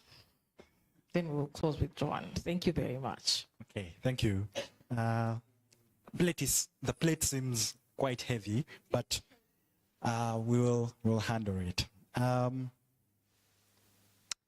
Maybe a few comments on what came from plenary, and I'll start with the issue that came up around powerful multinational corporations, and that is true. That's right. That I think, as Bira mentioned, that you're dealing with the SNOC, you're dealing with the Sinopec, you're dealing with the Total. At that level, there's also MTN, there's this large, there's also Google that of course came in issue recently with that case that some of us may be familiar with. I think whereas we may have our legal framework may not be as adequate as we need it to be, or as we think it should be, especially in covering some of these emerging things. But if we utilize what we have in place, for example, the data protection law that we have is quite strong, and of course weaknesses here that can be improved. I mean, let's use the legal framework that we have. Let it be seen to work, you know. And of course, recently when the Personal Data Protection Office issued that decision, it came as I wouldn't say as a surprise, but it was something you could I don't know, applaud. You know, that's a step in the right direction, because as we know that these multinationals think that if you're tax compliant, that's enough. Or if you're compliant with the labor laws, that's enough. And they forget these other aspects, this other way of data protection and privacy. And that is as well important.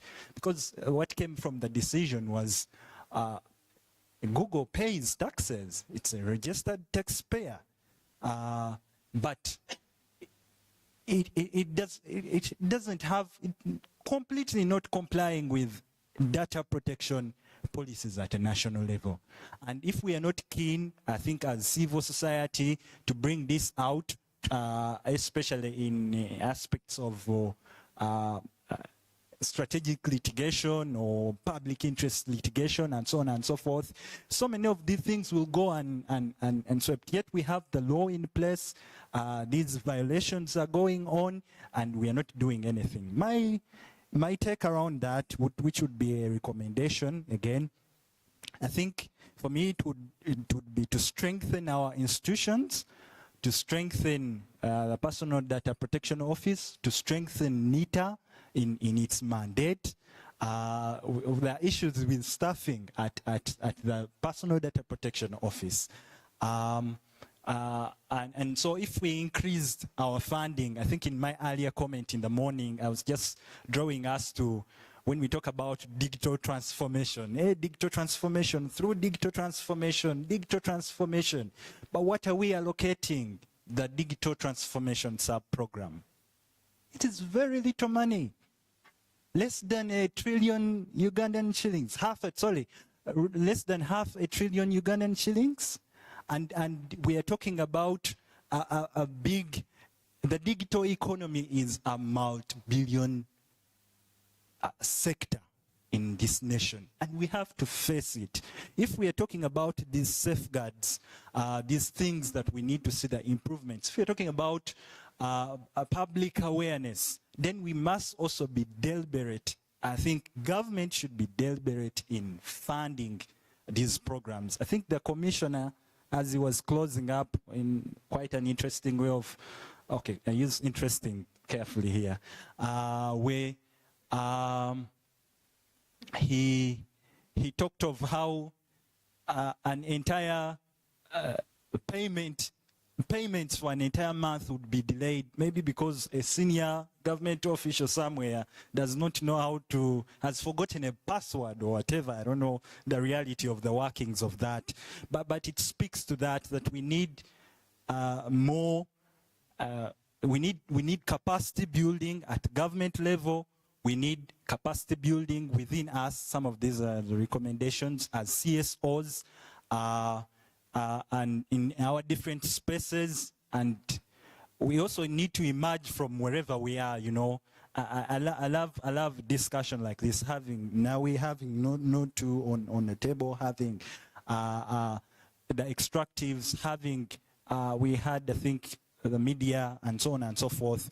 That's what collaboration, on the other hand, would look like.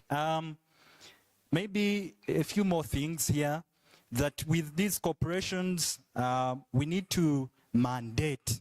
Of course, it's already mandated, but the point gets back to enforcement of the existing laws, and then maybe strengthening the mandate, especially around human rights due diligence for these corporate actors. The rural infrastructure, that's nothing that's already been spoken about. I just wanted to mention, maybe as I get to respond to some of the questions she mentioned around, we're talking about digital rights in the business sector. But we know that on the other hand, there is a broader conversation around digital public infrastructure on which these businesses are actually running. We are talking about the national ID system and integrating it with the tax, the tax system. We're talking about social benefit. Sorry, I keep on getting back to the social benefits because what I work with directly. We're talking about ICMIS for the court systems. Talk about that. It is going on, but who knows about ICMIS in my district in Sironko? And yet it is being widened every day, expanded every day. It may be around Kampala here and the wider Kampala, but with time it will be all over the country. But who knows about it? What is ICMIS? And when we are talking about all these protections, access to justice is vital. And all this is part of the bigger system, bigger digital public service system. What are the safeguards looking like? What are we doing to include the persons with disabilities? Joanne talked about that. The blind who cannot see. Can you imagine that we are talking about all this? I mean, they have their appropriate technologies and so on and so forth, but their devices are damn expensive. I think that's the conversation around the cost, the tax, and all that. I think as I come to an end, I've mentioned some of my recommendations as I've been talking about increasing financing for these mandated institutions and widening them, and UCC and so on and so forth. I know some have up-country presence. We can have the same for them. I think in the judiciary currently, there is just this expansion going on, at least having courts. I think the goal is to have courts, grade 1, starter courts, beginner level courts, grade 1 courts, at least at every constituency level you can imagine. So I think increasing funding, if we are prioritizing other aspects of our public service delivery, then we also need to prioritize this, take it up country, and I think and so on and so as we handle some of those things, as we build synergies as CSO, you'll find that increasingly this wall will be broken. Thank you. Thank you. I am going to comment about the information gap. I think this is something that is going to involve literally everyone, but particularly government should take interest in ensuring that information about digitalization is available, readily available to the members of the public. In the morning, someone was talking about us clicking and then you accept things you don't understand. I am one of them, but how do I know it is dangerous for me to accept something I do not know? How do I even know the effect on me? I don't read those things. I don't know how many of you read. So there is need for a deliberate program for people to understand the dangers of not knowing. Then I think I mentioned earlier about legislation. We at NOTU deal directly with the 5 members of parliament for workers. I think our contribution can be to collaborate with those members of parliament. We support each other with you and ensure that some of these laws are reviewed to incorporate the issues that we are discussing here today. Because it's not going to be a one-man business, really. It's a huge, huge responsibility. It isn't going to take a short time either, but there is need to start, and we can start somewhere. Thank you very much.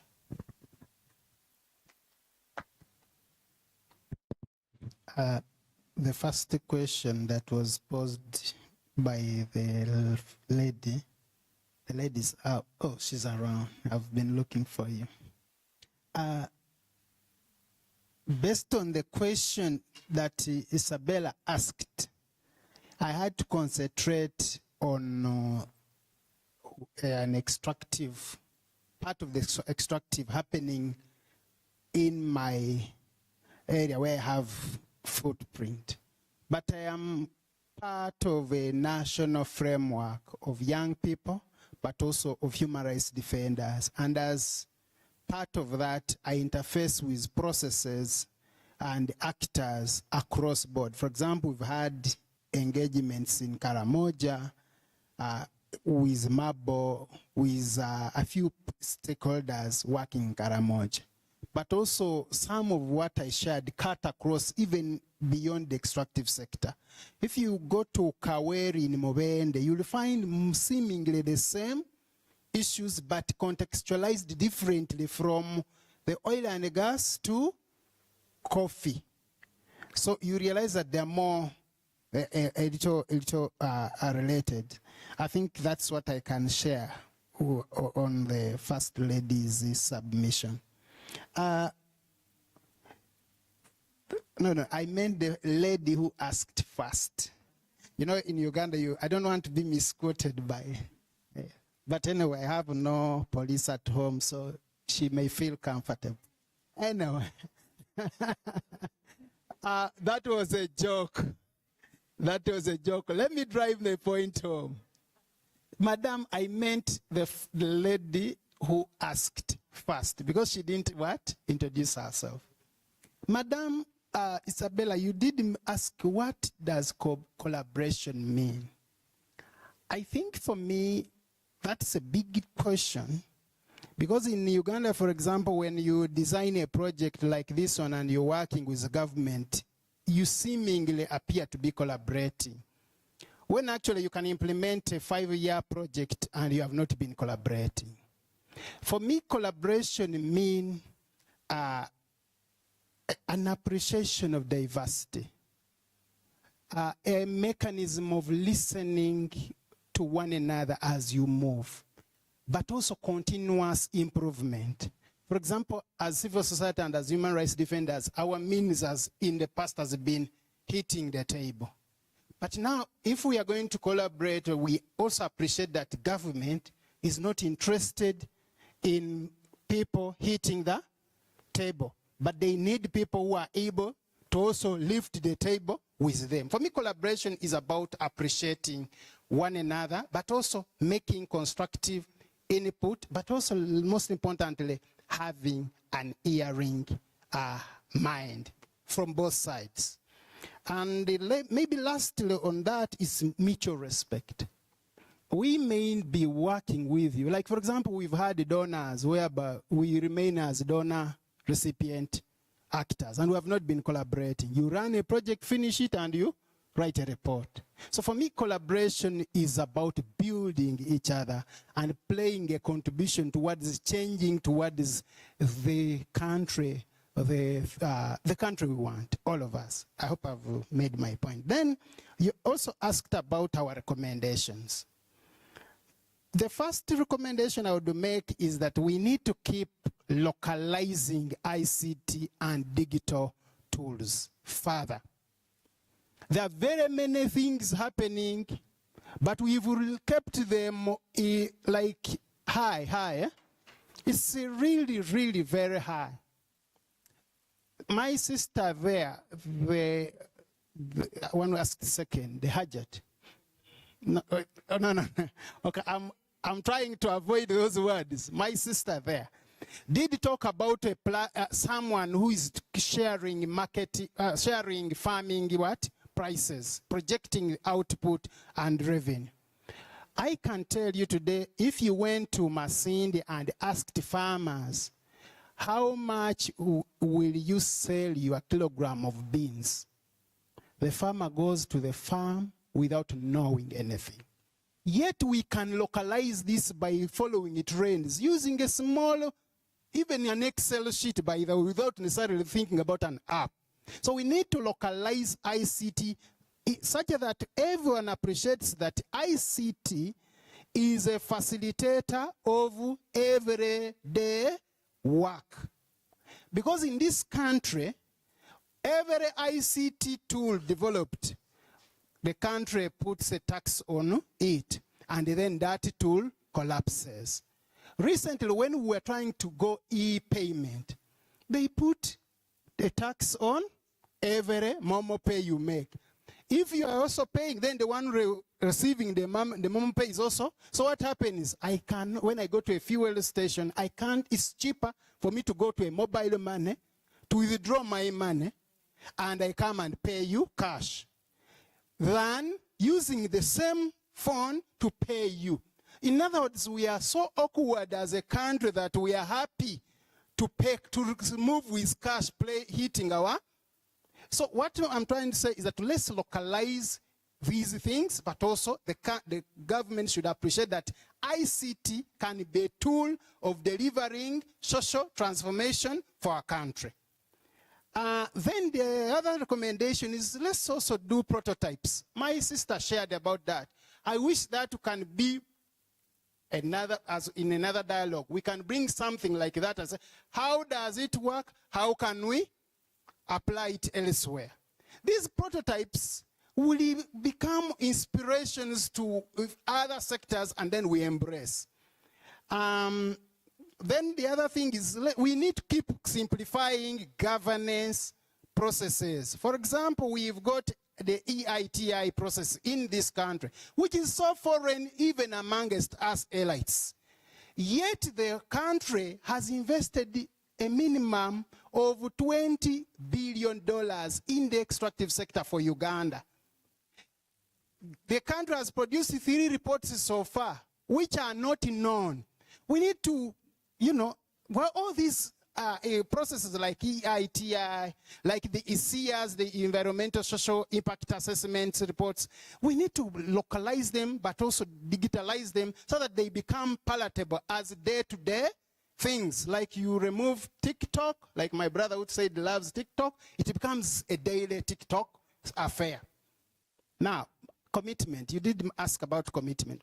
Maybe if I make this commitment, some of the discussions that we are making relate with what we are doing already as organizations. I think, Isabella, you were, if it was not that you were a facilitator, you would have been the right person to share this because you've been part of the RDP family. The part of what we do is to create space for young people.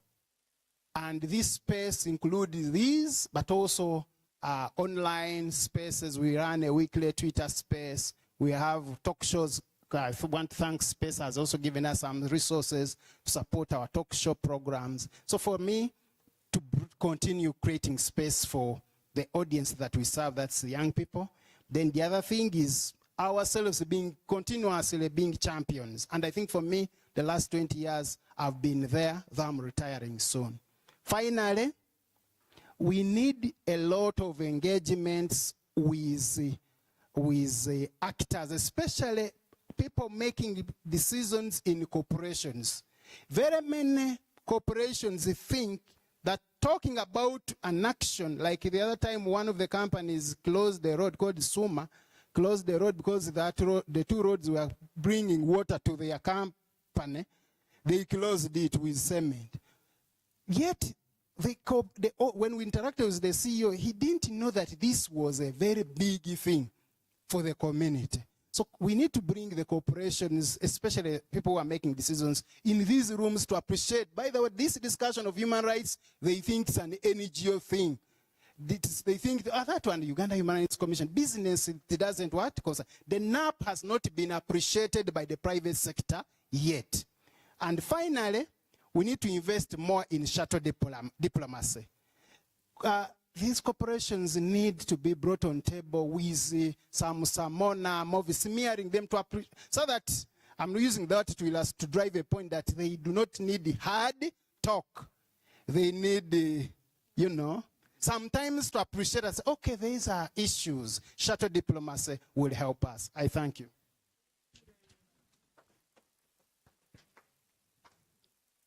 I'll speak to the question first on areas of focus when it comes to rural areas. And I want to answer this by spotlighting some work that's already been done by local innovative hubs that do not get the recognition and support that's needed. So when it comes to some feminist organizations, there's WUGNET. I know the executive director, Sandra, was here earlier. There's Policy and there's Her Internet, which are some of the organizations that are leading digital literacy and safety programs for women and youth. There's also an organization called Fundi Bots that's reshaping STEM education and targeting rural youth, particularly girls, for robotics and coding training. And this shifts them from being just consumers to being creators. There's another one called Winsenga, which has been built by university students, and it uses AI to support maternal health, which blends really innovation with rights-based design. And the last one is a UN agency that has a digital literacy toolkit for rural women and smallholder farmers, and it's helping in demystifying digital tools, especially in local languages. That's Luganda and Runyankore.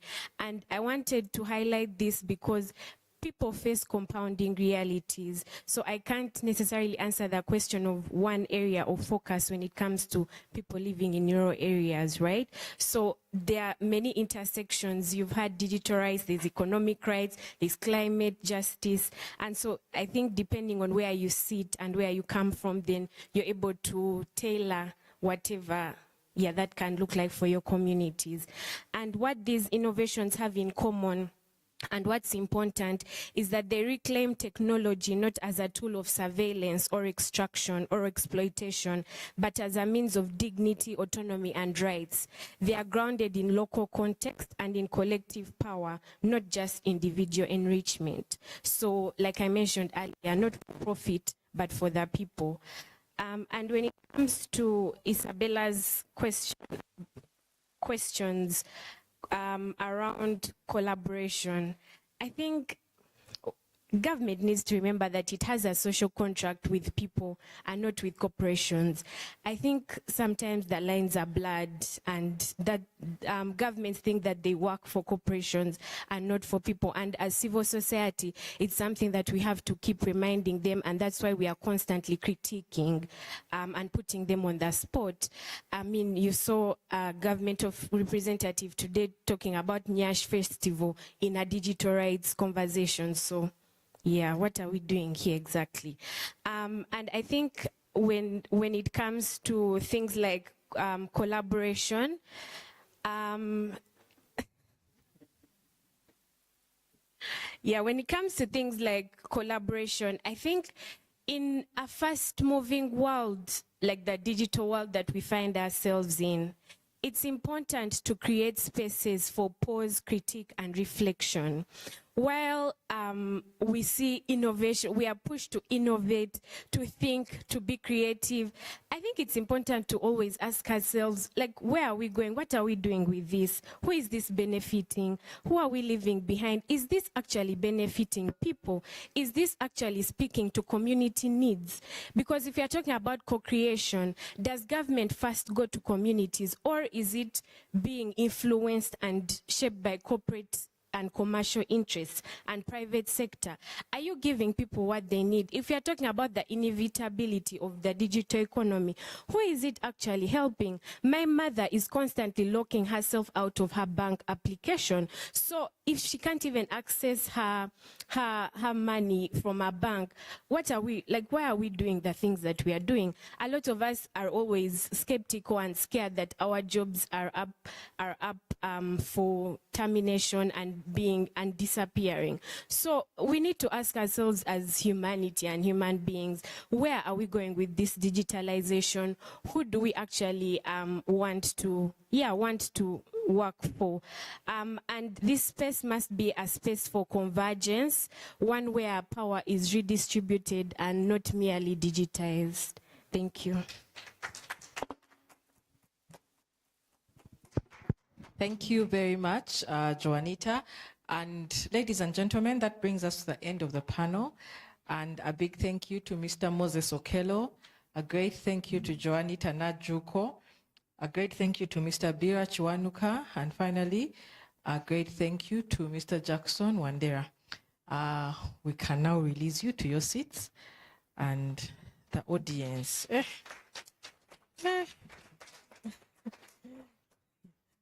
Thank you very much. So this brings us to the end of our conversation today. And I would like to take this opportunity to thank you for being amazing. I'd like to thank everyone who was on the panel. I'd also like to thank the members in the audience who have been engaging. I did not see anyone sleep. So that's a big thing. At this point, I'm going to hand over to the CIPESA team for the official closing. But also, before the official closing, I know there's going to be a launch of the Bearer Sharp campaign, but this last segment shall be taken on by the CIPESA team led by Miss Doreen. So let's invite Doreen to take lead on this. And thank you very much. I'll see you at the next event.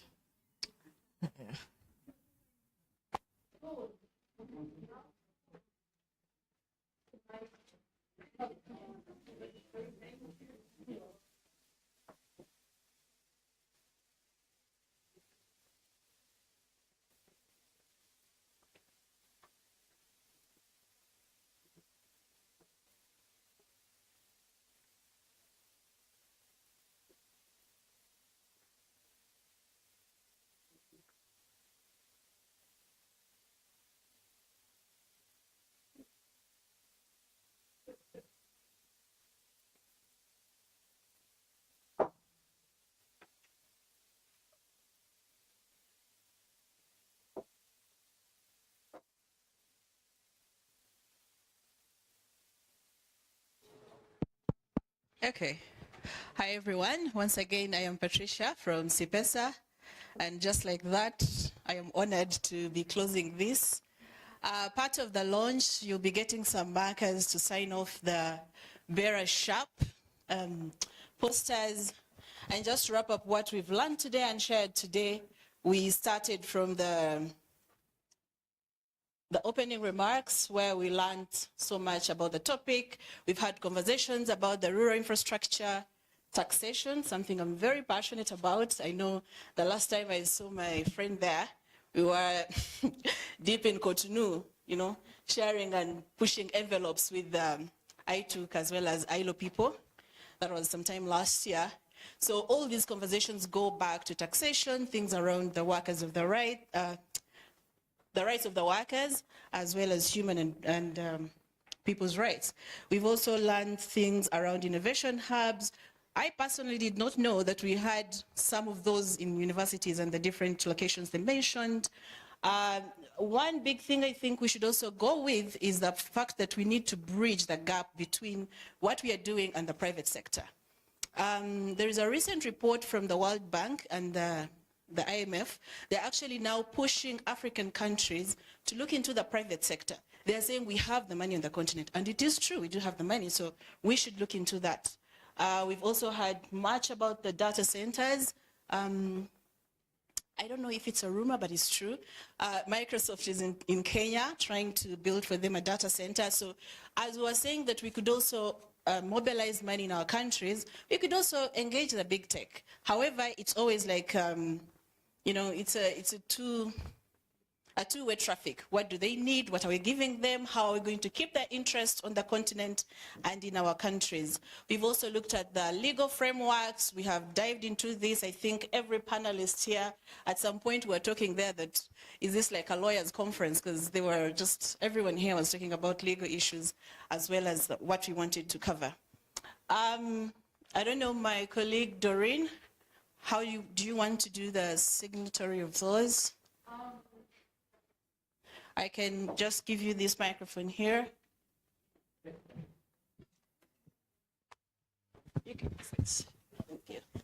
We just, I think Isabella hit on what this is all about.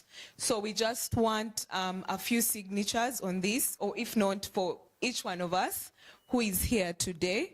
So I'm going to, I have markers here, so you could sign. Great. So, I mean, without, in no order, just feel free to go from that table and you get the mic. And as that is being done, I would also like... Oh, great.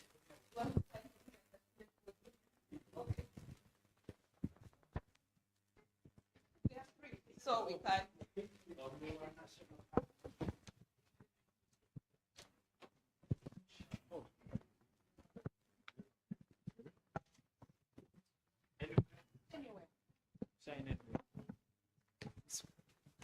That won't work. I'll also use this opportunity to highlight the fact that all these conversations will continue later in September during the FIFA conference. This is the Forum on Internet Freedoms on Africa. This will be in Windhoek in Namibia, and this is one convening that CIPESA does every year. You're welcome to sign up on our website, and we'll see you there. Thank you very much. It's okay, you can clap for me.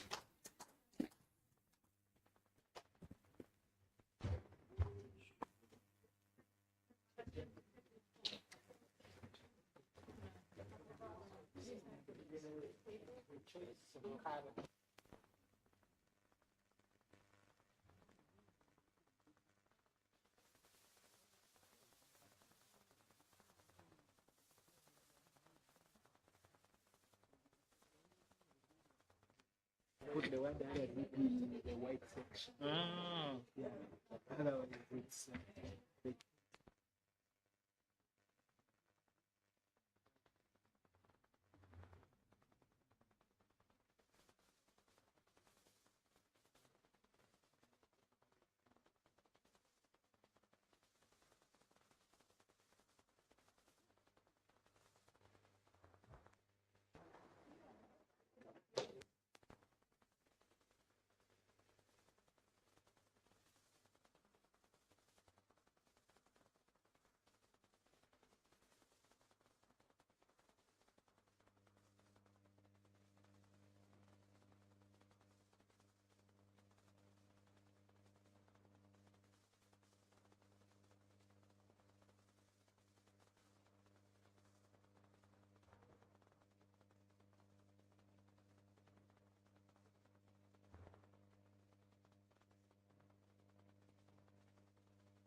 Good.